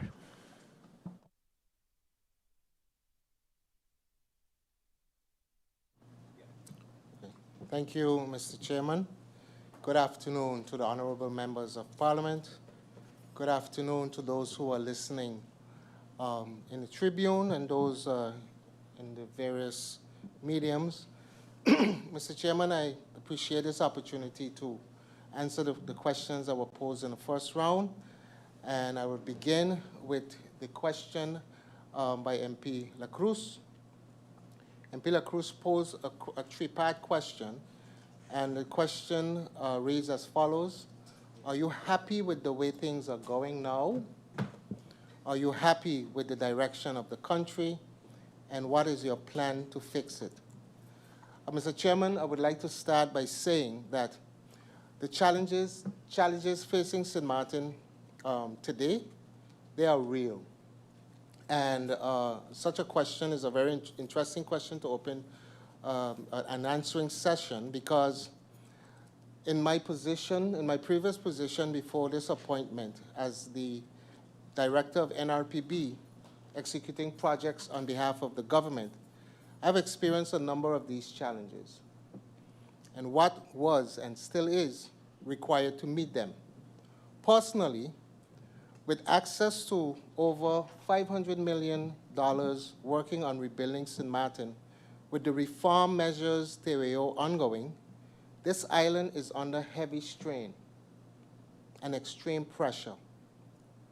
Let's not forget the many wars that have been raging, the pandemic that we had to deal with, that affected the increase in global cost and in global the distribution, and the other challenges affecting everyone everywhere.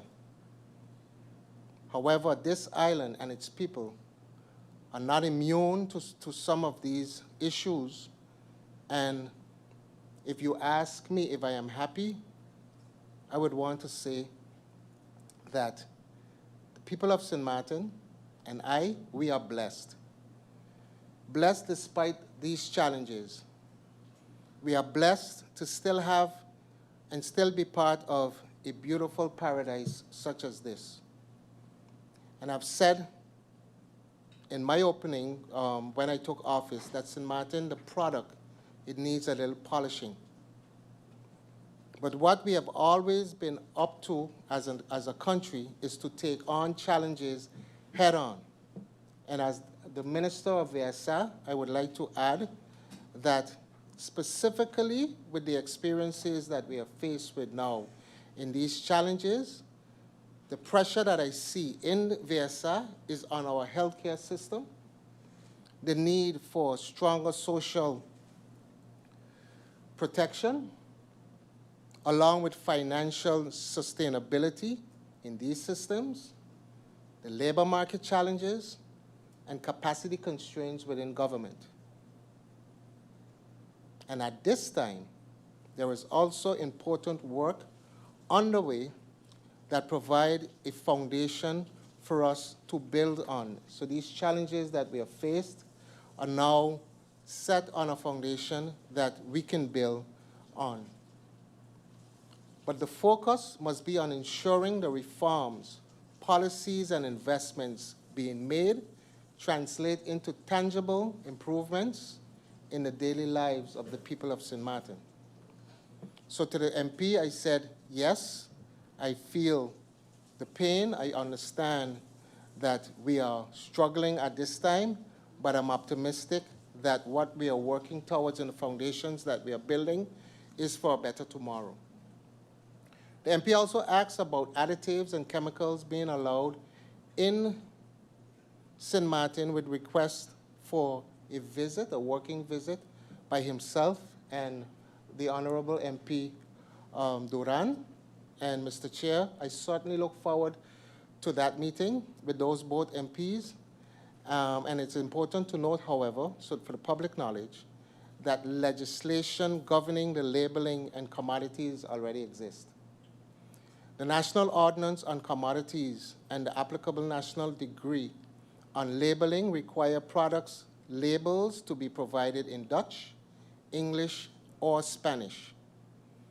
The immediate issue identified is therefore not solely on the absence of legislation, but also the need to strengthen awareness of and compliance with the existing requirements. Therefore, the Inspectorate of Public Health is preparing an information and awareness campaign for the fourth quarter of 2026 with enforcement of the existing labeling requirements planned throughout 2027.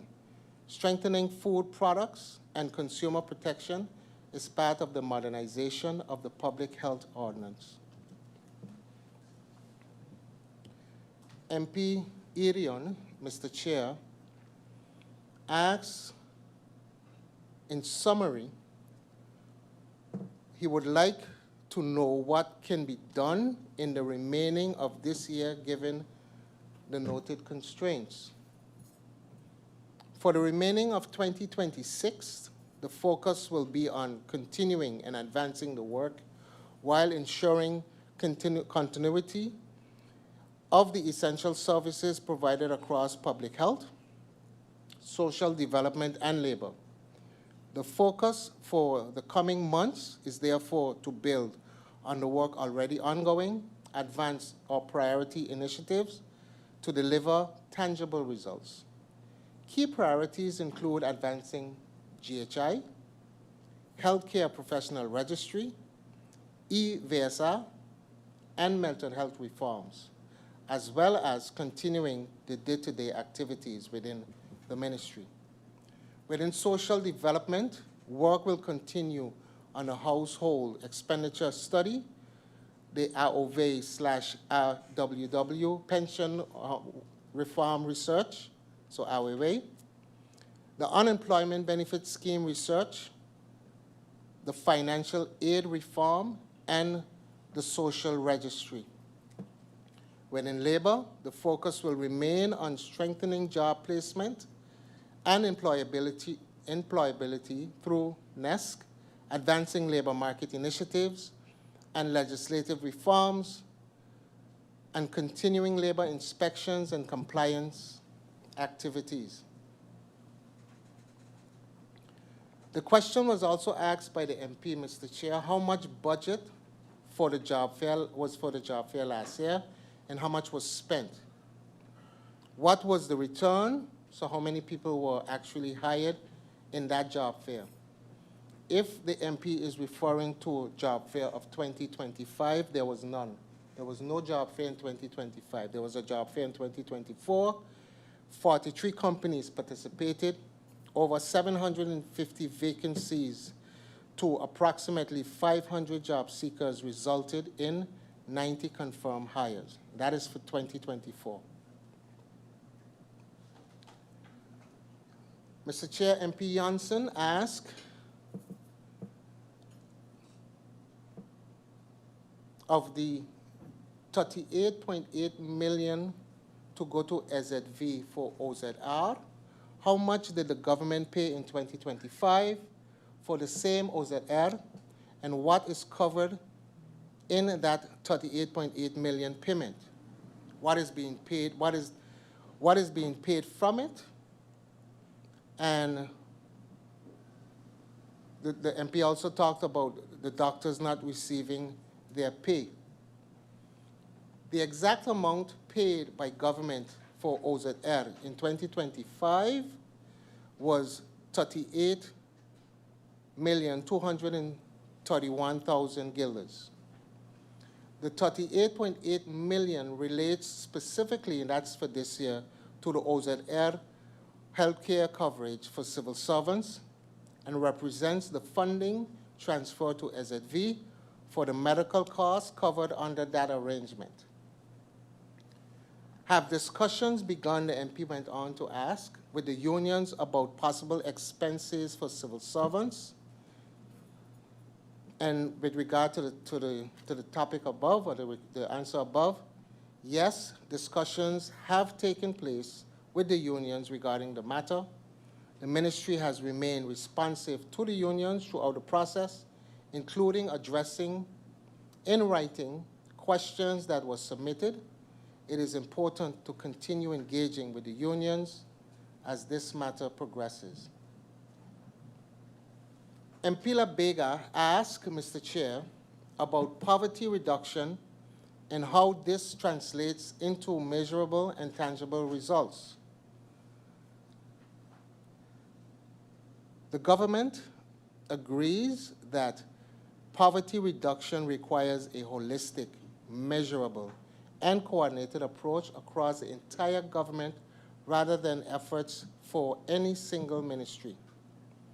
Poverty is a complex and multi-dimensional issue influenced by income, employment, housing, education, healthcare, social protection, and cost of living.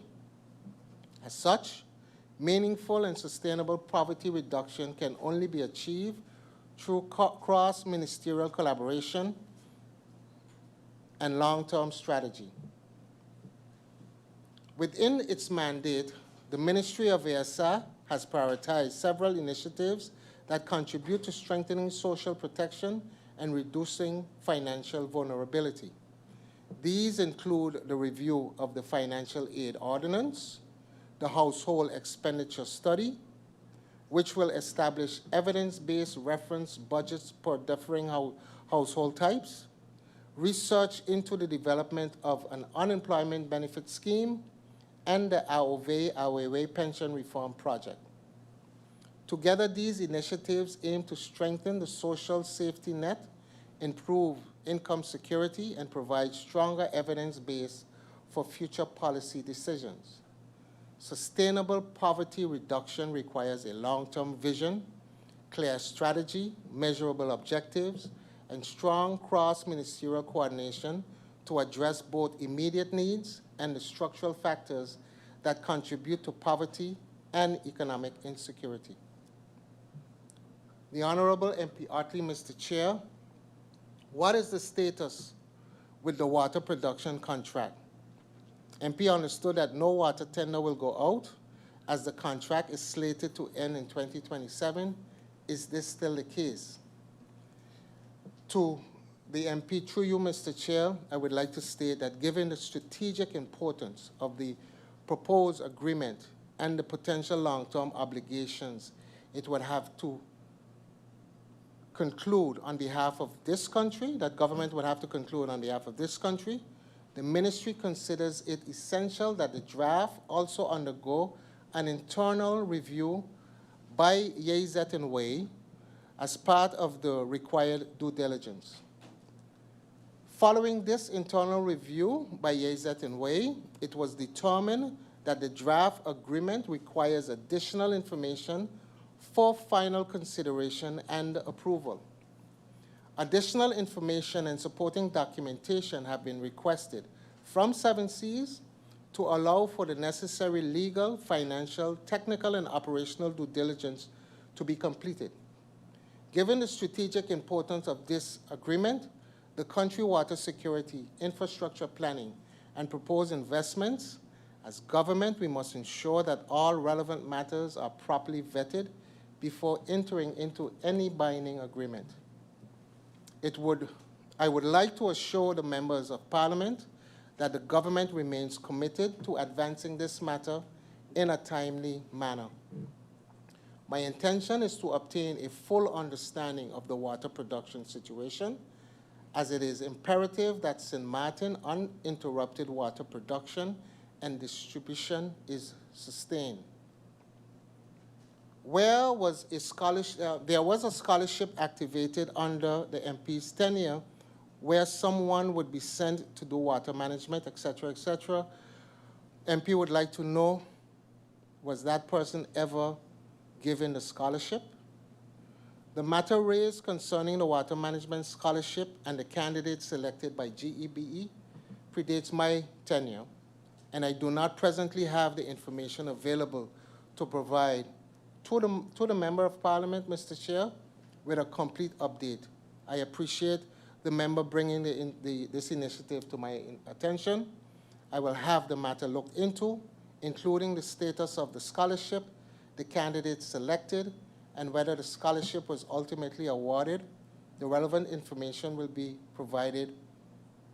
verified and provided to Parliament. MP would like to know the update on the Dutch side being able to sell water to the French side. What is holding this up? The ministry informed that the 2023 agreement referred by the Member of Parliament, Mr. Chair, was a Memorandum of Understanding, a MOU, which expressed the parties' intention to explore and facilitate cross-border water interconnectivity. No commercial contract establishing the sale, price, volume, terms, or supply, or other conditions for the purchase of water from Sint Maarten to French authorities was concluded. With respect to the current status, discussions remain open/ongoing. The government of Sint Maarten has taken the initiative to reach out to the French authorities regarding the MOU and the project in its entirety. As noted, the water produced by the Dutch side has met the applicable quality requirements and was suitable for supply to the French side. However, this is an ongoing matter that the ministry will continue to look into. The MP, Mr. Chair, asked about the plans to save SZV. The concerns regarding financial sustainability of the healthcare and social funds administered by SZV is recognized. The approach is therefore broader than just simply providing additional funding to SZV. It involves strengthening the financial base, controlling healthcare costs, addressing government's outstanding obligations, and reforming the healthcare financing system so that over time, available revenues are better aligned with the actual cost of providing healthcare. The solution requires a combination of actions. Several measures have already been implemented, including the increase of the ZV wage limit to 120,000 guilders annually. Work continues on pharmaceutical cost containment. In addition to the above, government must also address its outstanding obligations to SZV and prevent the continued accumulation of arrears. The actual amount of the arrears is currently being audited by SZV. Once established and agreed upon, discussions will take place on a structural and sustainable repayment arrangement.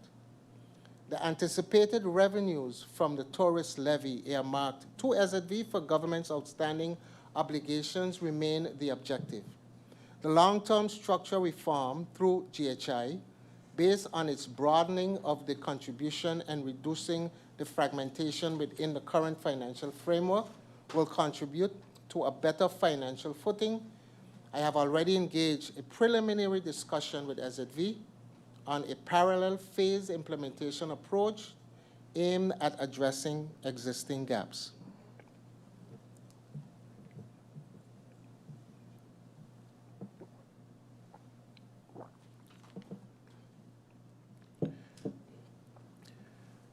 There is no intention to move away from this plan. It remains the intention that the agreed portion of the revenues from the tourist levy will be allocated towards addressing government's outstanding obligations to SZV in accordance with the arrangements made.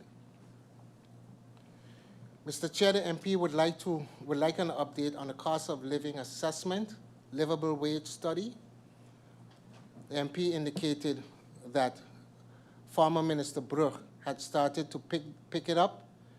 MP would like another update. The Ministry of VSA, in my response, is currently executing a household expenditure study. This is being conducted by NIBUT. I always have an issue with that. NIBUT, which is an independent budgetary advisory institute. This study will be finalized in the fourth quarter of 2026. The MP would like my opinion on the doctor that was spoken about, where the acting minister of VSA allowed a certain doctor, etc., etc. This decision was taken by acting minister of VSA. MP would like to know if the minister agrees with such. Is this the norm?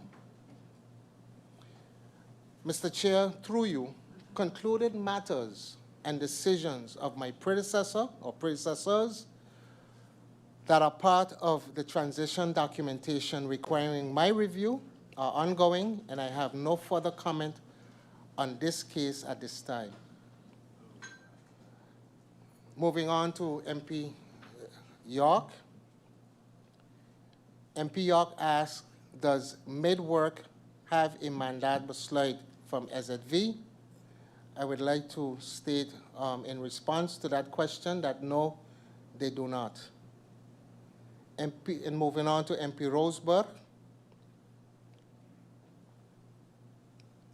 MP Roseburg asked about the legal help desk, if it's operational, to which legal assistance was provided to the community. My response, the monthly free consultation at the help desk are ongoing and are currently on a break to resume in October.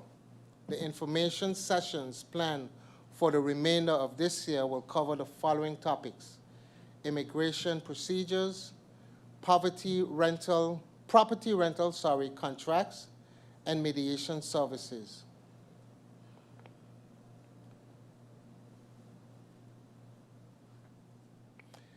The MP also asked, Mr. Chair,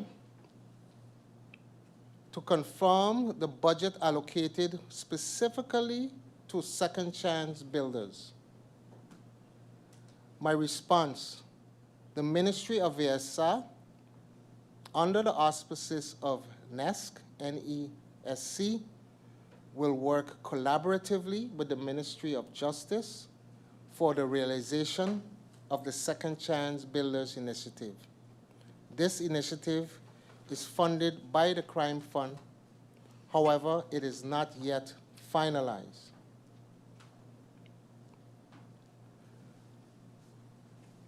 MP Roseburg, Mr. Chair, went on to ask, can the ministry provide a short list of critical laws that the ministry is currently working on?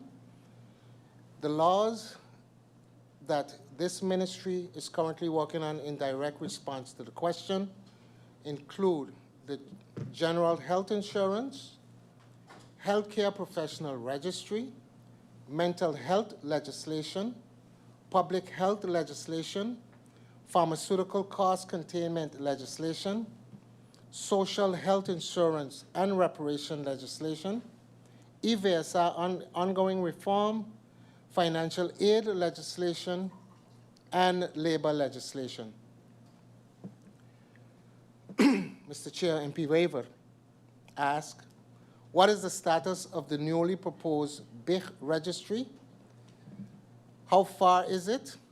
What is the time frame on that?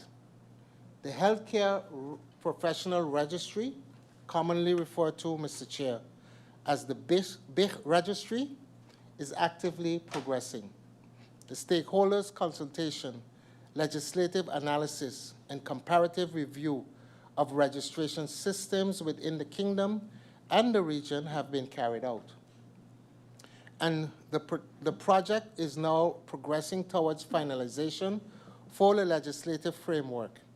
In addition, focus is placed on required framework for the ICT platform. The current plan is to have the draft legislation presented to Parliament in 2027, subject to completion of the legislative drafting, consultation, and required advisory procedures. The exact timing will therefore depend on the progress of the legislative trajectory. Moving on to MP De Wever. SZV is still without a CEO. The MP wants to know the status of the recruitment. the MP indicated not allowing not allowing SZV to go down the same path as GEBE. What I would like to add, Mr. Chair, through you, is that it is important to note that there is no void in the management system as SZV has a deputy director who automatically assumes responsibility of directorship in the absence of a director. Having said that, however, it is the intention to begin the recruitment process for the new director as soon as the USZV board is sufficiently represented. Another question from the MP.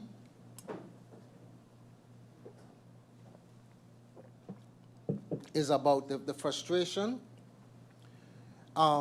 where we are having so many delays in sending our people away for medical services. I would like to state through you, Mr. Chair, when a patient needs treatment that is not available in St. Maarten, the treating doctor makes a referral for treatment abroad. Excuse me. SZV then arranges where the patient will receive that treatment within its contracted network based on the type of treatment needed, availability, waiting time, suitability of the facility, and cost.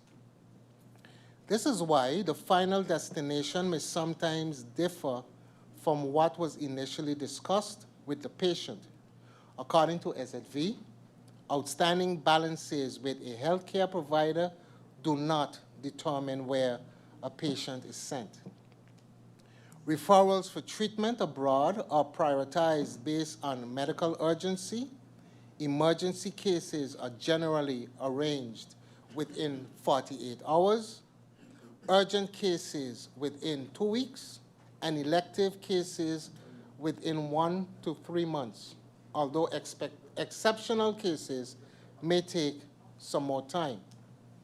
Where patients experience longer waiting periods, this may be because the referral has been classified as elective or because additional medical information, appointment availability, or travel arrangements are still being finalized. SZV, however, acknowledged the patients are not always sufficiently informed about these timelines and intend to improve communication with referring physicians so that patients better understand the category assigned to their referrals.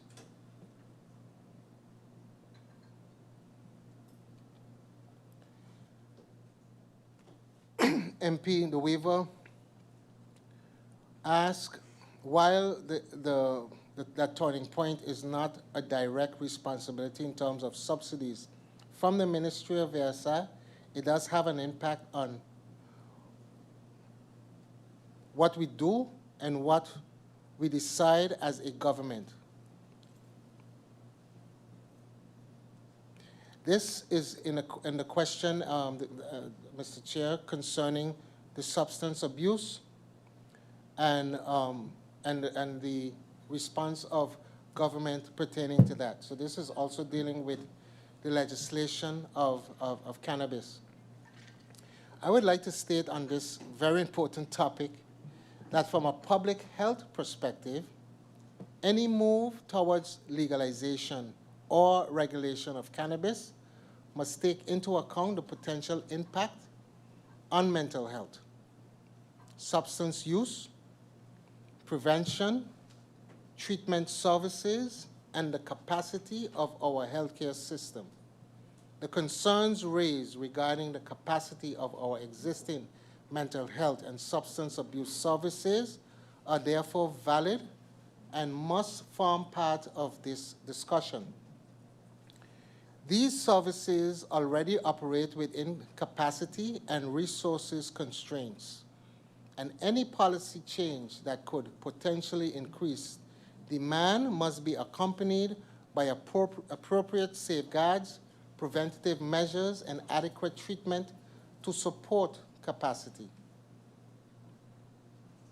Cannabis policy, Mr. Chair, cannot be approached solely from an economic or regulatory perspective.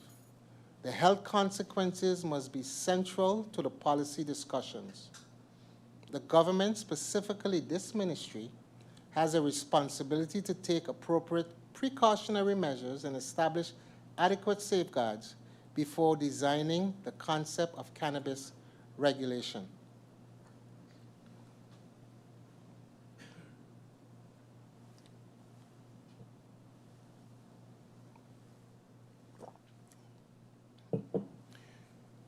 MP De Wever asked regarding the current manpower human resource on the active construction project at the General Hospital. Mr. Chair, at my direction, the Division of Labor Affairs and Social Services conducted a full analysis of all employment permits applications filed in connection with this project, covering both the main contractor and its labor subcontractors.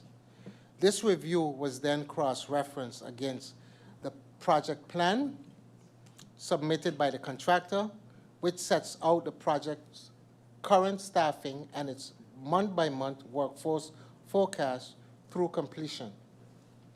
First, 295 permit applications have been filed for this project since 2019, representing 207 unique individuals across 27 nationalities.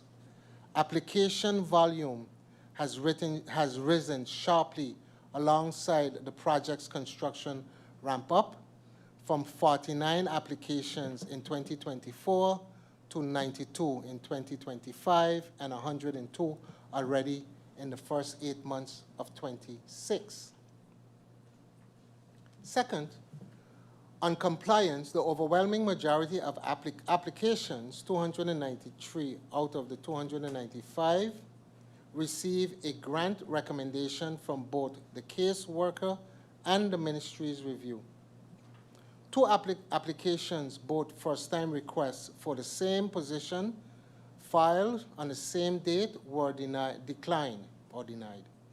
This indicates that permit processing for the project has, on a whole, followed a standard vetting procedure without irregularity. Third, on capacity against demand, the project plan projects a peak monthly forecast requirement of approximately 199 workers in November of 2026. A cumulative permit account of 207, so 199 workers have been requested, will be requested by 20 November of this year. We have already counted 207 permits, and that has already exceeded this projection.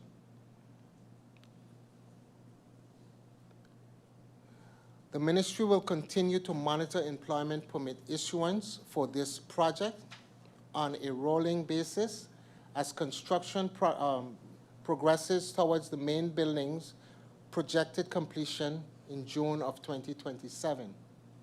As the Sint Maarten General Hospital project continues towards completion, the ministry will maintain a standard of verifying vacancy registration and local availability before any permit is granted, and will continue to prioritize our own workforce for suitable positions. The MP, Mr. Chair, asked how much outstanding does every ministry have? And this is referring to the outstanding bills per ministry.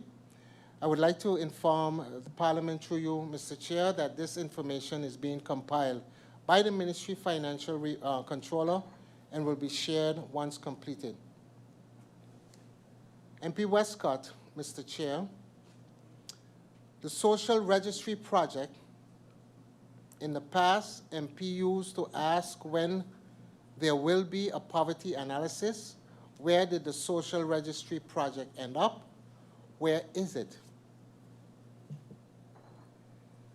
It is recognized that even once Parliament approves the draft GHI legislation, full implementation will not be possible immediately as of January 1st, 2027. As the necessary administrative, financial, and operational preparations must first be in place. Recognizing the urgency for persons who currently fall outside of adequate health insurance coverage, the Ministry, in discussions with SZV on the development of a phased approach to implementation, is ongoing. The purpose is to determine whether implementation can take place in stages rather than waiting until every component of the new system is already for full implementation. Particularly, consideration is being given to persons who are currently negatively impacted by the fragmented healthcare insurance system, including sole proprietors, taxi and bus drivers, vendors, and other groups with limited or no access to affordable health insurance coverage. The phased approach is still being considered, which the focus on how sole proprietors, taxis and bus drivers, and those who fall outside of the system can be prioritized with the introduction of GHI. This is contingent on the legal, financial, administrative, and ICT requirements, as well as implementation capacity of the executing organizations. The objective is to identify a responsible way to begin closing the existing gaps in coverage as early as possible, while continuing the preparations necessary for full implementation. Mr. Chair, the MP also asked for an update on the country packages. The e-measures under the country packages have gone through several modifications from when it was initiated in 2021. Where there were originally individual measures after performing research, it was identified that some measures needed to be merged before proper implementation of recommendations could occur for the labor market and social security theme, referred to in country package now as ELAR. So in summary, E1 and E4 were merged, and this merger along with E3 became ELAR. As it relates to the combating illegal employment, there is not one specific project included in the country package that directly addresses this. However, one of the reform measures focuses on regulating temporary employment agencies. This sector was identified as an area where labor laws were either not fully applicable or not consistently applied with, creating gaps that could facilitate illegal employment and labor exploitation. Research was conducted on the local temporary employment sector to inform and guide the necessary legislative reforms. Legislation has been drafted with the aim of submitting it to the legislative approval process by the end of this year. The proposed reforms provide stronger protection for temporary workers, introduce specific licensing requirements for temporary employment agencies, clarify shared responsibilities, and strengthen supervision and enforcement. Operational preparations will also be required to ensure effective implementation once the legislation is approved. Another reform aimed at strengthening the labor market and therefore reducing illegal employment is the streamlining of dismissal legislation to ensure a more balanced and fair framework for both employers and employees. This project is currently in the initiation phase and would go hand in hand with the establishment of an unemployment benefit scheme. However, the most important aspect in combating illegal employment will always remain compliance. Compliance to the existing laws by the employer and worker, and enforcement by inspectors and regulators. The Inspectorate of ASI is currently being reviewed in order to better strengthen their performance and determine any restructuring that may be necessary.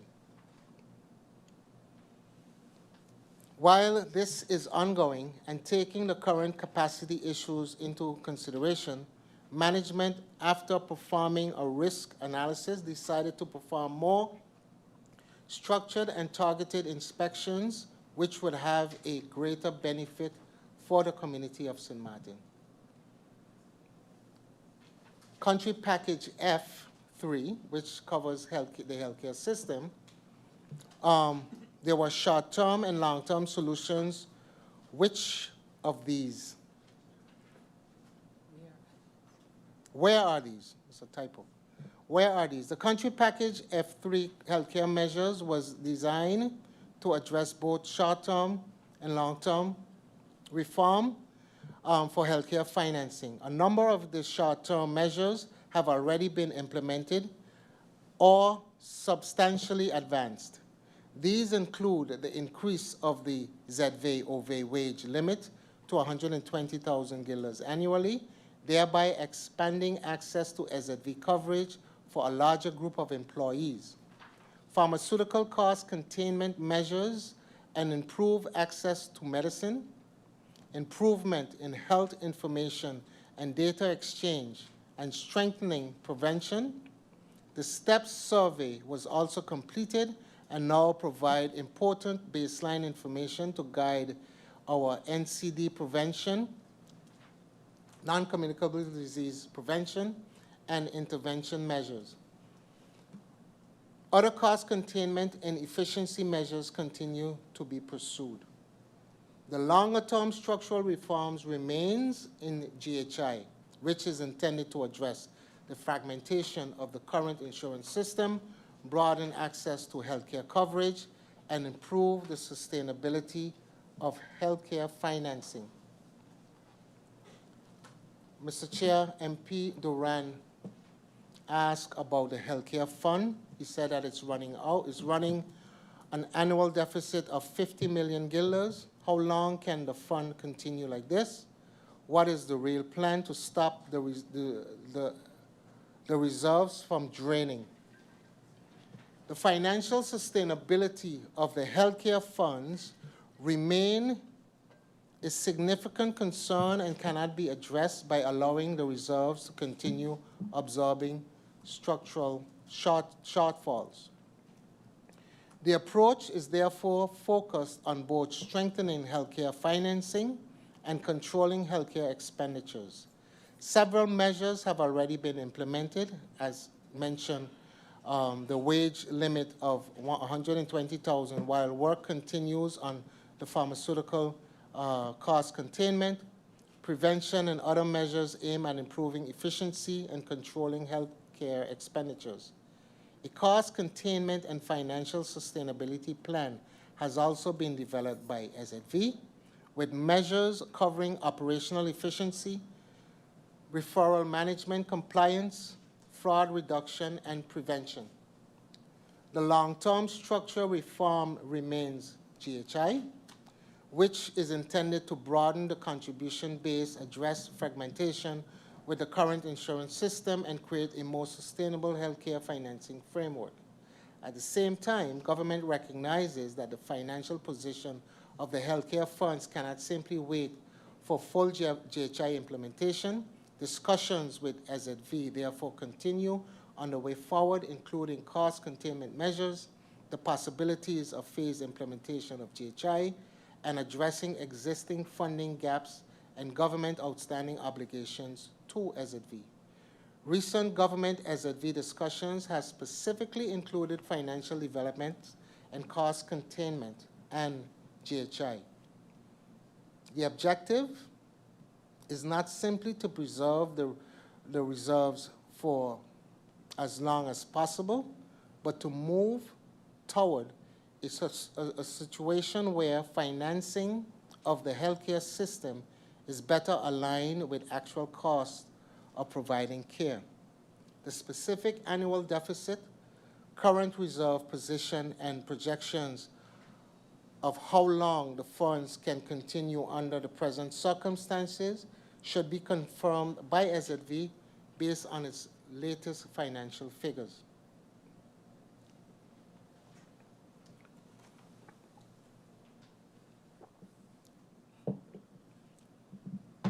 The MP also asked, Mr. Chair, what are the plans for the elderly and what are the plans for addicts? The government is developing a comprehensive national aging framework to improve the well-being and quality of life of St. Maarten's elderly population. Building on the findings of the Health Agency baseline assessment, key priorities including improving access to health care, support services, reducing social isolation, strengthening community-based care, and enhancing financial and social protection measures. Current initiatives include the development of a social directory for seniors, the review of the social care policy, and revisions to the financial aid ordinance. Through a coordinated multi-ministerial approach, the government aims to support seniors in aging with dignity, maintaining their independence, and accessing care and services that they may need. The MP, Mr. Chair, also asked about Officer Kuyers, who was seriously injured in the accident, unfortunate accident on the Sucker Garden Road.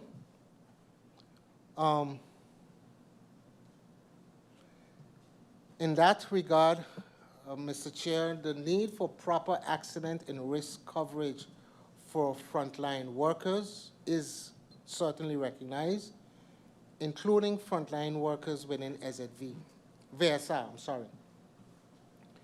At this moment, there is no separate VSR arrangement that is being implemented because this concerns the employment conditions and protection of frontline workers across government. It needs to be addressed as one government-wide arrangement rather than each ministry developing its own system. The MP went on to ask to all ministers, the MP would like each minister to list 5 things they have accomplished that wasn't initiated by the former government. Honorable MP, through you, Mr. Chair, the ministry's work is continuous, and many of its programs, reforms, and legislative trajectories extend across different administrations. The focus since taking office, however, has been on ensuring continuity, reviewing the status of the ministry's priorities, addressing matters requiring immediate attention, and providing direction where necessary so that important programs and reforms can continue to move forward.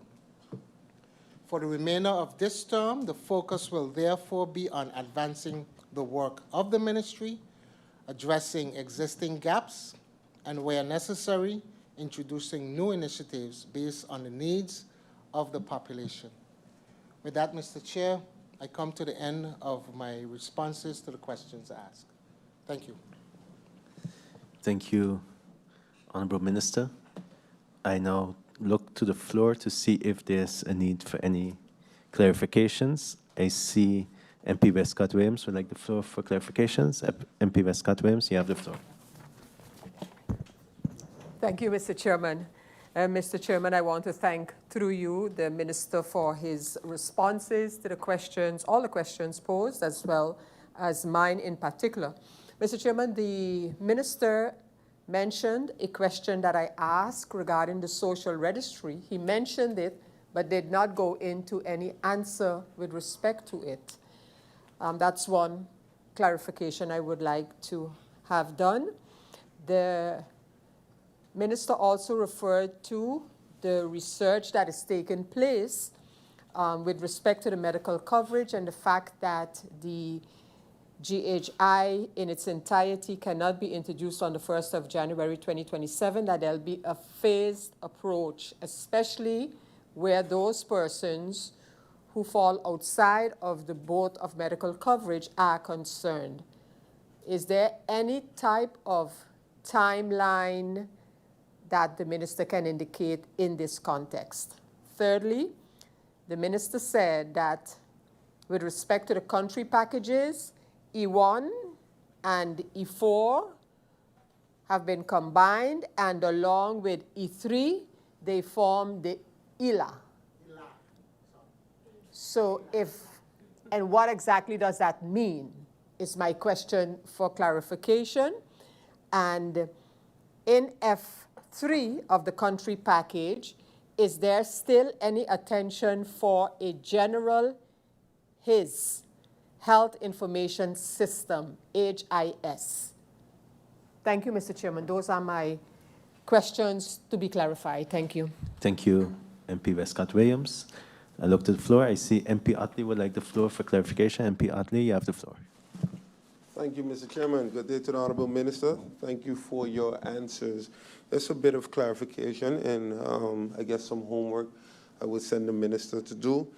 When it pertains to the agreement with the French side, it says MOU and water contract. And the MOU was signed on a government level, and GB signed a contract with SARS, which is a water company on the French side.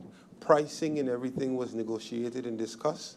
So it was not only the signature between myself and Mr. Mussington, it was also then Mr. Washington from Troy, from GEBE, and also the agreement with the French side.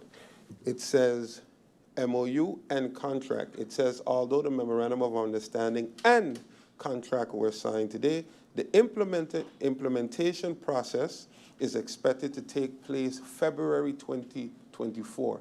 There was also an implementation date when this was expected to take place, February 2024.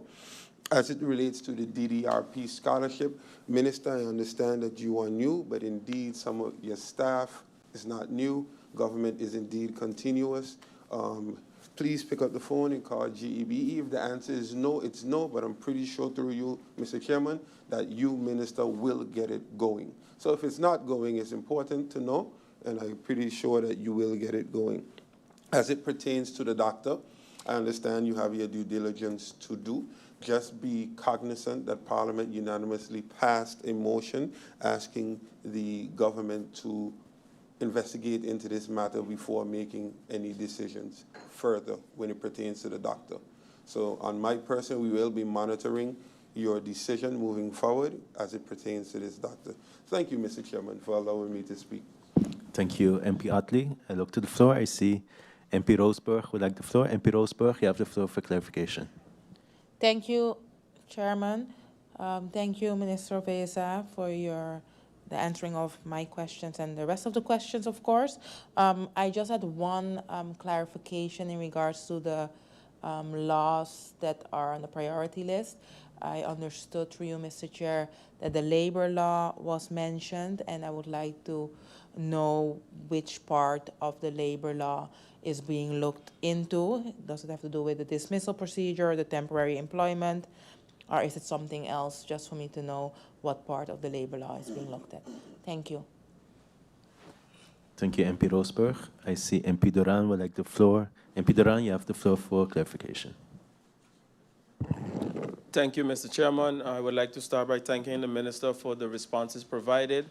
However, in the last point, with regards to the coverage for the frontline workers, am I to understand that the Minister is saying that government is now going to work on a collective policy, which I think makes sense, because if the Minister of Justice is currently busy now checking for the justice workers, and you, through you, Mr. Chairman, as the Minister of VSI, have the ambulance that falls within frontline, I think it would make more sense to evaluate it across all ministries, which frontline workers are there, and then it would make the policy cheaper, so to speak, if it's done collectively. So I heard the minister mention of a collective approach.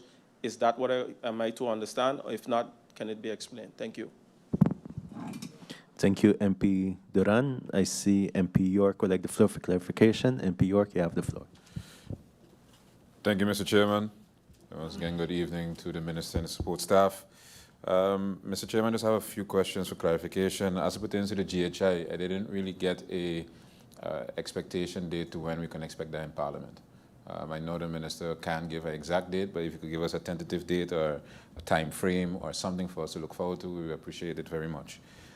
As it pertains to data collection, I think the Minister referenced that NCDs, non-communicable diseases data, are the contributors are the SMMC and the GPs.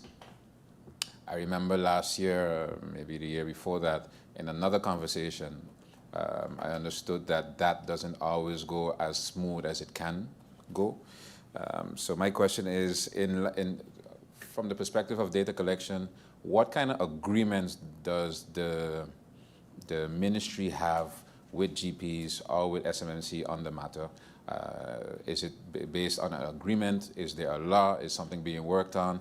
Can the minister give more light on that situation moving forward and how the ministry plans to better it in combination with the contributors? Also, Mr. Chairman, as it pertains to sick leave, I asked the minister in the previous round if MedWorks has any type of mandat, besluit, or something from SZV to execute the function. Because when I look at the National Ordinance regulating entitlement of sickness, employee entitlement of sickness benefits, the law recognizes the minister, it recognizes the werkgever, so basically the employer, and the werknemer, the employee, and something they call the bank. The bank is het Land Sint Maarten of één door deze bij landbesluit aangewezen uitvoeringsorganisatie, which quote-unquote would be SZV. Now, a couple years ago, MedWorks took over a lot of those functions as it pertains to sick leave. So my question is, if MedWorks does not have a mandaatbesluit, can the minister clarify if they need a mandaatbesluit and basically what authority are they executing their function on? Because one would say if they don't have a mandaatbesluit that what they're doing, what they're executing would not have a legal basis, thus would be illegal. So I don't want to put anything out there, but I would like the minister to clarify on what legal basis are they executing their function. And lastly, comes back to the first question, Mr. Chairman, from MP La Cruz, asking the minister a very simple question. I understand it could be the minister wouldn't want to give a direct answer, but the minister went around St. Kitts Nevis, came back with his answer. And I still don't understand, out of that answer, is the minister happy, and if not, why? And if yes, why? I understand that the minister is optimistic. If that's the minister's answer, he's going to stick to it, fine. Then respect to that. But I would, knowing the minister is a very straightforward guy, I would appreciate if the minister can give a bit more clarity on his feelings towards the topic. Thank you, Mr. Chairman. Thank you, MP York. I look to the floor. I don't see any other need. I see MP De Wever would like the floor for clarification. MP De Wever, you have the floor. Thank you, Chairman. The minister mentioned that the info is being compiled for all the amounts outstanding from that ministry, but I just wanted to find out if that was actually going to come now in this budget debate or if it's something that requires more time. Thank you. Thank you, MP De Wever. I look to the floor. I don't see a need. Honourable Minister, is this something that can be answered in this moment, or would you need some time to be able to answer the clarifications?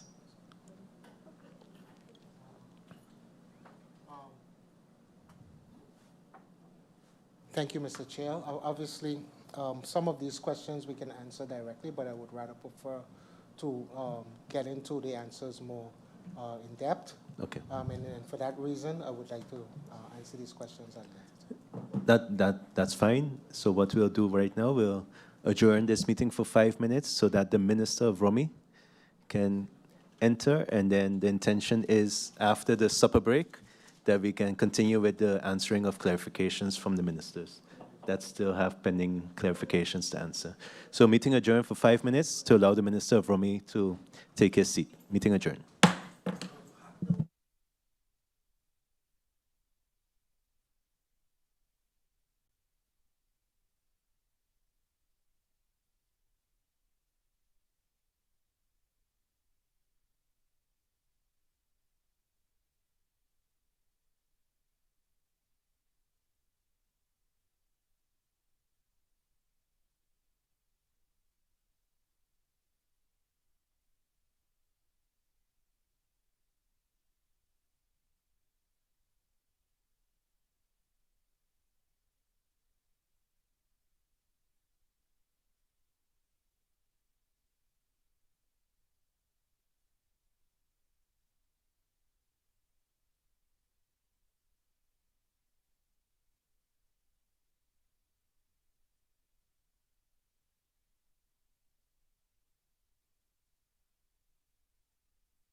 Good afternoon and welcome back as we continue the discussions on the national ordinance stipulating the budget for Country St. Maarten for the service year 2026. And we will continue with the answering of questions from the MPs in round one. And we have the Minister of Romy with us here to answer those questions. Minister, you have the floor. Mr. Chairman, members of Parliament, those listening and viewing online, good evening. I begin first with the question posed by MP La Cruz. Are you happy with the way things are going now? Mr. Chairman, through you, I am optimistic. I use optimistic because when I first entered office, a number of things that I proposed were questioned, some even rejected. 2 years later, many have realized, for example, that the only way to a sustainable waste sector is through persons for the first time paying.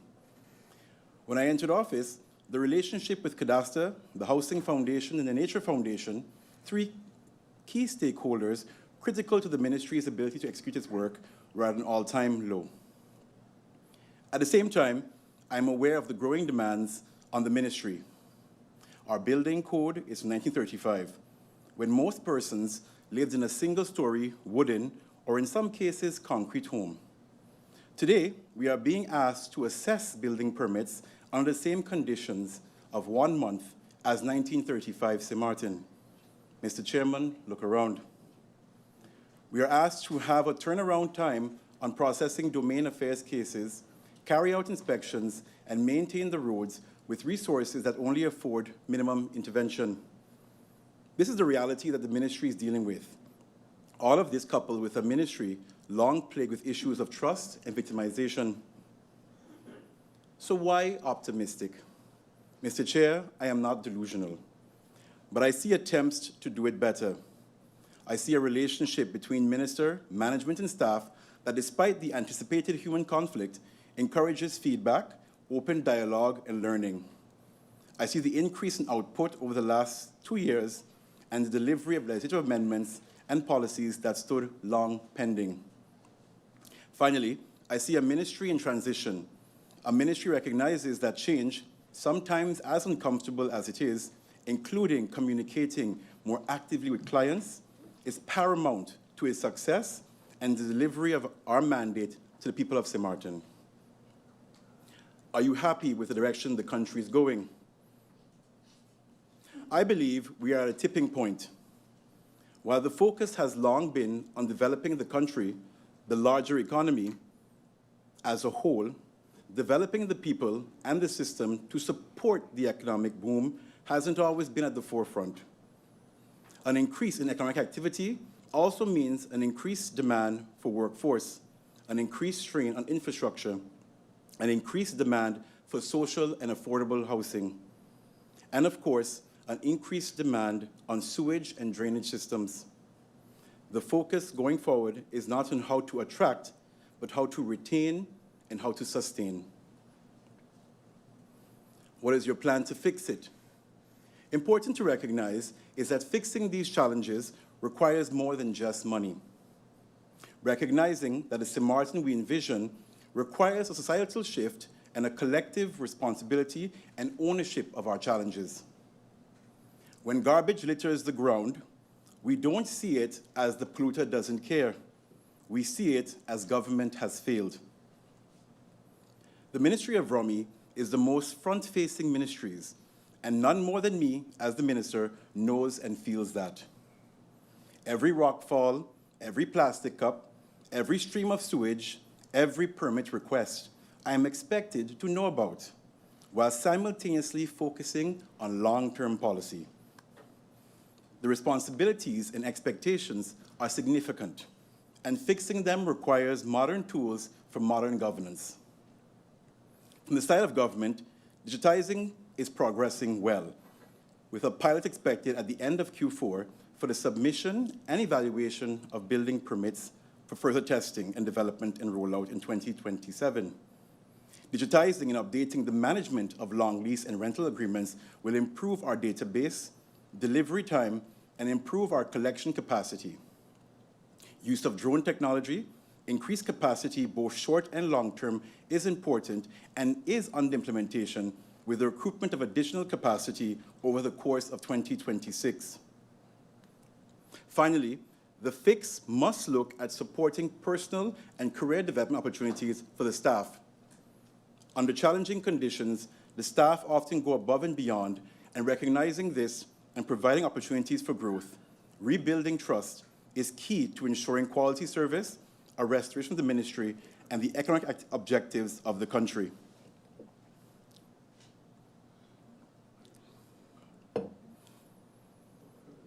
Moving to the questions of MP Irian. Will the minister execute these things in 3 months with staff that is not there yet?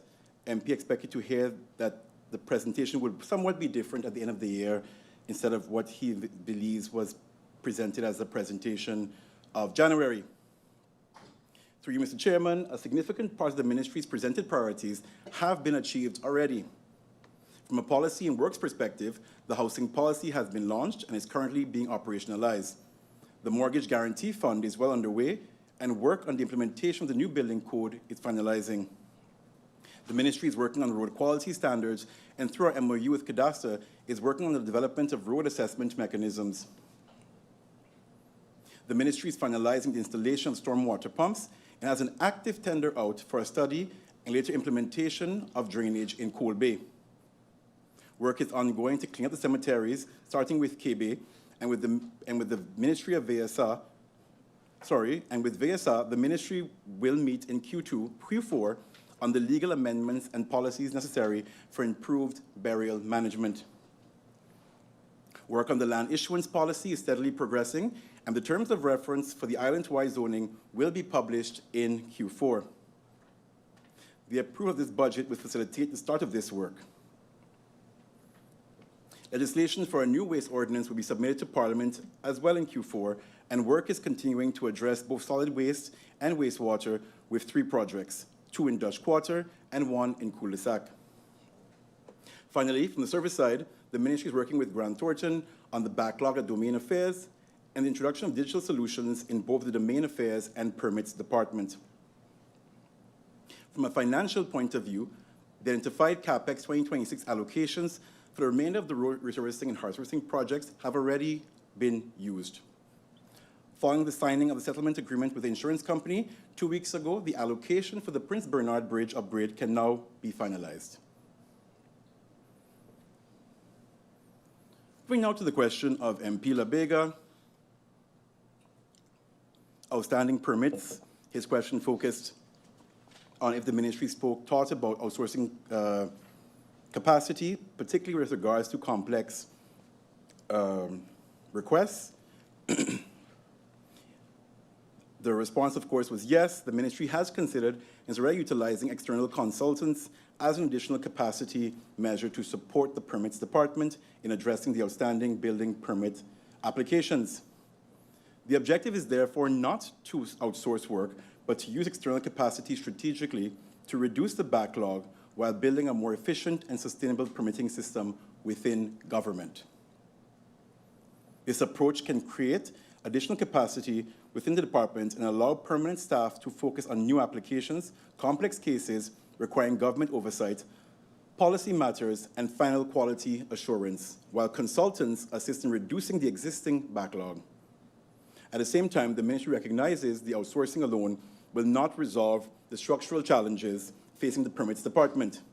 Sustainable improvement requires strengthening the permanent staffing complement and improving internal processes and digitization. Moving now to the questions of MP Duran. Will the harvesting project continue in phase 2? The intention of the ministry is to ensure continuity of this initiative. Accordingly, phase 2 of the road harvesting project has been incorporated into the 2027 capital investment budget.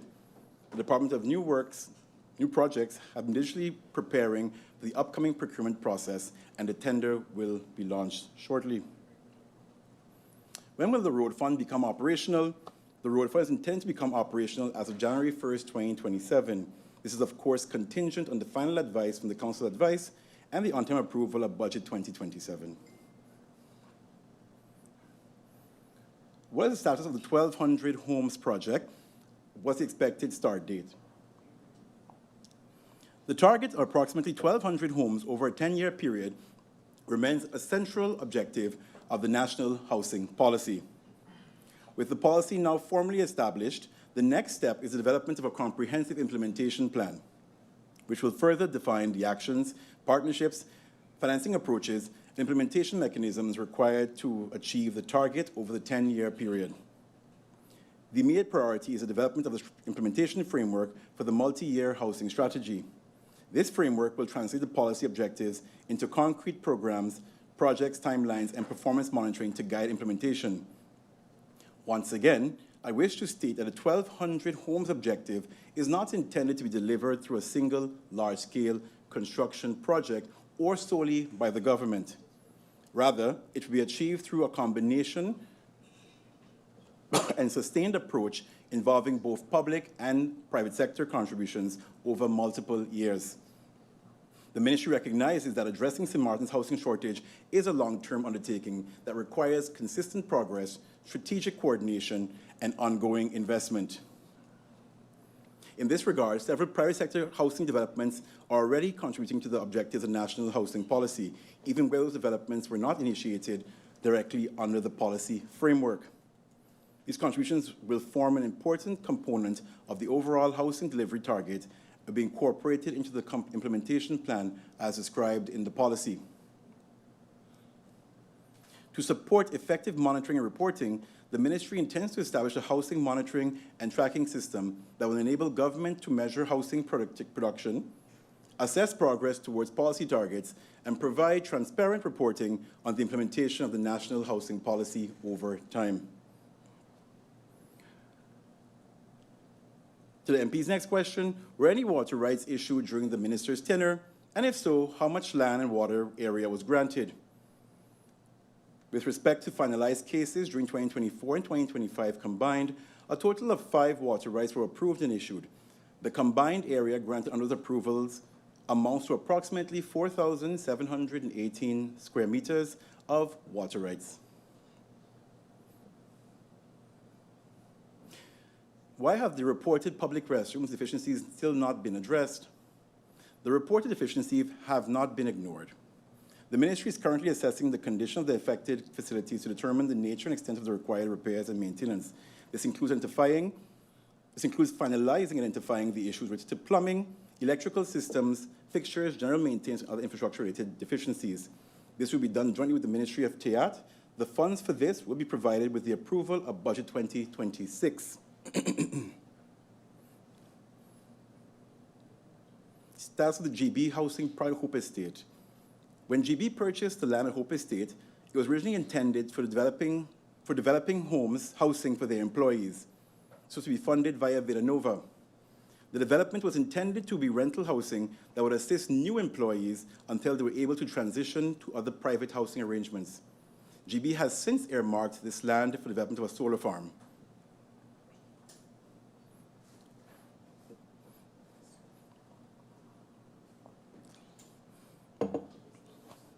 Why were only 5 building permits reportedly approved out of 155 applications?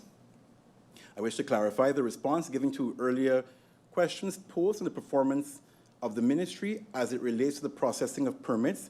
And through you, Mr. Chairman, I'd also like to invite MP Kutai to also accept the reading of this answer, as he had exactly the same question posed during round 1.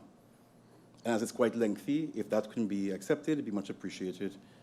In my earlier response, I indicated the ministry had delivered 5 permits up to that point.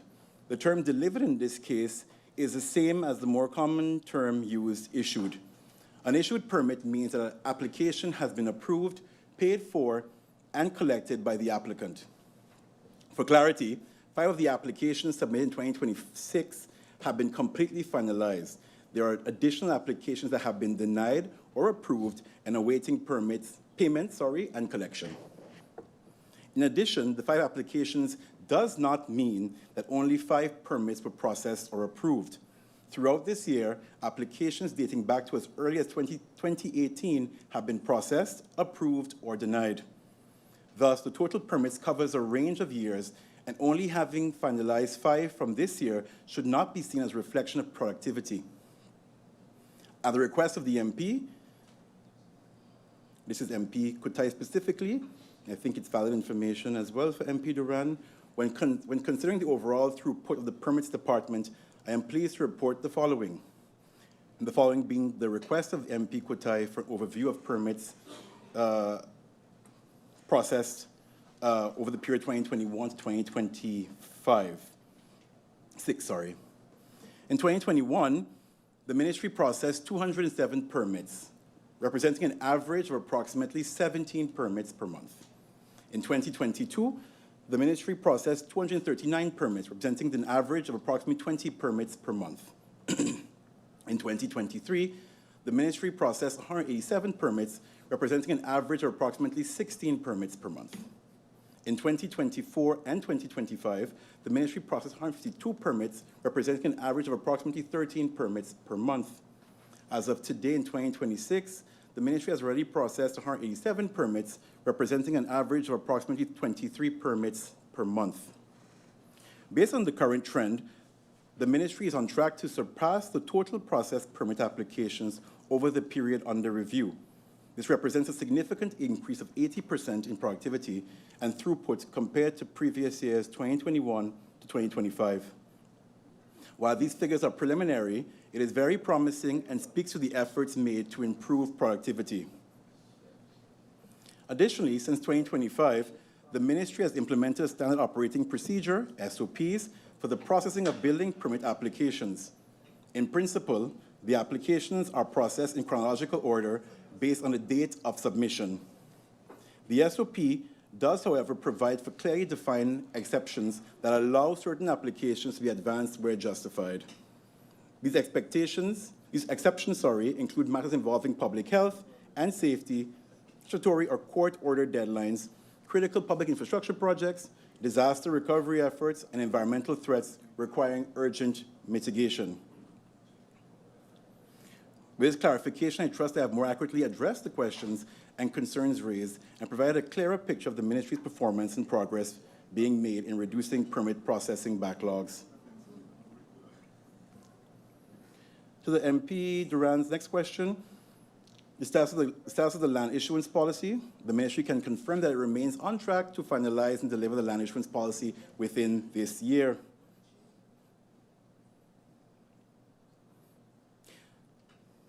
Now to the MP's final question. Name 5 things you achieved that was initiated by the previous administration. The first, the introduction of the standard operational procedures, SOPs.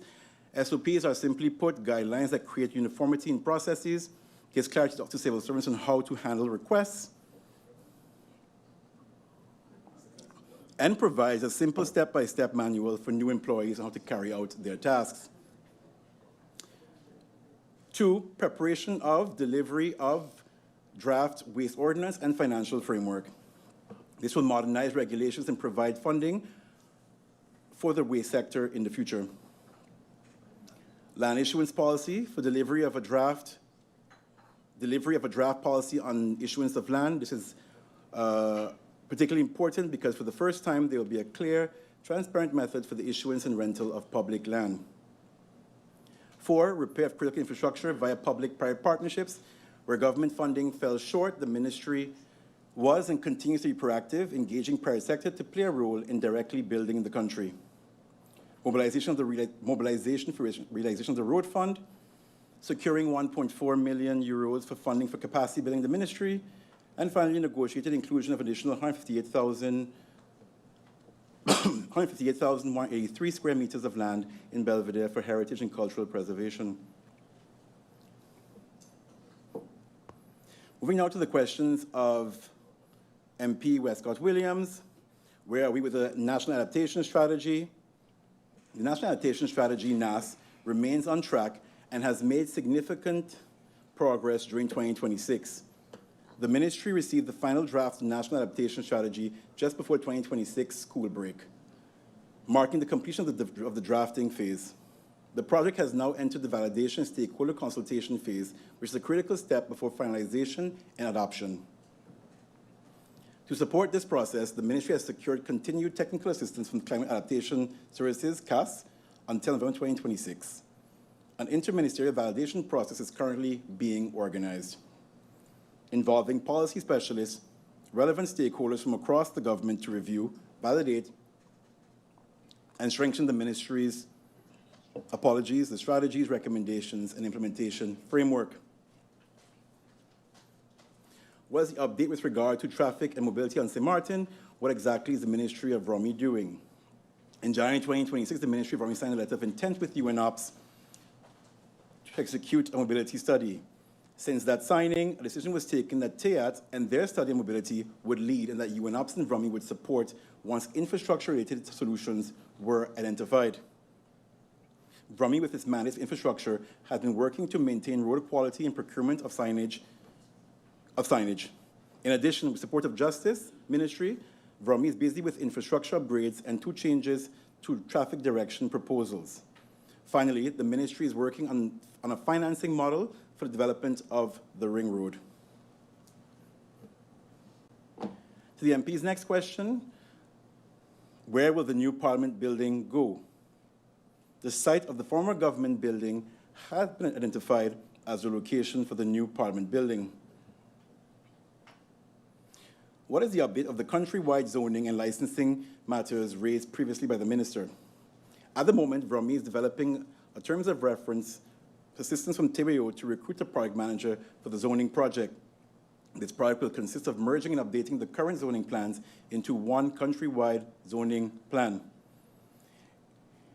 It's important to note that we will not develop an entirely new zoning plan, but rather build forward on the zoning plans that already exist. As it relates to the audit on permits, I wish to provide the following update. Since this update, the decision was taken to directly engage with the company already involved in the eVROMI project. This work to digitize the permit process is anticipated to deliver a concept in early Q4. The ministry will finalize the new building code and land use policy by the end of the year, and the SOPs, as previously mentioned, have been developed and will continue to be developed within the ministry.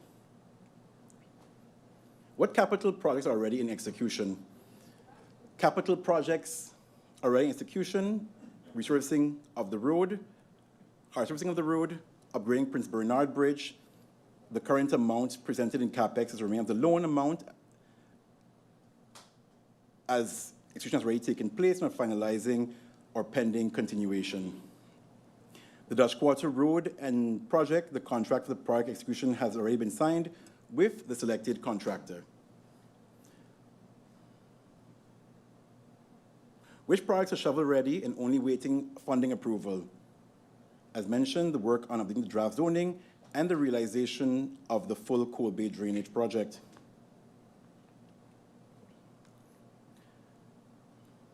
Matter regarding the Climate Impact Atlas. What is the status? How will the platform be maintained? And does the ministry have the budget to do so? The Climate Impact Atlas is online and open for anyone to use and download the data. Right now, it's still under the maintenance of the IPDC, thus being maintained with external funding. Funding for future maintenance of the Climate Impact Atlas will need to be part of our National Budget 2027, approximate annual amount of 100,000 guilders. One goal for climate projects in general is to have an earmarked annual national budget for climate projects. Moving now to the questions of MP Shamida Roseberg. Will the ministry provide the 2 outstanding items that were not addressed in the written response, namely 1, the breakdown of increased material cost by category, road maintenance, waste management, contracts, consultancy, emergency works, and whether road markings such as crosswalks be repainted using 2026 funds. And secondly, the departmental breakdown of the ministry's personnel shortages and how these shortages are specifically affecting permit processing and inspections. With regards to road maintenance, in 2025, the budget was 600,000 guilders. In 2026, it is 942,103 guilders, a change of 342,000 guilders, 103. Garbage collection was $8,010,293.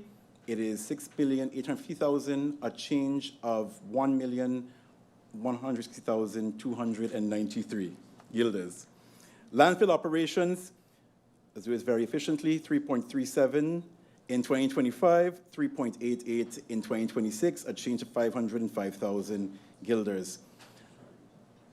Wastewater treatment plants, in 2025, 1.812 million guilders. In 2026, 1.215 million, a change of 596,789 guilders. Waste management contracts, total 17,752,000 in 2025.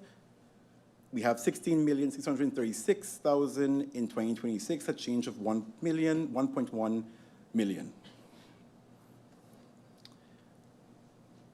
Legal and other expert advice, 585,273 in 2025, 624,763 in 2026, a change of 39,490 guilders. TRAO subsidy product consultancy, 2.695 million in 2025, 4.613 million in 2026, a change of 1.9 million in changes. Emergency works calamities, you had in 2025, 255,255 guilders, with a change to 210,237 guilders in 2026, a change of 45,018 guilders. And finally, the street lighting electricity agreement with GB, 450,000 guilders in both years, and thus no change. The majority of Brummie's budget is allocated to contracts and personnel expenses. As such, unless major interventions are planned into the budget, handling emergency works is not as easy to execute given the limited budget. With the ongoing efforts to realize the road fund and develop road standards and assessment tools, we'll be better able to plan both from a work and budget perspective our preventative works to limit spending related to emergency works. Where markings have begun with priority school areas in particular, in 2026, markings will continue on roads that have been resurfaced. As it relates to the MP's second question, the departmental breakdown of the ministry's personnel shortages, the following is a total formation of 136 persons. In domain affairs, there's 6. In infrastructure, there's 84. In inspection, there's 12. In new works, there's 8. In permits, there's 9. In policy, there's 9. And staff bureau, there are 8. With regards to the vacancies, 1 vacancy in domain affairs, 39 vacancies in infrastructure, 1 vacancy in inspection department, 5 vacancies in new works, 3 vacancies in permits, 1 vacancy in policy department, and 1 vacancy in the staff bureau. With regards to the budgeted vacancies, domain affairs has 1 vacancy budgeted, infrastructure has 4 vacancies, inspection 3 vacancies, new works 2 vacancies, permits department 3, and policy and staff bureau both have 1 vacancy, budgeted for a total of 15 vacancies in budget 2026. With regards to the vacancy rate, domain affairs is 17% vacant, infrastructure is 46% vacant, inspection is 8% vacant, new works is 63% vacant, permits department is 33% vacant, policy is 11% vacant, and staff bureau is 13% vacant. The ministry has made use of a subsidy to add additional support to the permits department. This has yielded great results in the number of permits processed. Key to its ability to make this short-term initiative long-term and structurally financed in future budgets.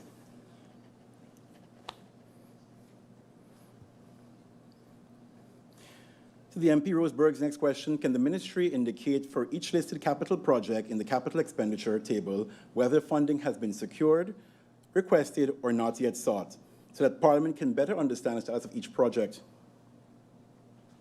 Mr. Chairman, through you, capital projects already in execution, the Horse Racing project, the upgrading, and resurfacing, the upgrading of Prince Bernard Bridge, the current amount presented in CapEx is the remainder of the loan amount, as the execution has already taken place and is going to be finalized in Q4. For the Dutch Quarter Road project, the contract for this project execution has already been signed with the selected contractor, and as such, the funds have already been secured. These are the 4 CapEx presented in the budget that are related to projects. The other 3 the other 3 are related to purchases. The loan for GB has already been secured. The loan for the purchase of the vehicles has not been secured as yet. And the loan, of course, for the purchase of a boat has not been secured, and as stated during the presentation, we are currently in discussion with the Dutch government to have this allocation reassigned. What timeline has the ministry established for repairing roads that are currently in need of repair, including roads that residents have identified as dangerous and are willing to assist in repairing? And if no timeline can currently be provided for these road repairs, what measures or structures will the ministry put in place to prevent further accidents from occurring on these roads? At this stage, it would not be appropriate for the ministry to provide one fixed completion date for all roads requiring repairs, as the work will be carried out in phases and will depend on the extent of the required repairs and the available resources. Where a road presents an immediate safety risk and a permanent repair cannot be carried out immediately, the ministry will implement interim safety measures where possible.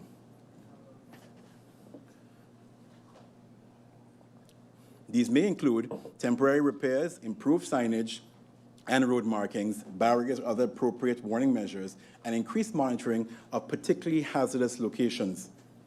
Where funding is not available, the ministry is working with the private sector through public-private partnerships to repair critical infrastructure. The ministry also welcomes the willingness of residents to assist in identifying dangerous road conditions. Public reports and information from residents are valuable in helping the ministry identify locations requiring attention. However, any physical repair work on public roads must be coordinated with and authorized by the ministry to ensure that the work is carried out safely in accordance with applicable standards and without creating additional risks. The MP's next question: given the rise in traffic fatalities this year, can the ministry confirm whether road safety and road maintenance funding remains adequate for 2026, pending legal separation of the road fund in 2027? For 2026, the ministry is working within the available resources toward the most urgent road maintenance and safety needs. While recommendations to focus on low-hanging quick wins like road markings, the overall state of the roads is far more critical, and the budget is being used for urgent immediate intervention for 2026. With respect to the road fund and its planned legal separation in 2027, the ministry is aware of the importance of ensuring a sustainable and transparent funding mechanism for road maintenance and road safety. Until the new structure takes effect, the ministry will continue to operate within the existing legal and budgetary framework and make use of resources allocated for 2026. The increase in traffic fatalities, in particular, also demonstrates that road safety cannot be addressed through infrastructure spending alone. Effective road safety requires, a coordinated approach involving road maintenance, traffic management, enforcement, driver behavior, signage, road markings, and other measures. The ministry will therefore continue to work with the Ministry of Justice and other relevant stakeholders to address these issues while preparing for the transition to the road fund in future. Can the ministry provide the portion of the material cost allocation that is specifically dedicated to road maintenance so that Parliament can independently assess whether sufficient funding is being allocated to road infrastructure and safety? As per budget 2026, the amount of road infrastructure maintenance is budgeted at 942,103 guilders. This can be found in the Kataleboek under 905 Onderhoud Wegen budget line Onderhoud Wegen in Waterstaat. Can each ministry provide, this is MP Roseberg's question, continuing her questions, can each ministry provide a short list of the critical laws that are currently being worked on, as well as laws that are outdated and require amendment or modernization, so that Parliament can better assist in the legislative process and fulfill its role as co-legislator? Legislation currently being modernized, amended, finalized, or prepared for implementation are as follows. The Waste Ordinance, Afvalverordening, currently being finalized. Nature Management and Protection Ordinance, Natuurbeheer en Beschermingsverordening, currently being modernized, amended. The Building Code, Bouwbesluit LBHAM, finalized, implementation currently being planned. The Landsverordening amendment with regards to permits towards revenue generation, currently under legal review. In addition, Mr. Chairman, work has been undertaken on an overarching VROMI ordinance intended to serve as an umbrella ordinance under which legislation falling within VROMI's responsibility would be consolidated. Although this ordinance has already gone through the council advice, further progress has been placed on hold due to insufficient legal capacity and funding. Outdated legislation requiring amendment, but for which no implementation plan or dedicated budget is currently available, are as follows. The Building and Housing Ordinance, Bouw- en Woningverordening, requires modernization, particularly considering developments in building standards, permitting processes, and digitization. Spatial Development Planning Ordinance, Landsverordening Ruimtelijke Ontwikkelingsplannen, requires modernization to better support the current and future spatial planning framework. These ordinances remain important priorities for legislative reform. However, the modernization has not yet been formally planned or budgeted. Additional legal capacity and resources will therefore be required to initiate these processes, particularly given the very ambitious timeline for digitization pilot at the end of Q4.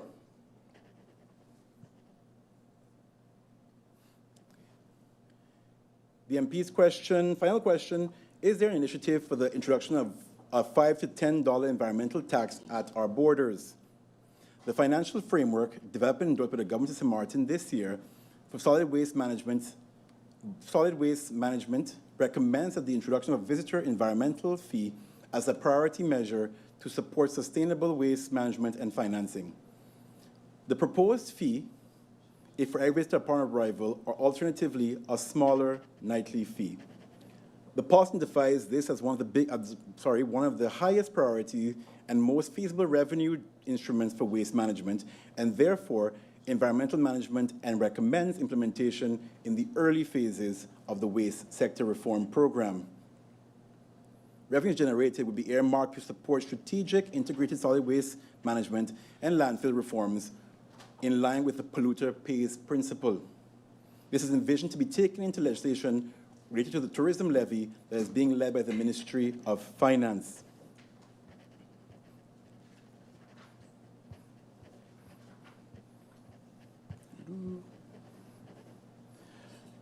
Now to the question of MP Ludmila de Wever. Since 2017, what are the outstanding invoices that have not yet been paid?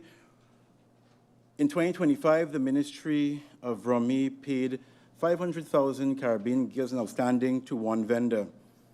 Following this, a review was made by the ministry on outstanding invoices, as many contractors brought to our attention there's a large amount of outstanding unpaid invoices. Based on the result of the review and discussion with the contractors, the actual estimated outstanding was established. This outstanding was incurred outside of the regular procurement process, and as such, no prior approval existed for the works executed. Based on this review, the ministry currently is aware of a total of 304 invoices outstanding from 2018 to 2024, totaling 1.2 million guilders to 8 different suppliers. The ministry has prepared an advice for bulk payment of the outstanding, inclusive of urgent works carried out in 2025. Since finalizing these invoices, we have become aware of 2 new outstanding invoices and are busy with these invoices as well now.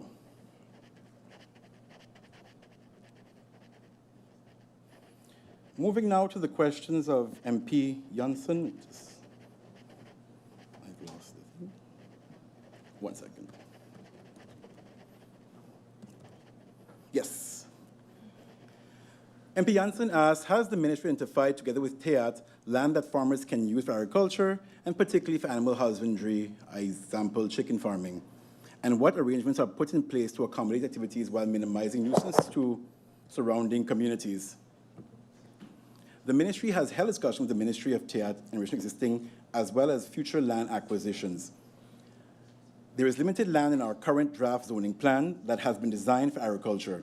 However, this is being updated and will be revised in the upcoming zoning project. Land zoned for agriculture purposes will be subject to certain regulations, including standards to minimize nuisance to surrounding communities. This will be done in consultation with the Ministry of TEAT.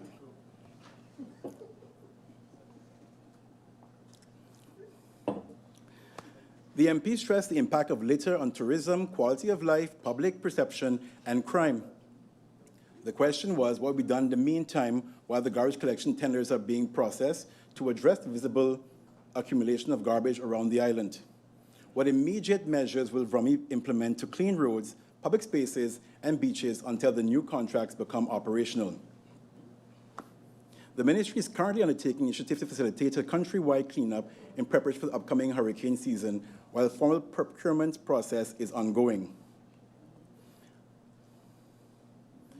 I also want to touch on the reference made to Disney World. The MP made reference to visiting Disney World and the level of cleanliness she experienced. I want to state that Disney World, for all intents and purposes, is a gated community, a theme park. Persons visiting Disney World pay between $119 to $224 per visit. Visitors currently pay nothing to visit Sint Maarten. Thus, the work on a tourism levy is critical. Additionally, residents currently pay zero for waste collection. Comparing Sint Maarten to a private theme park is misleading, and a more cautious and in-line comparison is recommended.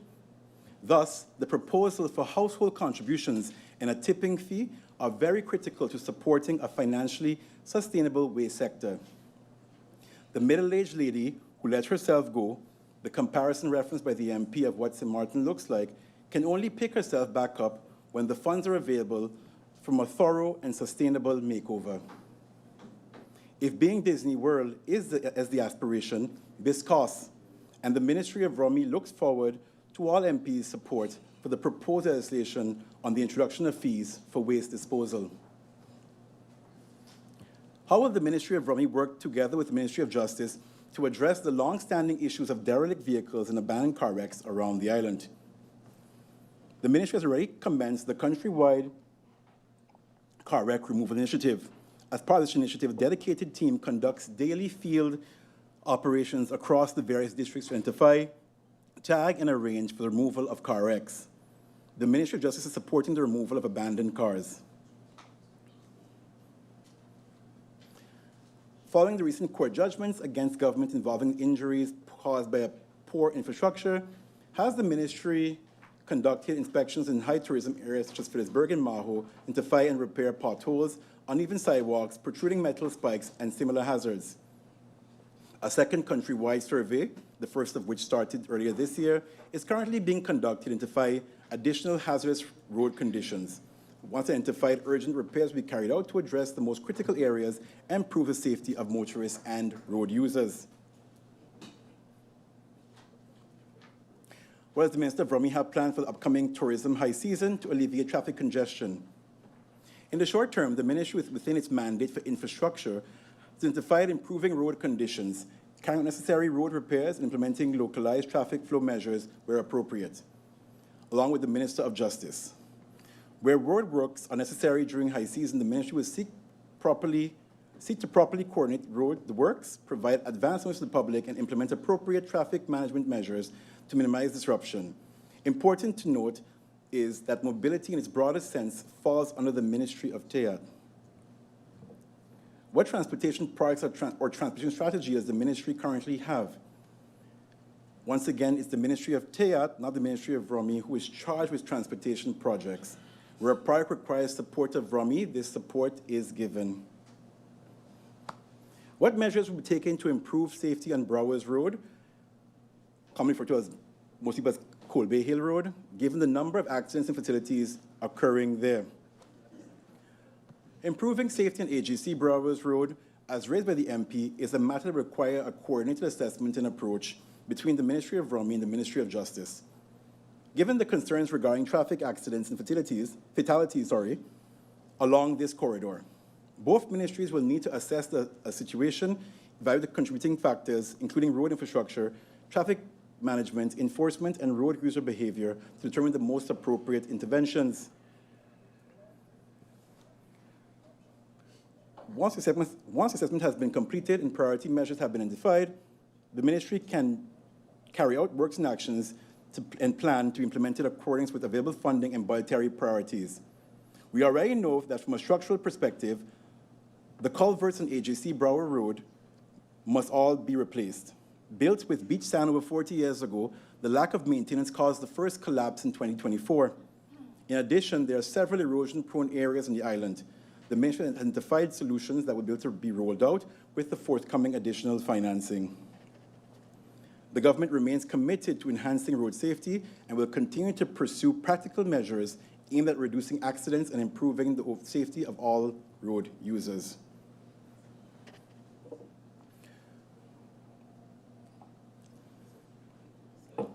Will the government and the Ministry of Rummy examine the proposed rail transportation system that would connect key areas of the island and reportedly require no direct financial contribution from government?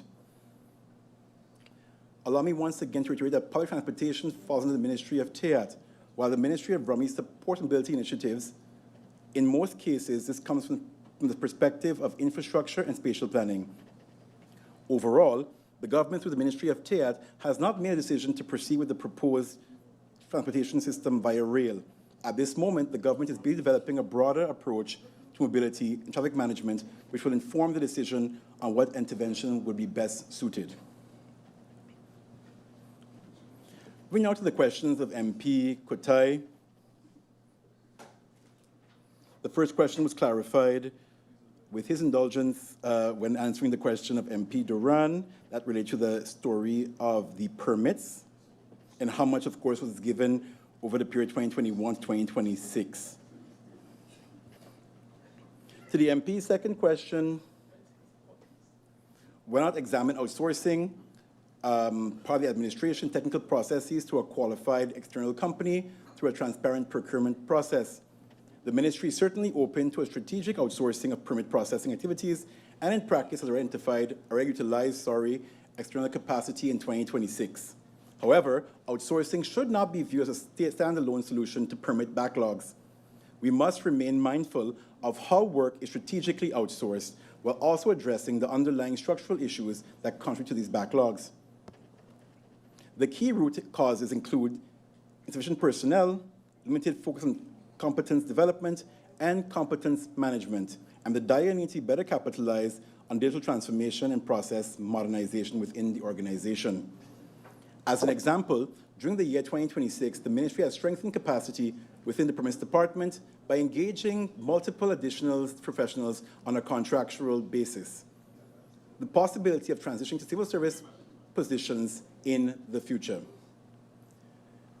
This approach allows us to effectively supplement and redistribute part of the workload while simultaneously building highly potential long-term institutional capacity within the Ministry of Rummy.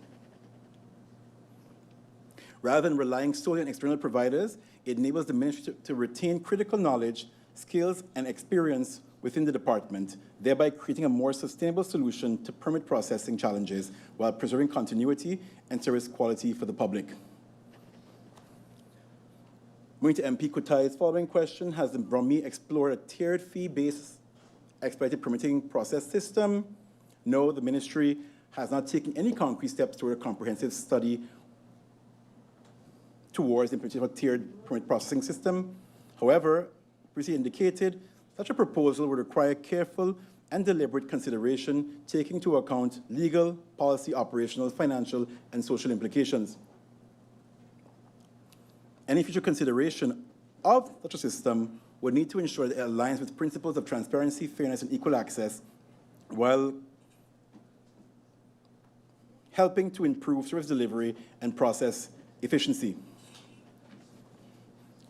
Has the ministry calculated what additional revenue such a system could generate? Has outsourcing portion of the permit review process been considered as a means of addressing the backlog?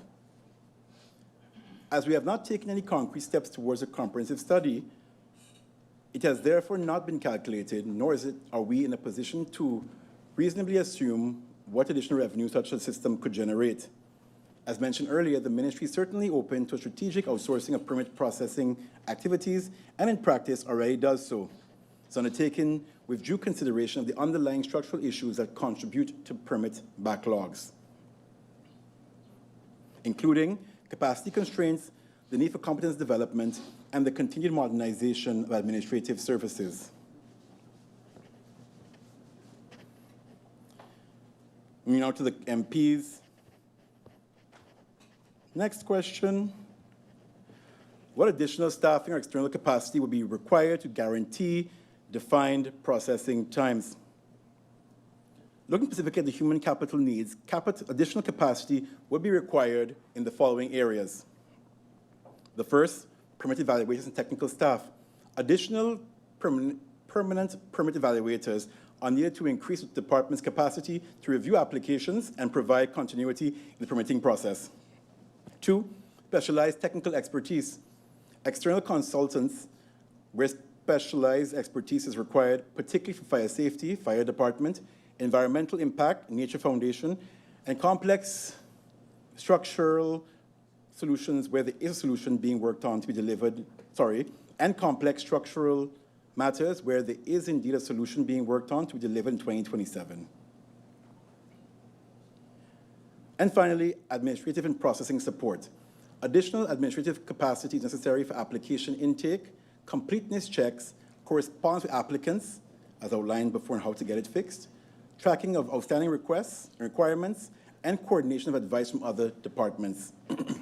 However, as indicated earlier, human capital alone will not resolve the challenges facing the permitting process. Equally important is continued investment in the competence development of the existing workforce. By strengthening technical knowledge, professional capabilities, and specialized expertise within the department, the ministry can enhance productivity, improve the quality and consistency of evaluations, and derive greater value from its existing human resources. Building institutional knowledge and retaining expertise within an organization remain essential components of a sustainable long-term solution. In addition, significant opportunities exist through the further modernization, digitization of the permitting process.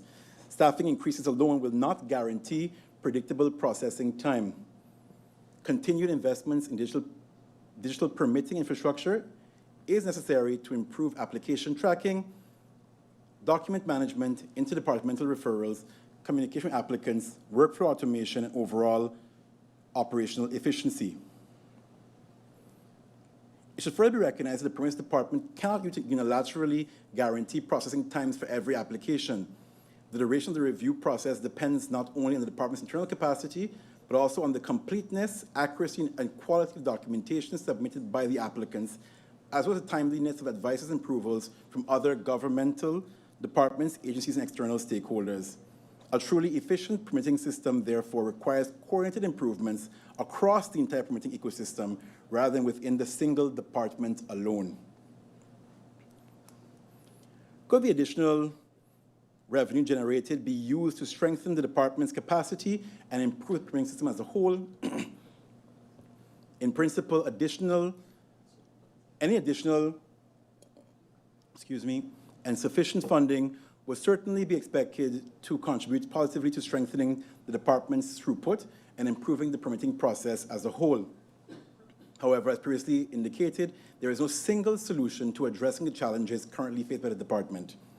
A sustainable improvement in permit processing will require a combination of measures. These include human capacity increase, investment in competence development, and specialized training for staff. And of course, as mentioned throughout this response, digital transformation initiatives to streamline workflows, improve quality, transparency, and general maintenance of documentation. We now to the MP Kutai's final question. If there is already a demand for faster processing, why aren't we creating a legitimate, transparent, and regulated mechanism through which government itself can provide the service and collect the revenue? Why not explore an official tiered permitting process system?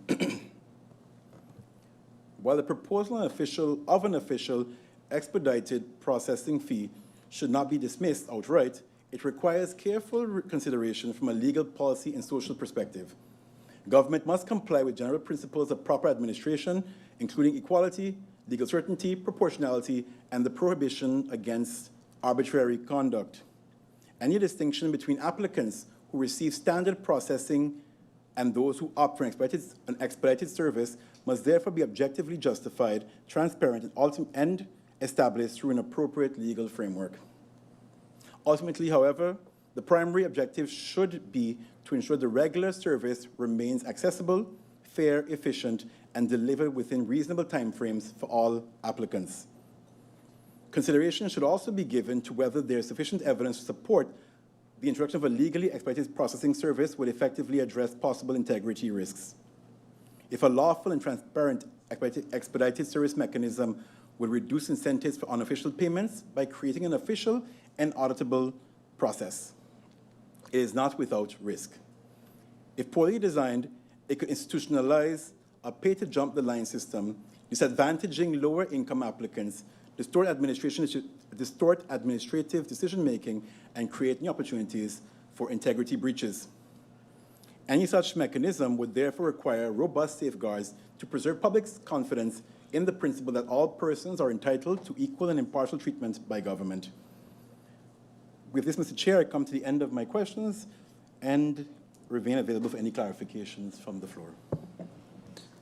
Thank you, Honourable Minister, for the answering of those questions. I now look at the floor to see if there's any MPs. I see MP Westcott-Williams would like the floor for clarification. MP Westcott-Williams, you have the floor. Yes, thank you, Mr. Chairman. And just quickly, thanks to the Minister for his responses. I heard clearly in response to one of my questions, the matter, and this is nothing new for the Minister, because every time I heard where we stand with the zoning and what the plans are, and two questions regarding that statement by the Minister. One, can I receive a timeline in terms of when we will get to this island-wide zoning plan?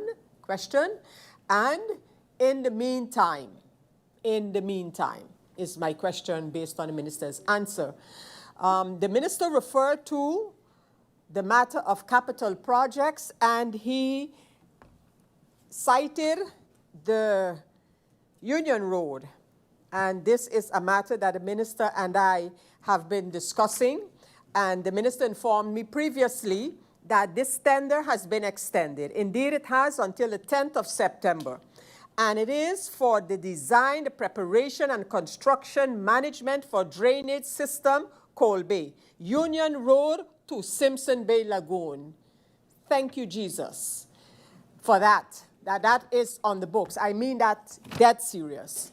And my question, based on that statement and me affirming that the tender has been extended, is there capital budget for when this project is submitted? Is there capital budget for the Union Road, that it does not become one like when the project for Union Road was there to be done by the harbor and it was canceled?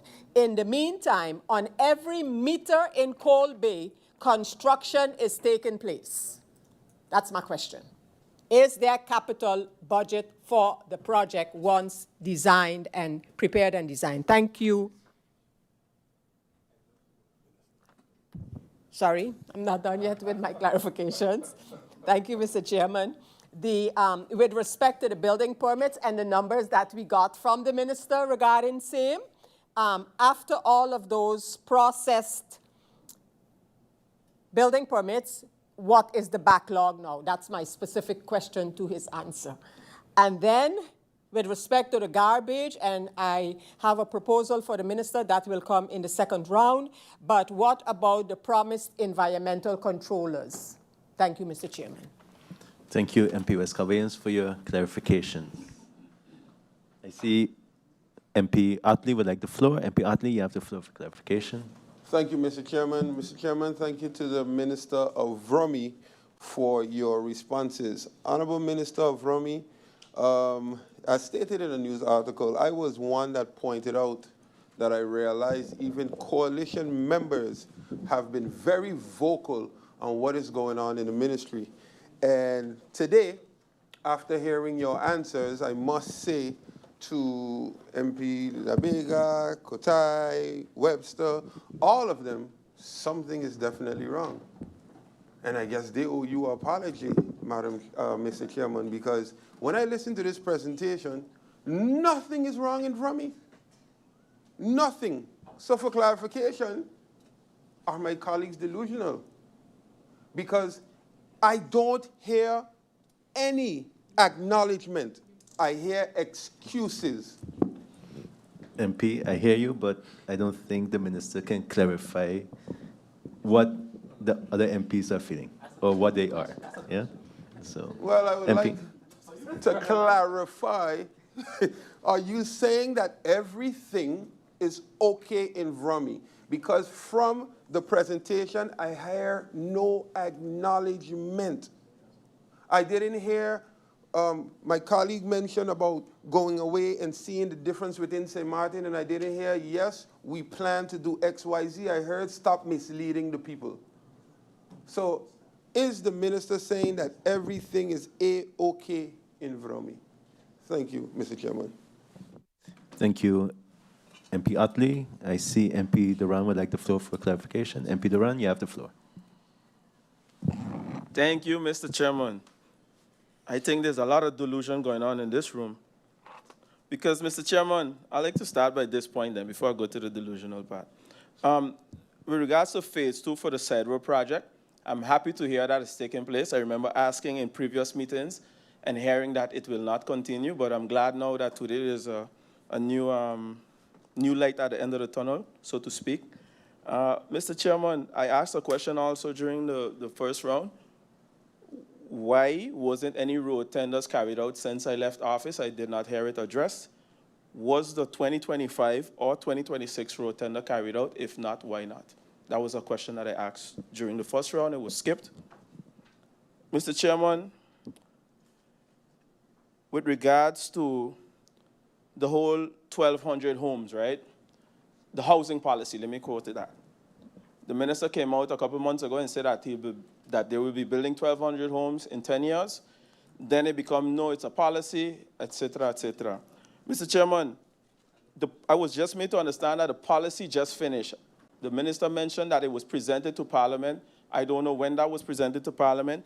But then after the policy done now, after 2 years, so it takes 2 years to come with a housing policy, now we have a comprehensive implementation plan. Through you, Mr. Chairman, to the minister, how long will that take? 5 years? Mr. Chairman, I'm saying all that to say because every time we reach a milestone, there's another plan of a policy, of a plan of approach with no timeline, how it's going to continue. So that's my second clarification. Mr. Chairman, when I asked about the water rights, and I also asked in the meeting if it could be, provided confidentially, the minister bundled everything together, and I think he said 4,000 square meters was given out in total. I would like to get the documents, whether it's confidential, can that be provided, how much water rights was issued, because I would like to know that based on the fact that the minister has been mentioning over the last 2 years, nothing can be done based on DRAM arrest. But certain people seem to be getting through with certain things, so I just want some clarity on that. It could be provided in the confidential route through you, Mr. Chairman. Mr. Chairman, you know what's interesting? I'll reach the delusional part now. You know what's interesting? To get elected through you, the minister mentioned, oh, Durant signed too much building permits. Today we are hearing that the minister signed 80% more building permits than I did in my tenure. Mr. Chairman, I would like to know through you, since that is the case, because the minister mentioned from 2021 to 2022, 2023, 2024, 2025, if an overview can be provided with said permits, with numbers as to how many per those years, since 80% more was done under this new minister. Then my question is, which GB generators is carrying this load? Because that was also an issue. Are we connected now to the friend side that is helping us with this 80% increase? Mr. Chairman, right now as we speak through you, people are opting to go to court in order to get a response to their building permit request. So it almost has become an integrated Vrummy process. Almost now, like if I'm going to apply for a house permit. I know I have to go to court, so that's also included in my planning with my engineers and everything, because that's what's happening. The minister isn't making decisions, Mr. Chairman. That's a fact. Lastly, what I find quite disturbing, and it seems to be a trend through you, Mr. Chairman, with the Party for Progress, is that whenever questions are posed that they are maybe a little bit uncomfortable with or statements, they turn to a condescending manner in responding. Now, my colleague, MP Jansen Webster, I believe it was, asked about, or compare Disney World and cleanliness. It's a comparison, Mr. Chairman. But the minister jumped over the bridge, missed the whole concept of the cleanliness part to say that the MP is misleading the people. It's not about the intricacies of where it is, it's about the cleanliness. So if the MP, through you, Mr. Chairman, to the minister, is misleading the people, is Sint Maarten clean? That is my question, Mr. Chairman. That's my clarification. The reason why I say that, Mr. Chairman, because imagine, and just to draw and close with this is the same MP that hold on for this Party for Progress as acting Minister of Romy when they couldn't get his stuff in order. So imagine me. Thank you very much, Mr. Chairman. Thank you, MP Duran. I look to the floor. I don't see a need for any other. I see a few MPs. MP Roseberg, you have the floor for clarification. Thank you, Mr. Chair. I had a clarification in regards to, at least how I understood it, the island-wide cleanup, which was mentioned. Through you, Mr. Chair, I would like to know more about this island-wide cleanup, and also to know if next to this island-wide cleanup, if that can be clarified by the minister, if in regards to the garbage, it also being looked into to changing the waste ordinance, specifically looking into the current fines in place to make them higher, and also maybe look into name and shaming, making it clear that, for example, if a percentage of a fine is being collected, that the person who's filming it or making it clear that who did it, that can get a percentage offset fine, because therefore I believe the community can also contribute to making the island clean and placing boards in regards to when you violate, this fine is being imposed, to have a sort of an afschrik effect. So if the ministry can clarify if those pointers are also in place into curbing the current way how the island is looking. Thank you. Thank you, MP Roseberg. I see MP Lewis. Would like the floor for clarification. MP Lewis, you have the floor. Thank you for the opportunity, Mr. Chairman. Good afternoon or good evening to the Minister of Romy and his staff. Mr. Chairman, I would like the Minister to clarify which headway he have made within the departments of Romy. Because, Mr. Chairman, there are information that we have received with all the different issues within the management part of the department with female employees. So I don't understand MP? which headway he have made. Yeah, MP, I think that's a new question. It's not a new question. He said he has made a headway with the department, with the staff. Okay. So at this moment, he needs to clarify which department he's talking about, because there are complaints from different departments pertaining to the SG that is sitting down here within the departments of Romy. Mr. Chairman, based on the answers provided to the questions from the honorable members regarding to the Ministry of Romy, it is clear that the minister says that his ministry is working on its optimal level. Mr. Chairman, a deaf man can hear the nonsense that this minister is delivering to us here in this chamber.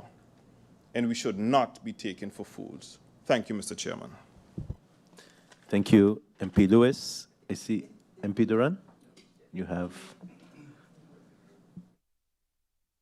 the floor. Thank you for your indulgence, Mr. Chairman.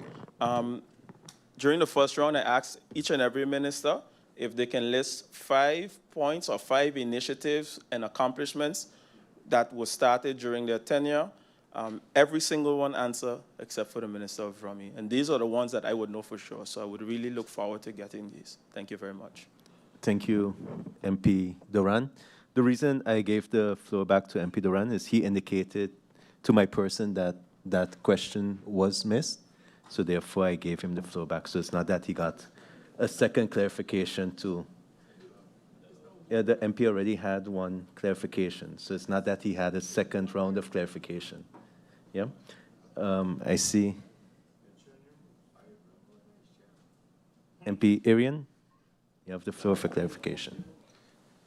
Thank you, Mr. Chairman. Mr. Chairman, I know that MP Westcott had asked a question, a couple of questions, very specific questions regarding the car wrecks, and I don't recall the minister answering directly. I know he said that the ministry is starting the process of dealing with the car wrecks, but I believe it was a little deeper question. So my question again would be, where exactly are you starting, Minister, with the car wrecks? Thank you, MP Arian.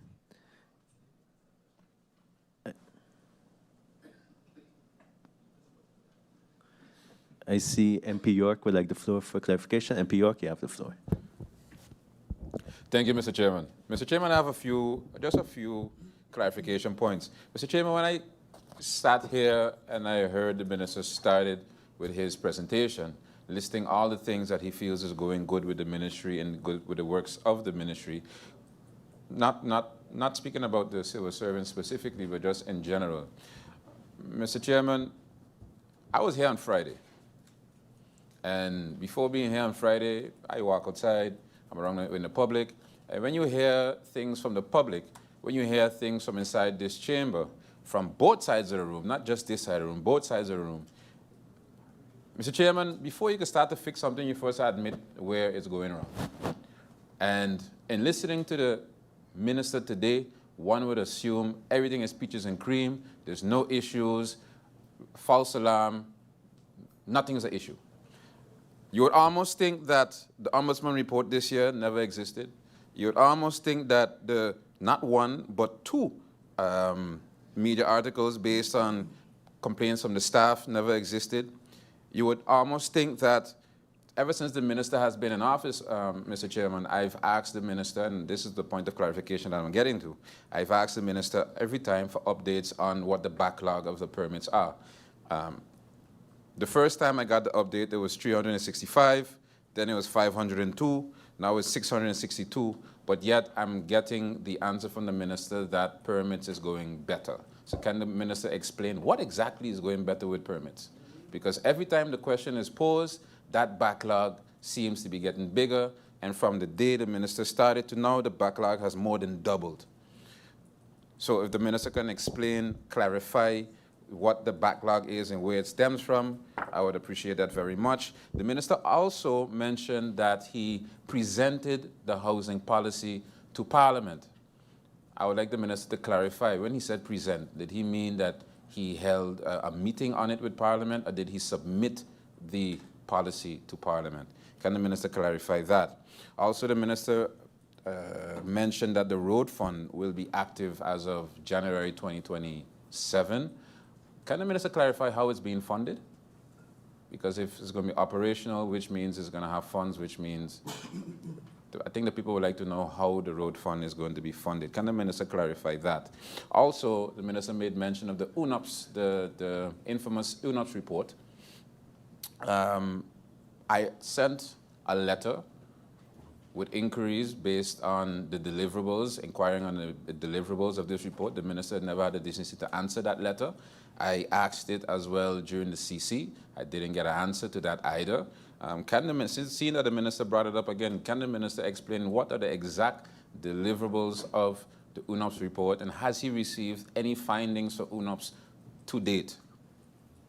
Also, Mr. Chairman, St. Maarten invests, right now we have a budget with over 100, a lot of millions going out to education. St. Maarten invests a lot of money into educating their youth.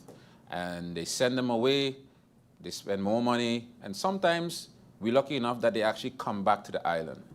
Mr. Chairman, there are a handful of local traffic management specialists on the island that have a diploma, that went away to study, came back. Mr. Chairman, absolutely none of them have been consulted when it pertains to this traffic issue on the island by this government. Absolutely none of them. And I'm one of them. But I take myself out of the equation for obvious reasons. The rest have not been consulted. So we're going to UNOPS. I don't know which other company is doing the other report for TEAT. Why are we not leaning on the local specialists and professionals that we have? So if the minister could clarify who else besides UNOPS is being is working along on this project. Also, the outstandings that the minister referred to. Mr. Chairman, not too long ago, I was on the other side being one of the contractors working for government. And in going through the records then, and this was in 2022, there were outstanding invoices dating back to 2015 at the time. So say one, say two, there has always been outstanding invoices in the ministry. The minister explained that there's a bulk order going out right now, but at this point, Mr. Chairman, 2 years in, going into the third year, that every time the minister feels that he has to defend himself, he refers back to a prior government. Mr. Chairman, it's getting old. It is getting old. So can the minister then clarify why he always feels the need to lean on that excuse? Because at this point, it's an excuse. Mr. Chairman, the minister, and it was touched on lightly by MP Lewis, Mr. Chair, the minister explained that in one of his successes is that there's increased collaboration, a better aura, a better morale within the ministry. I remember a year ago, 2 years ago, no, about a year and a half ago, I asked the minister, would he be open to conducting a tussentijds evaluation from how the morale and what the employees feel within the ministry. So it's not a clarification question, but I see a lot of people was asking questions today. I'll just throw one in there too. If the minister wants to answer, he can answer. If he doesn't, I'll just pose it in the second round. Is the minister now open? Is the minister open to allowing the ministry to do a little tussentijds proof on the morale within the ministry? You don't, it's okay, Chairman, I understand, I try nothing, but if the minister wants to answer, it's up to him. Road markings. I understand, MP, but however, I still have to say that it is a new question, and therefore the minister doesn't have to answer. He doesn't have to, but he can. No, but it's up to him, yeah, right? And if he doesn't, then in the second It's okay. round, you can pose No it problem. again. And then lastly, Mr. Chairman, road markings. Mr. Chairman, very much, oftentimes we say that we are reactive and not proactive. I remember the other day, there was a serious traffic accident, and that's not the first one on that road, being Colby Road, Browers Road. And it was a big thing about all the reasons to what may have led and all the reasons to what was not enforced. The Minister of Justice was in here explaining why Justice was not able to enforce certain rules and laws. Mr. Chairman, there's been a couple of months past, and the road still has no markings on them. The road markings was one of the successes and what to be expected going down for the rest of the year. I would like to know if the markings on AGC Browers Road has any kind of priority, because at this point, I think the accident was 2 months ago, 3 months ago. Is there any post-haste action to be expected as it pertains to the road markings on that road? Because again, absolutely nothing has been done since. Just making double check. That would be it, Mr. Chairman. Thank you. Thank you, MP York. I look and I don't see any other speaker needing the floor. Honorable Minister, a few questions have been asked for clarification, and seeing the time, I would like to adjourn this meeting for a brief supper break. So we'll come back at 7:15 to continue with the answering of the clarifications.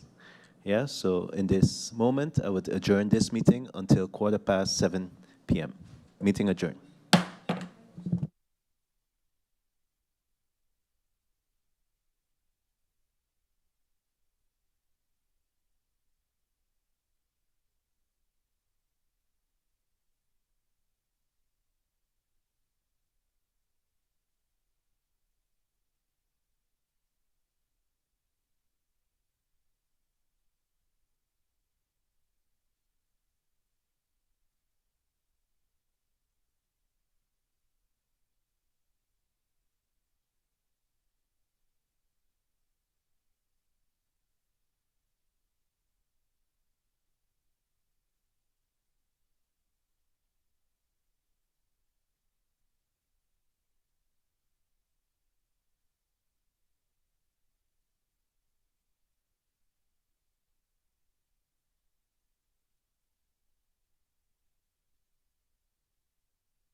Good evening and welcome back as we continue the deliberations with agenda point number 3, National Ordinance stipulating the budget for Country Sint Maarten for the service year 2026. We now head over to the answering of the clarifications that were posed to the ministers. We start with the Minister, the Honorable Minister of VSA. You have the floor. Thank you, Mr. Chair, and thank the honorable members for the opportunity to provide clarifications to the questions. MP Westcott Williams, Mr. Chair, asked about updating on the social registry. The social registry, which is the system aimed at identifying vulnerable households, this registry, there were currently 1,200 homes registered. The Community Development, Family and Humanitarian Affairs has committed to using the information obtained through the registry to register and collect community data. The MP also requested for a timeline for implementation of GHI. The ministry is in discussions with one of the key stakeholders on this subject, and it is the intention to initiate the phase implementation in the first quarter of 2027. Until discussions have been had with key implementation entities, I am actually unable to provide additional information at this time with any certainty. With respect to the country packages E1 and E4 and E3, what does ELAH mean? ELAH. ELAH is E. The E stands for economy, which is for all of VSA-related TWO projects, and refers to the theme labor and social security. ELAH simply refers to the lower E numbers, numbers 1 to 4. The higher E numbers are measures for TIAT, which is E6, and VROMI, which is E7. In F3, is there still any attention in a general health information system? I'm sorry. Yes, there is. MP Otley, your comments are well appreciated, and I thank you for sharing those insights. MP Roseberg, which labor laws are being looked into?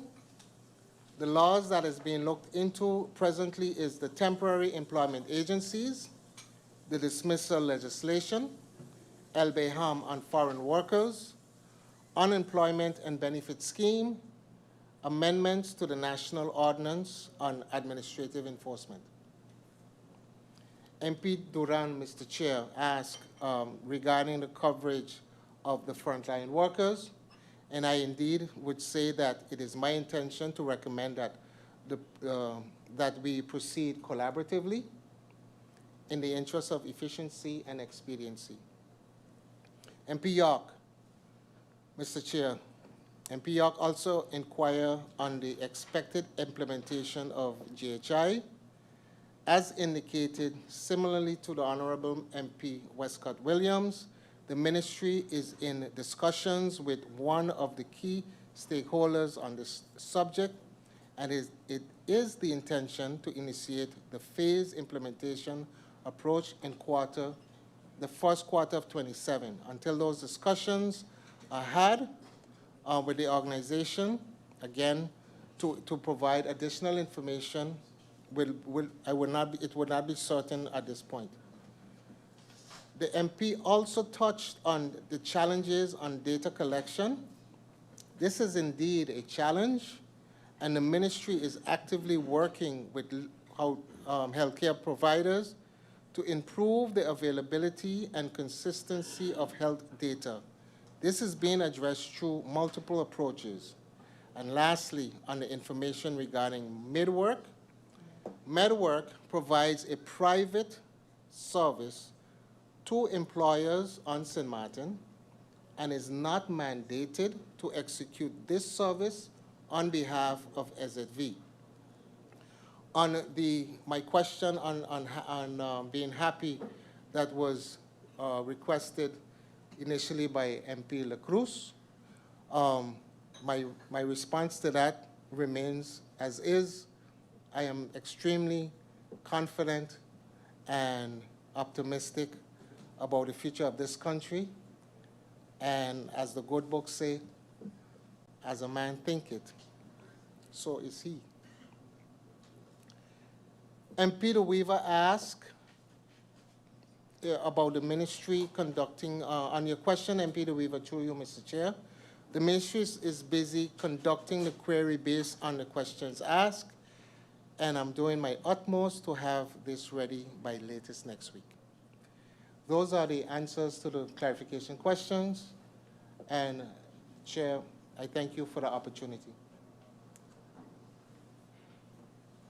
Honorable Minister, if you could just repeat the one answer to MedWorks, if that's possible, please. Oh, MedWorks? Sure, Yeah. certainly.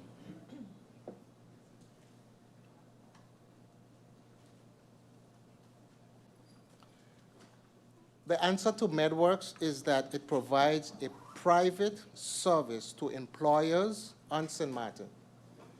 And MedWorks does not have a mandate to execute this service on behalf of SZV. Thank you.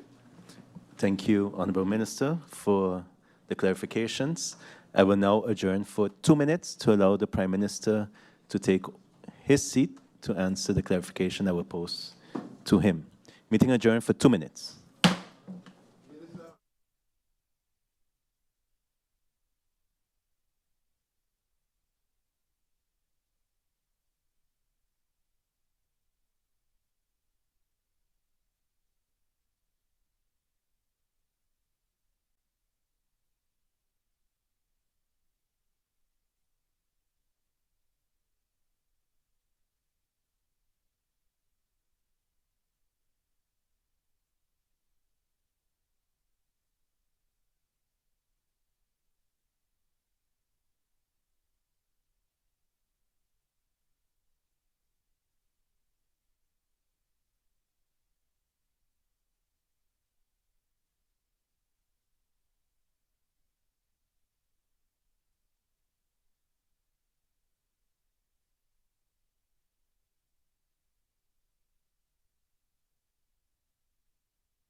Good evening and welcome back.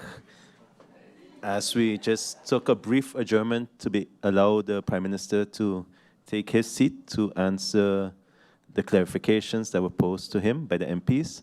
Honourable Prime Minister, you have the floor.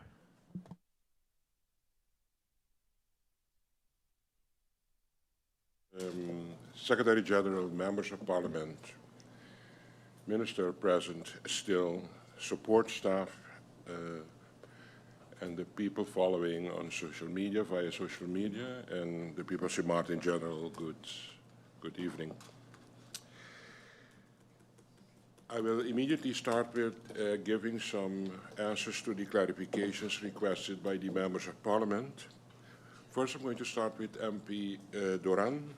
With regard to the vacancies, how realistic is it to accomplish the hiring of even 50% of those individuals, as it is almost September already? The reaction on this one is it will be difficult, of course, to recruit all the vacancies, and some may be carried over to 2027. Like governments around the world, Sint Maarten is struggling to maintain an adequate professional treasury. My point remains the same. Government is severely understaffed, and this is affecting our civil service, our government, and ultimately the people of Sint Maarten. Clarification number 2. Was any minister paid out vacation days? The answer is yes. One minister made use of the relevant legal provision. As explained in detail, the ministers and civil servants are subject to different legal frameworks. Statement number 3, or clarification request number 3, with regards to the 25,000 Caribbean guilders that was committed to the Little League, the MP heard the explanation, but was this actually paid out to the Little League or not? And the answer is yes. This was paid out before the tournament started. We're going to go over now to MP Labega. It's about cannabis. Are you aware that there has been an inter-ministerial work group for the last 2 years? And if so, have they given any update to the Council of Ministers in order to get any feedback? Yes, I am aware of the ministerial regulation providing for the establishment of an interministerial cannabis work group. For the record, this regulation was signed on February the 28th, 2024, and published in Afkondigingsblad in 2024, number 11. It was based on the governing program 2020-2024 and a Council of Ministers decision taken on August the 4th, 2022. However, being aware of the regulation is not the same as having received a full status update on the actual establishment, composition, activities, and progress of the work group. I have therefore requested a status update covering, among other matters, 1, which quarterly reports were prepared and submitted to the ministries involved and ministers involved. Secondly, what feedback the relevant ministers provided, which recommendations or policy proposals were presented to the Council of Ministers, what research and other work have been completed according to Article 1 under 3 of this ministerial regulation, what remains outstanding until now, and when is the outstanding work expected to be completed. I have also requested information on the research concerning public health, the impact on young people, the legal framework, the law enforcement, the economic and financial implication, supervision and product safety, as well as cooperation with the French side. This status update is necessary to determine what the work group has actually done, what it has delivered, and what still needs to be completed. Second question, or statement of request for clarification. Have presentations been given by Native Nation or the work group to the Council of Ministers on their findings? The answer is yes, a presentation was given by Native Nation to the COM. The work group has not provided a presentation or update to the Council of Ministers. I'm going to go over now to the Member of Parliament, the Honourable Mr. Lewis. In relation to the question of MP La Cruz on whether the Prime Minister is happy where the country is going, can the Prime Minister clarify this to the people of Sint Maarten? Is the Prime Minister delusional, or does he have no shame with his response? The MP is encouraged to listen more carefully in the future before making strong and inaccurate qualifications. I will not repeat the extensive answer that I initially provided to the questions posed by MP La Cruz, but just to quote the conclusion once more, Mr. Chair, I am satisfied with where we are today. Are we satisfied? Am I satisfied with where we are today? The answer is no, I will never be. There is always a lot of work to be done and many challenges remain. The people of this country have always been close to my heart while I served as a surgeon, and it is surely not different today as I am the Prime Minister of the country. That was the answer that I gave yesterday. I'm going now to MP Irion. PM mentioned that the government doesn't have an implemented AI policy. So my question then is, what policy do you have now? What policy does the government have? And can it be sent to Parliament if it is not fully implemented? What then is actually implemented? Are cabinet members, for example, uploading confidential documents to their personal language models? Is that allowed? The answer to MP Irion is, to clarify, government does not have an AI policy in place at this moment. Question 2, is government paying Telem for renting space? As mentioned in the answers provided, a formal rental agreement, including payment, is currently being worked out between government and Telem. Question 3, regarding the text on import duties, the Prime Minister mentioned it was under different economic circumstances. Which economic circumstance was worse, COVID or now, because relief was possible during COVID? That's a statement of MP Irion. The answer to that is the following.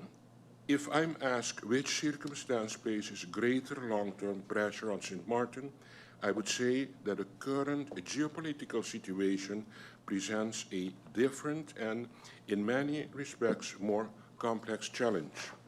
During COVID, Sint Maarten faced an unprecedented economic shock. However, it was widely understood to be a temporary crisis, and countries throughout the world mobilized significant support measures in response. Sint Maarten also benefited from substantial financial support from the Netherlands, which created the fiscal space for a number of extraordinary relief measures, and Sint Maarten is now also starting to repay the Netherlands for some of the COVID relief measures. Today we are dealing with the cumulative effects of global inflation, geopolitical tension, disruptions in international trade and supply chains, tariffs and higher food, energy and fuel prices. As a small island development state, SIDS as they call it, that is heavily dependent on imports, these developments affect everything very disproportionately. Unlike COVID, where there was a global effort to mitigate the economic fallout, the current situation presents structural challenges related to affordability, food security, fuel security, logistics, and supply resilience. These are not issues that can be addressed through temporary measures alone. That is precisely why I have raised these concerns within the Kingdom and requested both financial and technical assistance from the Netherlands. It is also why I have advocated for greater Kingdom cooperation on matters such as food security, fuel security, strategic reserves, supply chain resilience, and the strengthening of logistics and sourcing networks. The question therefore is not whether support is needed. I agree that support is needed. The challenge is ensuring that the support provided is effective, sustainable, and addressed not only today's pressure, but also the structural vulnerabilities that make countries such as Sint Maarten so susceptible to external shocks. Question number 4, how many ministers got payout vacation days and which ministers were these? The answer to this is the Minister of Finance requested for vacation days not taken during the calendar year 2024 and the calendar year 2025 to be paid out. This request was granted based on Article 6, paragraaf 3 of de Landsverordening tot regeling van de bezoldiging van politieke gezagdragers. And it says the following, it is in Dutch though, voor zover aan een minister of gevolmachtigde minister in een kalenderjaar het volgens hem in dit artikel toekomend aantal vakantiedagen niet is verleend, wordt hem de niet genoten vakantie uitbetaald. That is the statement of Article 6 in the Landsverordening that arranges this topic. The legal provision is clear. Payout can be requested and approved at any time after the calendar year has ended. Question number 5. On the ambulance department, the Prime Minister explained that exceptional circumstances can be considered for payout of vacation days, but he also mentioned the law has to be followed. The Prime Minister didn't state the legal possibilities to make the payments. Government told ambulance that vacation days cannot be paid out. Can they be paid out or not? What legal basis is there to pay out the vacation days? And can a policy be attached to that legal basis? Answer to this is the following. As I emphasized, the law must be followed and exceptional circumstances may warrant further review. Let me be more specific with respect to the applicable policy framework. The policy currently governing this matter is contained in the circular of August 10, 2006, entitled Geen uitbetaling van niet opgenomen vakantiedagen, issued by the former island territory of Sint Maarten. That policy makes clear that, as a general rule, vacation leave is intended to be taken and that payment of unused vacation days should not normally occur. It further states that employees generally lose entitlement to unused vacation leave after the applicably carryover period. However, the same policy also recognizes an important exception where vacation leave was refused or withdrawn due to urgent service interests and an employee was therefore prevented from taking that leave, the entitlement may be extended. In addition, where leave is denied for a second consecutive year and accumulated days would otherwise expire, the policy provides a mechanism through which the matter can be submitted to the competent authority for consideration. Therefore, the answer is not a simple yes or no. The granted rule is that vacation days are not paid out. That is the general rule. At the same time, the policy itself contemplates limited exceptional circumstances in which a different outcome may be considered. I'm going to go over now to MP York. In response to the question of MP La Cruz on how things are going, the MP stated that he is encouraged with the progress. What did the PM mean with progress? Let me be clear. Being encouraged does not mean ignoring the challenges. Government continues to face significant vacancies, administrative backlogs, capacity constraints, and implementation challenges. The country likewise continues to face concerns related to the cost of living, energy costs, public services, and economic competitiveness. However, Mr. Chairman, if we are going to have an honest discussion, we must be able to recognize both the challenges and the progress. I'm encouraged by the fact that despite operating at roughly 60% staffing levels, government continues to function and is actively working to strengthen itself. I'm encouraged by the modernization of HR processes, the development of a strategic recruitment plan, the strengthening of disaster management, the advancement of digital government initiatives, and the work being undertaken to improve legislative capacity.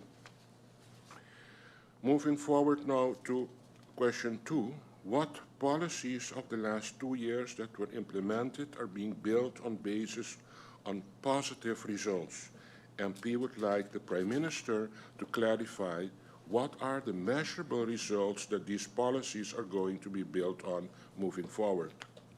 The answer is a number of initiatives that started over the past 2 years are continuing because they have already produced tangible results and demonstrated value. For example, through the Government Training Center, more than 1,000 civil servants have received training. Through the program titled It's All About People, government has started to revise function books and initiated the modernization of HR systems. We are also continuing to build on the progress made in digital transformation, including digital identity, e-signature, and digital document management. Mr. Chair, I would also emphasize that these are government projects, not ministers' projects. They are institutional reforms that continue regardless of who occupies the seats in the Council of Ministers. Their purpose is to strengthen the country and the public service over the long term. Question number 3, the Prime Minister used the phrase, the basis moet op orde. The MP would like to know which basis is he building upon. I'm referring to the institutional foundation of the country, as both the evaluations carried out under the country packages and the discussions surrounding the budget have repeatedly shown a number of the institutions and systems that were established around 10-10-10 have not yet fully matured into the level of institutional development that country status requires. When I speak about putting the foundation in order, I'm referring to strengthening the civil service, improving recruitment and retention, modernizing government system, strengthening legislative capacity, improving financial management, professionalizing procurement and contract management, and ensuring that government has the capacity to execute its responsibility effectively. Chairman, the reality is that many of the challenges we face today are not caused by a lack of policy. They are caused by the limitation in execution capacity. Before we can build further, we must ensure that the institutions responsible for carrying good government work are being properly executed.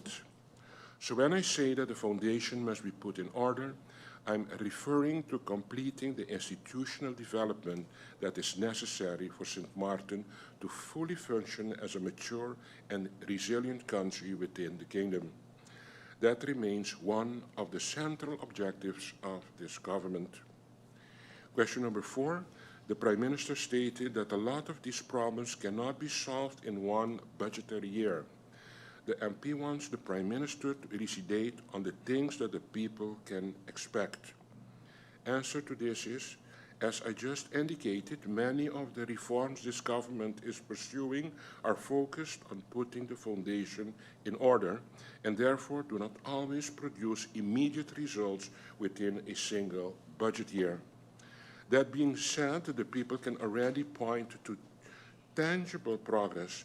We have established the Government Training Center, trained over 1,000 civil servants, strengthened disaster management, expanded digital government initiatives, introduced targeted utility relief for vulnerable households, and continue to strengthen the country's institutional capacity.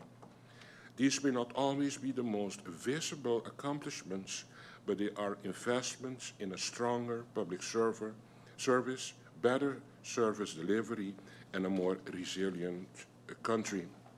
Mr. Chairman, going into your year 3, the people should expect government to continue building on those foundations while improving execution, filling critical vacancies, modernizing services, and translating those institutional improvements into more visible results in their daily lives. That is ultimately what this government means by putting the foundation in order, building the capacity today that will deliver better outcomes tomorrow. Question number 5, there has been a disconnect between Parliament and government. We are aware in Parliament of a full-blown AI policy in Grenada. Can the Minister explain how far government is in developing an AI policy and legislation, and when will government start to work closely together with Parliament? To be honest, I am frankly surprised that the Honourable MP York claims to have knowledge of a fully developed artificial intelligence policy in Grenada. I was not, to be honest with you, but I'm very happy that the Member of Parliament was aware of that. And I was very happy, errantly, that he made effort to formally share this. But actually, apparently, this Member of Parliament did not do any effort to formally share this policy with us. That would be great if he could have done that with us, propose the necessary legislative changes, or exercise Parliament's constitutional right of initiative. That would be nice. The role of a legislator cannot end with identifying an issue during a parliamentary debate and then placing the entire responsibility at the feet of the executive branch. One moment, Yeah. Prime Minister, as I see MP York would like the floor for interruption. MP York, you have the floor. Thank you, Mr. Chairman. Mr. Chairman, the Prime Minister is out of bounds. At the end of the day, I started what I said by saying if the executive branch would be more communicative and include Parliament and update Parliament with what they are doing, then Parliament can be proactive and help out where they can. We cannot offer help where we don't know it's needed. That's all I said.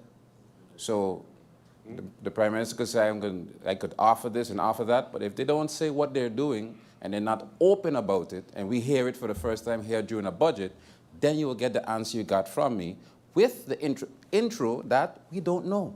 If we don't know, we can't help. Simple. Thank you. Thank you, MP York. Prime Minister, you have the floor. For clarity's sake, the work of members of Parliament is to control, to check. The way to check is to ask and to legislate. So if there is any necessity in the future to just ask what the government is busy with, please feel free to approach the government, because we are here to make it happen together. And once more, I have no difficulty working across the aisles with Parliament, as I've done so before. I therefore invite MP York to submit the reference policy, please, and if he believes legislative changes are urgently required, to demonstrate that conviction through a concrete proposal. Please do that. Government stands ready to engage constructively because ultimately our responsibility, whether in the executive or legislative branch, is to turn words into action for the benefit of the people of this country. Question number 6. Explain and clarify what the government has been working on and what can the people expect with regards to relief.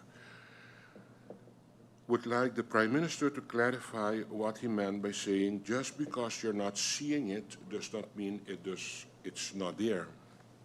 This question was answered extensively, but let me recap. The government is already providing targeted relief through the Utility Relief Pilot Program implemented by the Ministry of VSA in cooperation with NVGB.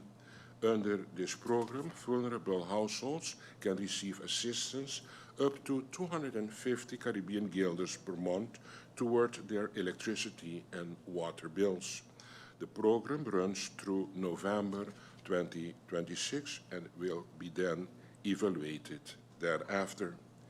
In addition, the government is working diligently within the constraints that we face to address the structural factors that influence energy costs in Sint Maarten.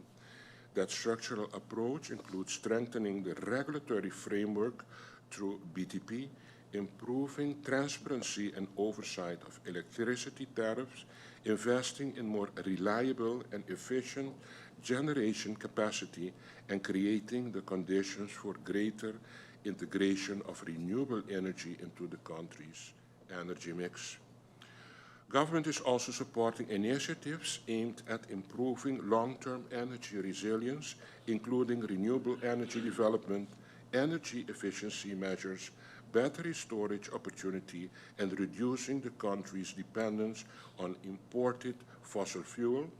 In addition, efforts continue to strengthen the overall governance, financial sustainability, and operational stability of the utility sector so that service reliability improves while long-term costs can be better managed. Question number 7. Can the Prime Minister clarify if reallocating the $42 million for a solar park or anything of renewable energy is possible? The answer is no, it cannot, because NVGB very much needs the secured financing to produce the generators, to actually procure the generators, and the generators remain needed to maintain the current basic grid stability. Question number 8, on the RAC BTP report, what is the return on investment? Answer to this is the following. The Honourable Member has already raised a new question, but I'm happy to address this. This was not a clarification, but I still want to give answer to it. The return on investment of the RAC report should be measured by the fact that it provided government and BTP with an independent assessment and a set of recommendations that are already being acted upon.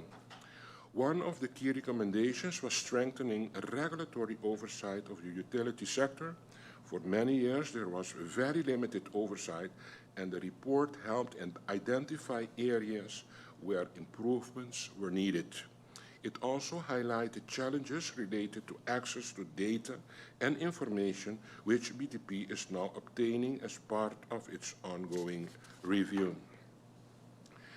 Question number 9, question on the Treasury Department. Do they not have the capacity to answer their emails? It was a question of the MP. What does the Prime Minister feel is needed to address this issue? In my statement, I acknowledge that responsiveness, timely communication, and service delivery are critical aspects of public administration. As government continues its effort to modernize operation and improve processes, greater attention must also be given to service standards, workflow management, and response times. However, as to the Treasury specifically, the Ministry of Finance has clarified that she is not aware of any structural issue regarding unanswered emails by the Treasury Department, and as Minister of General Affairs, I'm not aware of such an issue either. Question number 10, in regards to cannabis, what is going to be done and what will be expected?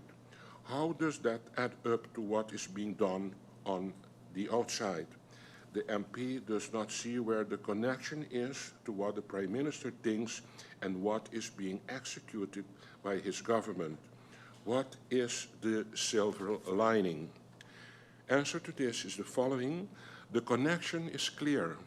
The work being carried out must provide government with the information needed to make a responsible policy decision.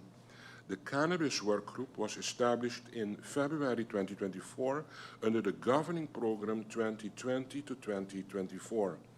The fact that the work group has been established in February 2024 on a Council of Ministers decision taken in August 2022 does not mean that government has already made a final decision to legalize cannabis or establish a commercial cannabis market. No official quarterly reports, meeting minutes, meeting dates, or other records of the interministerial work group have been provided to me. The work group was established precisely because research, coordination between the ministries, and an assessment of the necessary conditions were required before responsible decisions could be made. What can therefore be expected? First, government will review what has been completed, what recommendations have been made, and what still needs to be done.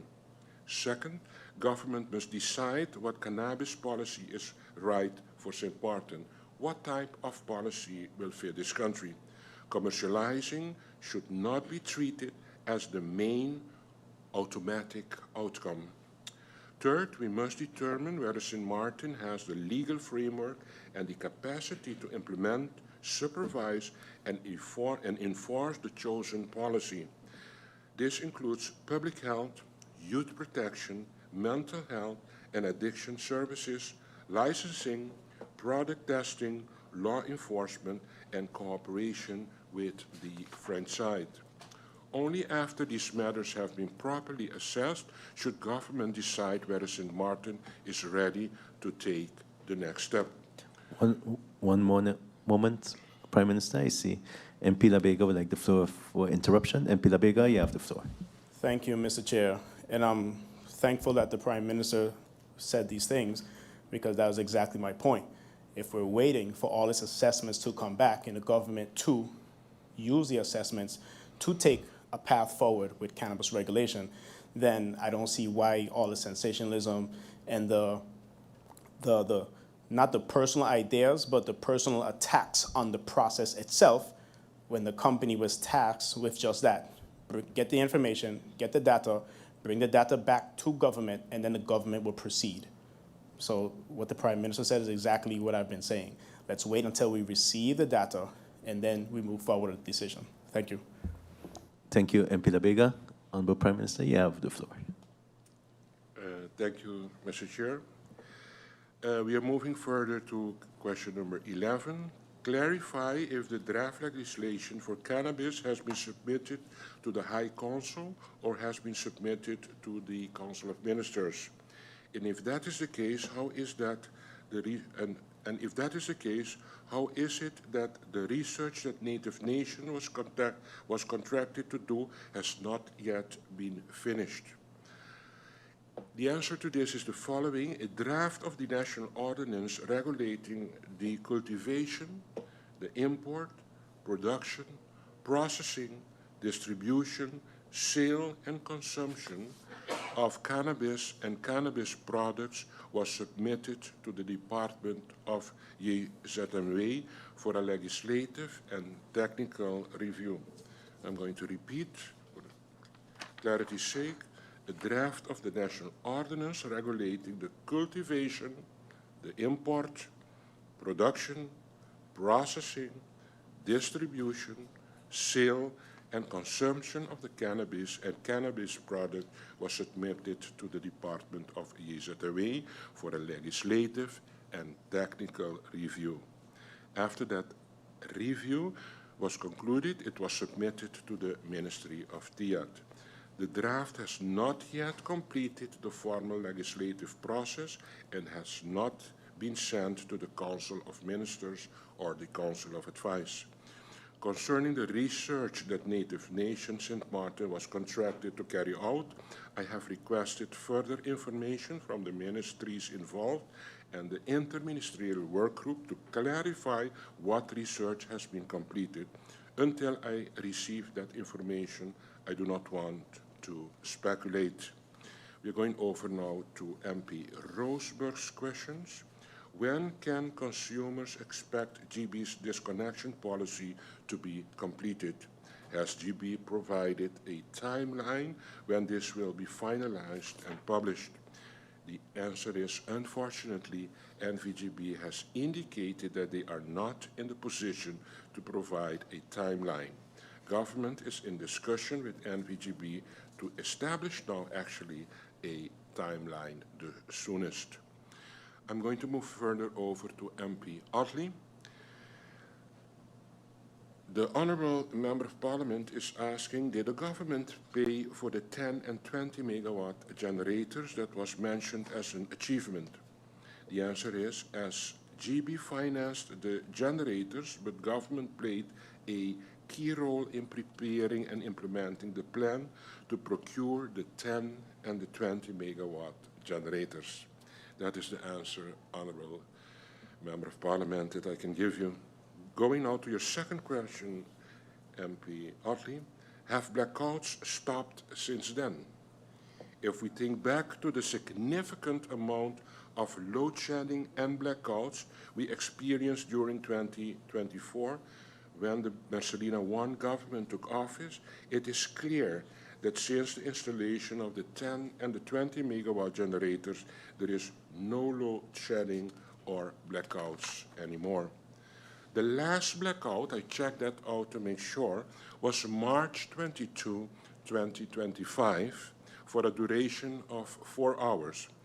The root cause of this blackout was a rodent causing a short circuit at the power plant and was unrelated to generator capacity. It's important for us to know that there were no blackouts anymore in Sint Maarten related to generator capacity issues. Question number 3, when it pertains to the price ordinance, is the Prime Minister saying that the two laws cannot work concurrently? Article 12.4 is not used because there is no LBHAM under the electricity ordinance. However, the price ordinance creates something in the interim.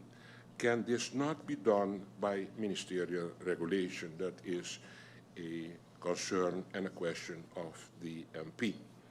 Answer to this is, I have shared the government's interpretation of the applicable legal framework. I did it. If the MP has received different legal advice from a credible source, the government looks forward to receiving that advice and will carefully consider such. So please, MP, help this Prime Minister to make this place a better place. Question number 4, what is the timeline for this LBHAM under the electricity ordinance? This is a new question rather than a clarification. However, I have verified with the Ministry of Fiat that there is no specific timeline for the preparation of this LBHAM. It is the intention of the Ministry of Fiat to present a draft for review by JZNW within the next 3 months. Question number 5 of MP Otley. Seeing the Prime Minister's comments about the cannabis legislation, is the Prime Minister for or against cannabis legislation? MP Otley, as I explained through, of course, Mr. Chair, as I explained in my presentation to Parliament, the question is not simply whether we are for or against cannabis. The real question is what kind of cannabis policy is responsible and appropriate for Sint Maarten, and whether the country is ready to implement, supervise, and enforce that policy. My position is therefore that legislation should not move ahead of that policy decision or the country's readiness. Public health, youth protection, a sound legal framework, treatment capacity, product safety, supervision and enforcement must first be must always first be properly addressed before moving on with the implementation of a legislation. So to answer the question directly, I am against rushing or treating commercialization as an automatic outcome. That is the answer that I can give you. Question number 6, through you, Mr. Chairman of MP Otley. Agreement with the fire department was listed as an accomplishment. Were the fire officers paid? Is the money in the 2027 budget? The answer is no, MP Otley, through you, Mr. Chair. The firefighters have not yet been paid. As I indicated earlier, the placement process and the determination of the final financial implications are still being completed. Until that process is finalized, government is not in a position to establish the exact liability with certainty. That being said, government's expectation is that because not all budgeted vacancies across the ministry will be filled during 2026, sufficient room may become available within the existing personnel budget to accommodate at least part, if not all, of the financial obligation. If that proves not to be sufficient, once the final calculations have been completed, government will have to consider a mutation or a budget amendment. The commitment remains unchanged. Once the financial impact has been conclusively determined, government will identify the appropriate mechanism to honor its obligation to the firefighters. Mr. Chairman, this brings me to the end of the clarifications, and I thank you for the opportunity. Thank you very much. Thank you, Honorable Prime Minister, for answering the clarifications. I will now adjourn for 2 minutes to allow the Minister of TIAT to come and take her spot to answer the questions posed to her. Meeting adjourned for 2 minutes.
Good evening and welcome back.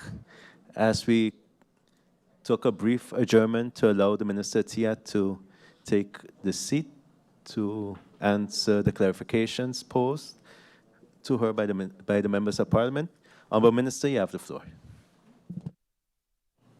Good evening, Mr. Chairman. Good evening to the Secretary General, to honorable members of Parliament, and to those listening and viewing on various medium.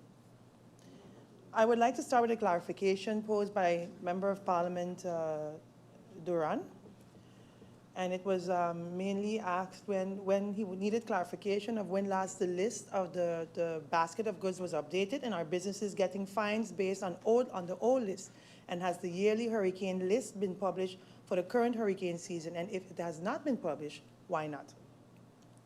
So, Mr. Chairman, through you, the answer of the basket of goods was last updated in October of 2024, and an updated list is being worked on and will be published in the coming weeks, and this includes both the hurricane items and the basket of goods list with relevant pricing information. Businesses whose costs exceed the regulated price have been advised on numerous occasions to submit supporting documents to the Ministry for review, and submissions of this information allows the Ministry to conduct the proper calculations for adjustments as required. Then the MP asks the Mullet Bay which past or bad decisions were made, and when were those decisions made, and who made those decisions?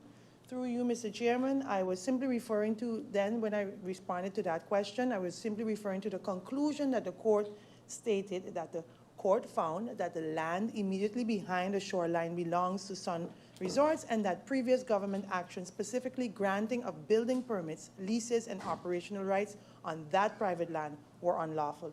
Not my words, words from the court, and I did not state who made those decisions, nor did I attribute those decisions to any particular government minister or individual.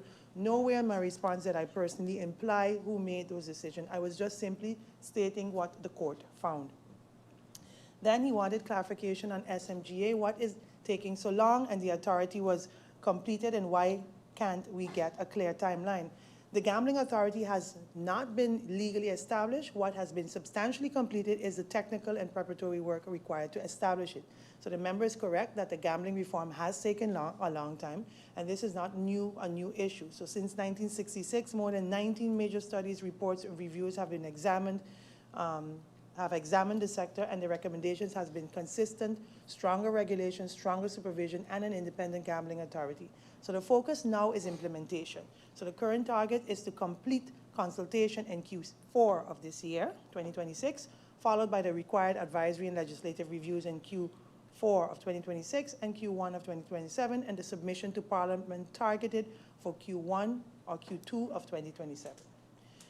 As it relates to the traffic mobility, what information is the Minister awaiting from VRAMI regarding the traffic mobility? Through you, Mr. Chairman, TIAT is awaiting the relevant technical inputs from VRAMI's work with UNOPS, including the traffic modeling and transportation indicators, infrastructure assessment, short-term proposals, and implementation roadmaps. These inputs are necessary for the final coordinated mobility approach. However, TIAT cannot place its responsibility on hold while awaiting them, so the Ministry is therefore continuing its work on the RFI, carrying capacity assessment, and public transportation reform. So both work streams are proceeding in parallel and will be integrated once the outstanding technical information is available. MP Duran wanted information, what information is considered confidential, and to whom is the information considered confidential, and can a member of Parliament be denied access to information and that is necessary to exercise their oversight function, and what is the legal basis for the information being considered confidential, and this is pertaining to the BTP, the documents from GEBE that was submitted to BTP. Mr. Chairman, to answer the MP, the response provided earlier stated that a report of BTP's findings will be made available to Parliament once it is completed. Until then, we cannot share any information at this time. Then I have clarification questions from MP La Cruz. MP La Cruz wants to know how long it takes to plan new flights and cruises on the schedule, and are there any new plans have been made? To answer that through you, Mr. Chairman, cruise scheduling generally starts 18 months in advance, and while airline planning can require up to 12 months or more. Then MP De Weaver asked, the Minister admitted that there Her clarification is that the minister admitted that there was a contractual obligation, but what is the liability to government, and should this legislation not continue for cannabis? What is the major payout, and is it reflected in the budget? And did COM engage in a contractual obligation that we now have a liability that needs to be taken into account with regards to the budget and our commitment to the budget? Through you, Mr. Chairman, simply put, government does not set aside money in the budget because it expects to break a contract. Doing so would suggest that government already intends to not honor its obligation. Agreements are entered into on the understanding that all parties will act in good faith, and I can only assume that the previous administration entered into this agreement on that same basis. But let me also be clear, Mr. Chairman, there is no financial consequence to government simply because we bring the legislation to Parliament and Parliament decides not to pass it. That is the part of the parliamentary process, and government cannot guarantee that the outcome of that process. So the financial risk lies with the contractual arrangement with native nations. It is only if government fails to carry out its obligation to advance the legislation through the agreed process before it reaches Parliament that a potential financial consequence can arrive. So once government fulfills its obligation and brings the legislation to Parliament, government has fulfilled its obligation. Then some clarifications from MP York with regards to the smart traffic management. What exactly is the deliverable of the current carrying capacity study, and what specifically is the study intended to measure in terms of traffic capacity versus traffic intensity? Through you, Mr. Chairman, the carrying capacity will assess the current traffic volume, peak periods, congestion points, and how much traffic the road network can reasonably accommodate. Traffic capacity is what the network can handle. Traffic intensity is the actual volume using at a particular time. So the findings will inform mobility and public transport. The findings will inform mobility and public transport planning. Separately, the RFI is exploring available technologies and financing options without committing government to any specific system or provider.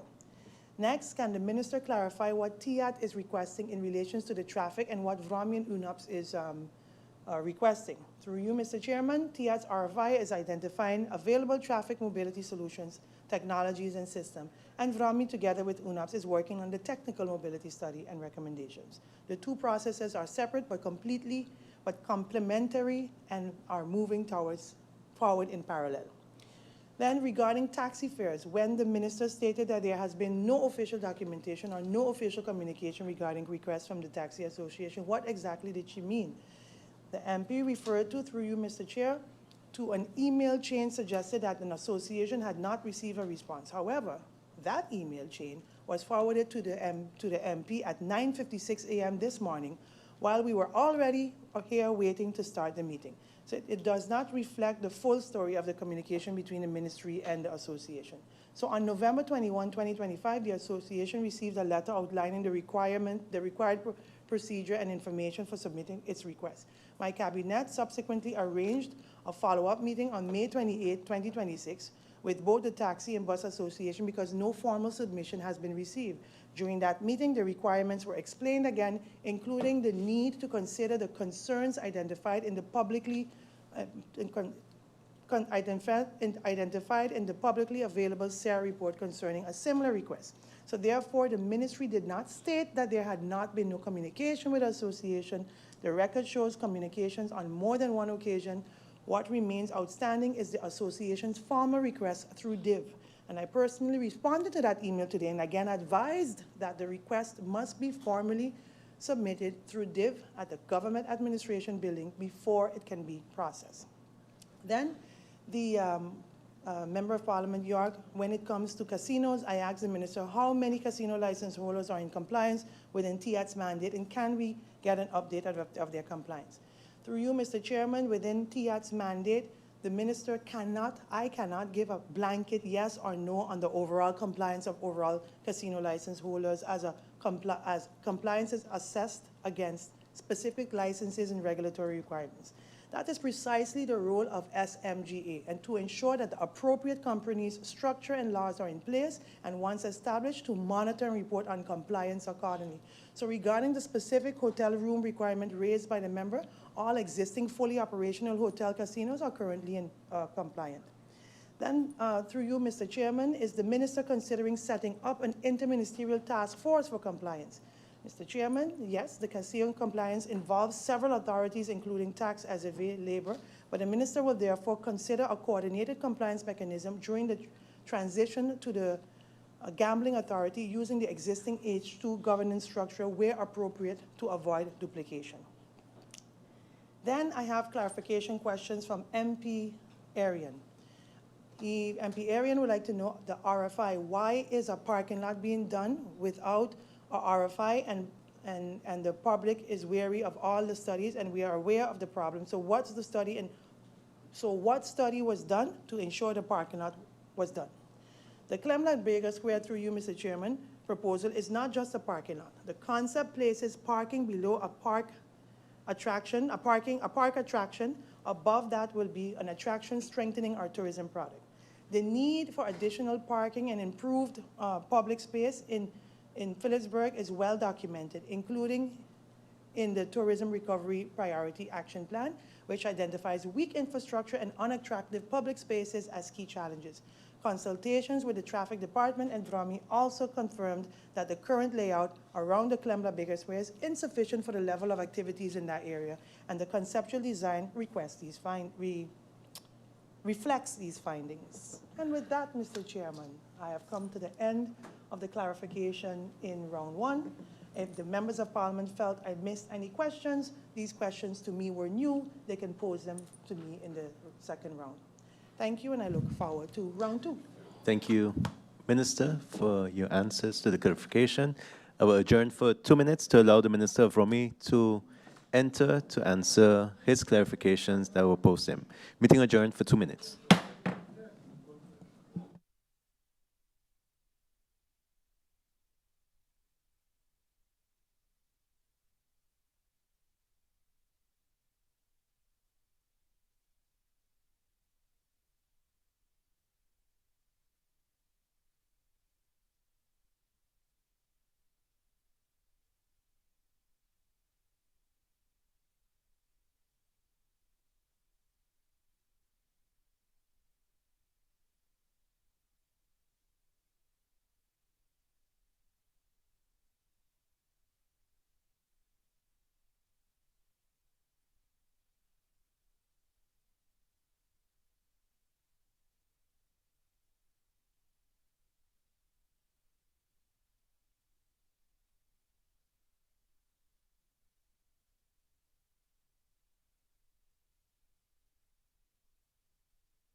Good evening and welcome back.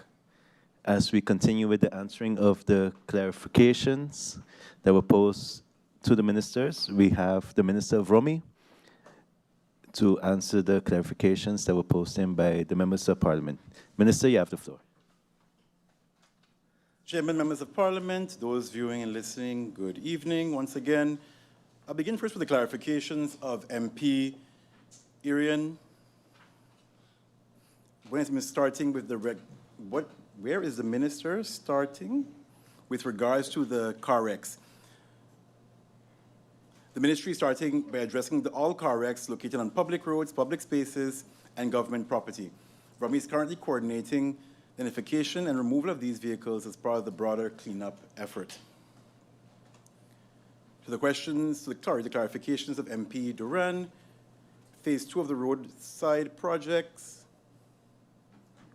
Why weren't any tenders published? The capex was requested. There's an issue here. Yes, capex was not requested since 2023 because the funds received in 2023 rolled over to 2024 and were fully used by the end of 2025. With the late approval by 2025, the Ministry of Finance recommended limiting capex requests to one of the allocated items, and the decision was made to request capex for the purchase of Belvedere remainder. Given the timeline by 2026, the intention is to request capex for roads in budget 2027. Stated during the presentation, these tenders are currently being prepared. Concerning the housing policy, the MP asked, how long will the implementation plan for the operationalization of the housing policy take? The housing policy does not prescribe a specific time frame for completing an implementation plan for its operationalization. It does, however, establish a 10-year implementation horizon, 2026-2036, with a target of at least 1,200 dwellings. The policy indicates that this target should be pursued, as stated, through a combination of social, affordable, and free market housing, with at least 70% of the housing program to be achieved through measures such as the reuse of existing housing stock, densification, apartment development, and semi-detached and townhouse developments, which could be achieved through different zoning regulations or public-private partnerships. The policy also suggests the use of annual action plans and corresponding budgets to support implementation. The 10-year period should therefore be understood as a time frame for implementing the housing policy and working toward a 1,200 dwelling target, rather than a time required to prepare for an implementation plan. Concerning water rights, can the minister provide the details confidentially? Mr. Chairman, we have already begun compiling the list requested by the MP Duran. It will then need to be verified by the heads. This is the other question. Sorry, we are compiling the list requested by the MP Duran, and we will aim to have this submitted via the confidential route before the start of round 2 tomorrow morning.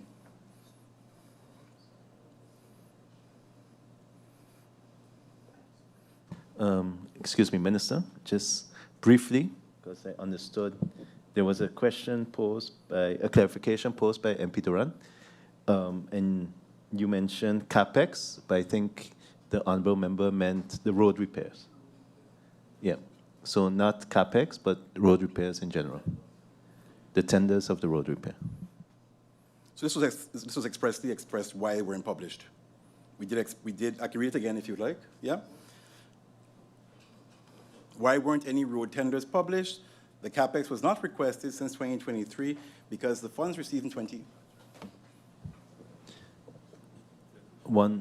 Minister, please finish, and then I'll have the Member of Parliament do his interruption.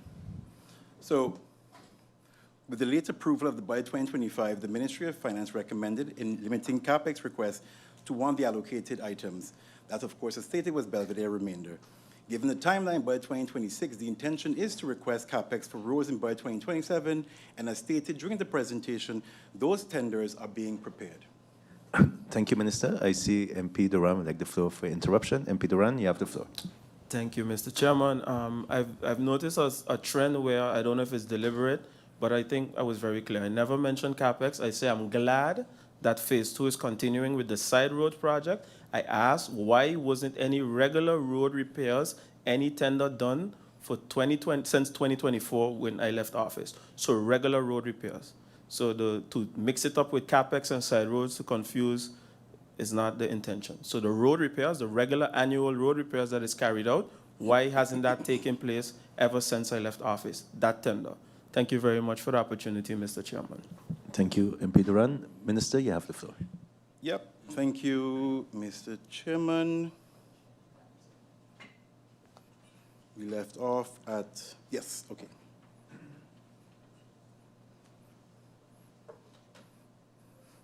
Yes, concerning now the request of the MP, can overview be provided with said permits and which GB generators are carrying this load? This is, of course, related to the fact that we indicated a significant uptake compared to previous years at this exact same time in the productivity. Mr. Chairman, we already begun compiling this list requested by MP Duran. It's currently being verified by the health permits. Well, he's verifying the list. And of course, we will, as well as with the list of water parcels, provide this by the confidential route tomorrow before the meeting starts. I would like to also indicate that all approved permits requiring GB consultation have been reviewed and given the green light by GB.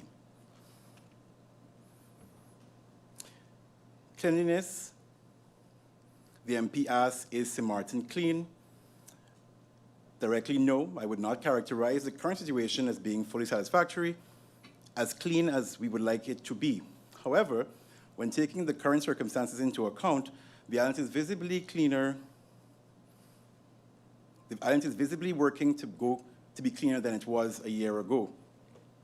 The ministry has made significant efforts to improve waste management and district cleanliness, and efforts have been resulted in noticeable improvements across a number of areas. While challenges remain, particularly given existing operational resources constraints, progress is being made.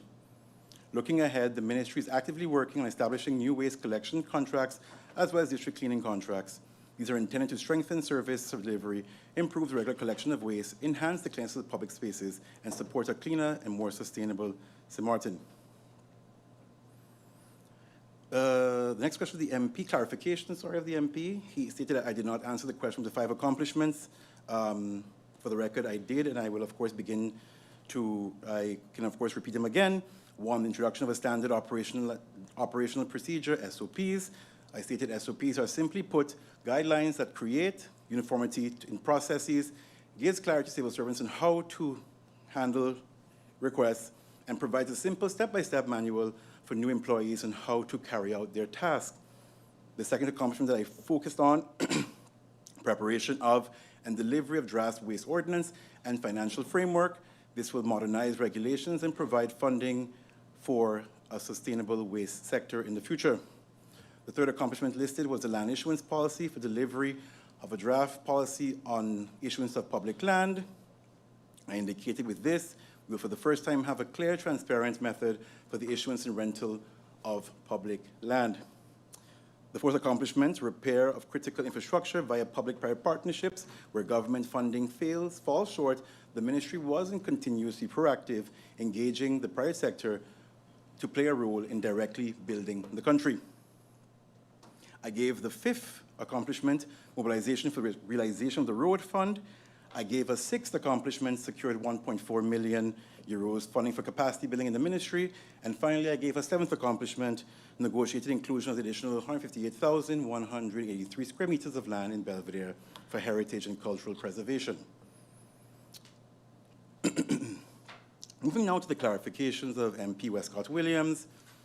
Can I receive a timeline as to when the countrywide zoning will be completed? At the moment, we are finalizing the terms of reference for project manager. After approval, the recruitment of the project manager can start. If all goes smoothly without delay, we will be able to hire a project manager before the end of Q4. The timeline from start to finish, meaning inception to delivery of the final draft zoning plan, that is ready to be sent to Parliament for approval is estimated to take 1 to 1.5 years. So if we're able to start per January 2026, our intention, the goal will be a finalized zoning plan by the end of next year, earliest first half of 2028. Concerning Union Road drainage tender, is there a capital budget for when this project is submitted? I can confirm there are funds available on budget 2026 for the study and design of the drainage system on Union Road. The intention is to have the physical works for this covered by budget 2027.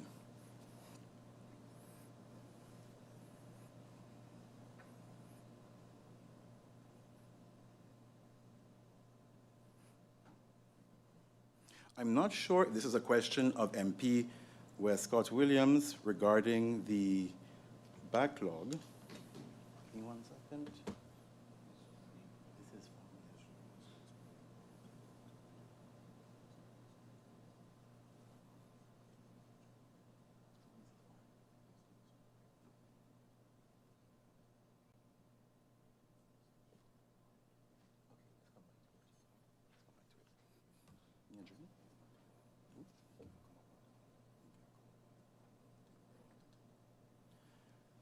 is Mr. Chairman, could I ask for 2 minutes, brief adjournment to just clarify this question, please?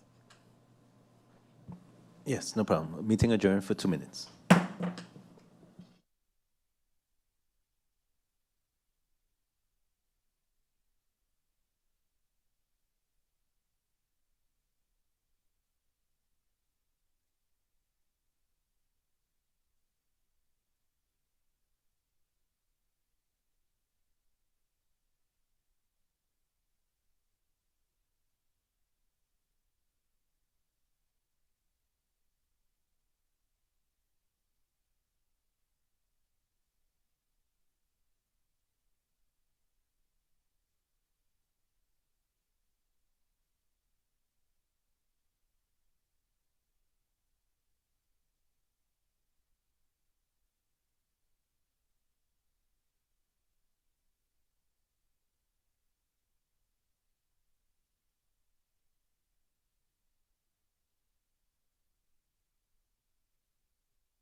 Good evening and welcome back as we continue with the answering of the clarifications by the Minister of Romy. Minister, you have the floor. For the brief adjournment, we paused to get some clarification on the MP Westcott Williams's question related to what is the actual full backlog. We want to give just a brief from the time that we had under review of the previous questions from 2022 until present. 2022 new permits received were 247, permits processed was 236. Annual change to backlog 11. 2023, 260, let me make it a little bigger because, yes, 260 permits received in, 260 permits, sorry, are received in 2023. 187 were processed in 2023. Annual backlog change, 73. 2024, 189 permits were received, 152 permits were processed, backlog change of 37, annual change to backlog 37. 2025, 260, total amounts processed, 152, sorry, 105 change to backlog. 2025, 260 received, 155 processed, 105 changed to the backlog. 2026, 220 received thus far, 187 process changed the backlog of 33 for a total of 259 within the last 5 years of the backlog.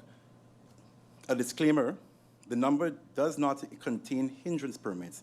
Based solely on the figures presented, the backlog would be expected to increase as the number of permit applications received has generally exceeded the number of permits finalized during the same period. In other words, while the ministry is processing a significant number of permits, the inflow of new applications remain higher than the outflow. It is important to note, however, that an increasing backlog does not necessarily indicate declining productivity. On the contrary, the ministry's output has shown improvement over the years. Over the last few years. The challenge is not that permit demand continues to outpace processing capacity. As a result, even when they improved productivity so far, the overall backlog may continue to grow until the processing capacity consistently exceeds the number of new applications received. Important to remember, this review is only of the last few years under review. We have also processed a number of backlog permits going further back in 2018, thus aren't included as well in this figure. For a more detailed backlog, we can of course provide that information should the MP request through you, Mr. Chairman. The MP's question, MP Westcott Williams, update on the environmental inspectors. The ministry is currently carrying out interviews for these vacancies. Moving to the clarifications now of MP Roseberg. Can the minister clarify more details about the island-wide cleanup? The island-wide cleanup involves removal of car wrecks and cleaning of all main roads, including sweeping and pruning of the trees. This complements the solid waste cleanup carried out by the haulers over the past 2 months.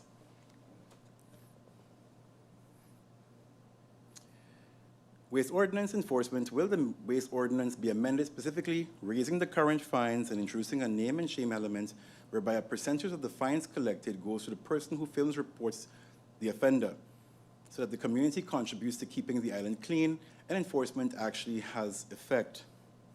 At this particular moment in time, it has not been considered to compensate people who film offenders to get a portion of fines. Furthermore, I do not believe it has been a topic of discussion in upcoming legislation. However, I would encourage the public of Sint Maarten that if you see a violation, to still try and document it, regardless of financial compensation bound to it or not. Like the ministry says, it takes all of us. Moving to the clarification, of MP Otley. Is the minister saying that everything is okay? The MP has not heard any acknowledgement of issues in the ministry. Mr. Chairman, through you to the MP, I'd like to preface this answer by stating it was never my intention to make it seem as if everything is good in the ministry. On the contrary, it is a stark reality of our shortcomings that form the basis of my presentation, which specifically acknowledges the issues in the ministry ranging from deficiencies, both human and capital, across the ministry, and in particular, the Department of Permits, Domain, Inspection, and Infrastructure. I highlighted the need to improve communication with applicants, as this is an ongoing complaint about the ministry. Finally, I acknowledge that during this time of change, we are and will experience conflict, noting explicitly that issues of trust and victimization has been a persistent issue in the ministry and are a focus for us. From a national perspective, I acknowledge the challenges around infrastructure, garbage, housing, and sewage. I remain optimistic because despite the challenges, I see a desire to do better, and efforts from the ministry and from the work we are doing to find modern solutions for modern governance.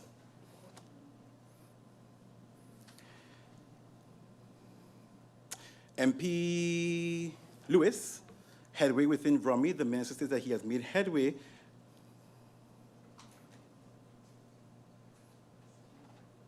with departments and staff. Which departments exactly, given the complaints from several departments about management and female employees?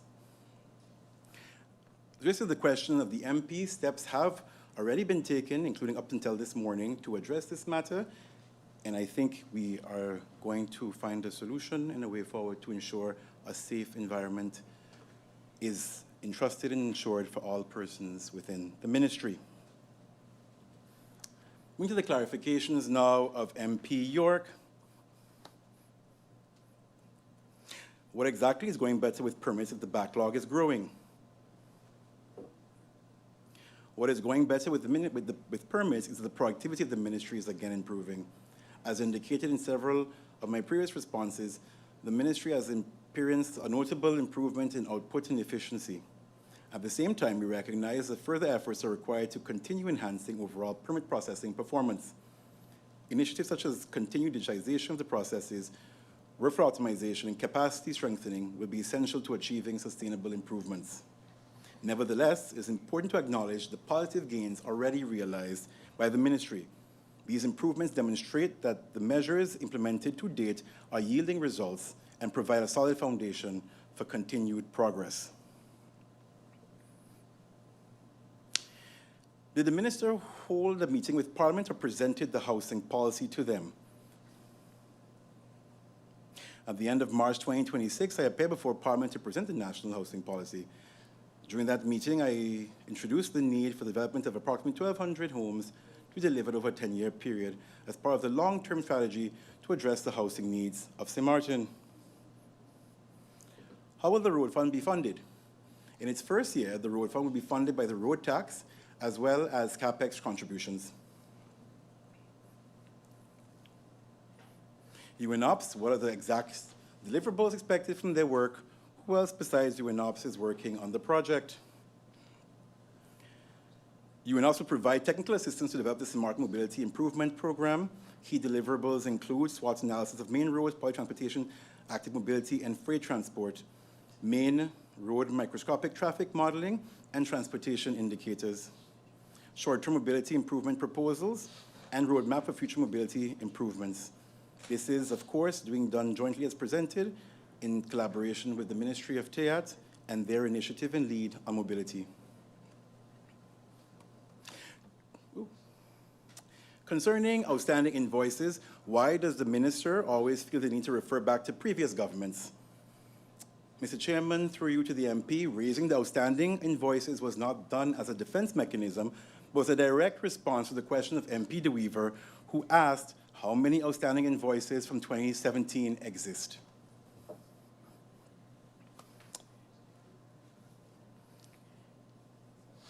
Is the minister open to allowing the midterm evaluation of the employee satisfaction? The minister, myself, is supportive of evaluating employee satisfaction and fostering greater collaboration within the ministry. In fact, the ministry carried out an assessment on procedures and overall employee satisfaction, understanding, and concerns. We are awaiting the information on this. It should be noted, however, that a government-wide evaluation is already planned for 2028, which will provide an opportunity to assess employee-related matters across the public sector in a comprehensive and coordinated manner. And finally, the MP's final clarification, road markings on AJC Browers Road. Is the road markings on this road have priority? Yes, the road markings on AJC Browers Road are considered a priority from a road safety perspective, particularly along AJC Browers Road at the intersection of Welgelegen Road, Hospital Road, and continuing towards Ace Home Center. With this, Mr. Chair, come to the end of the clarifications, and I yield the floor to you. Thank you, Honorable Minister. Just two clarifications that were missed, I think, by MPs. Maybe you did answer it, but just if you have to answer it again. If the housing policy was submitted or if a meeting was held. Just that, one of the two.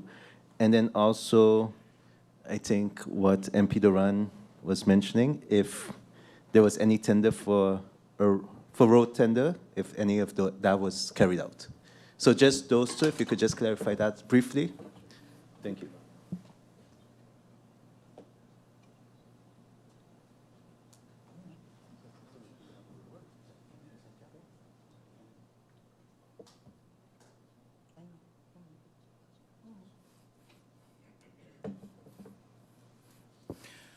Thank you, Mr. Chairman. Regarding the question about the housing policy, let me scroll up. Yep. So the MP asked, did the minister hold a meeting with Parliament or presented the housing policy? And I indicated at the end of March 2026, I appeared before Parliament to present the national housing policy to Parliament.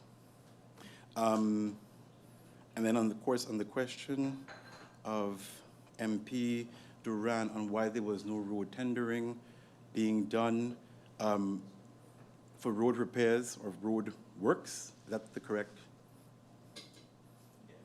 Why wasn't any road tender done, basically? Okay. Why haven't any tenders been carried out? That was. Okay, for can you the just, could I ask for 1 minute, Mr. Chairman? Thank you. 1 minute adjournment. Thank you, 1 minute.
Welcome back as we adjourn briefly to allow the minister to get the information to answer the last clarification.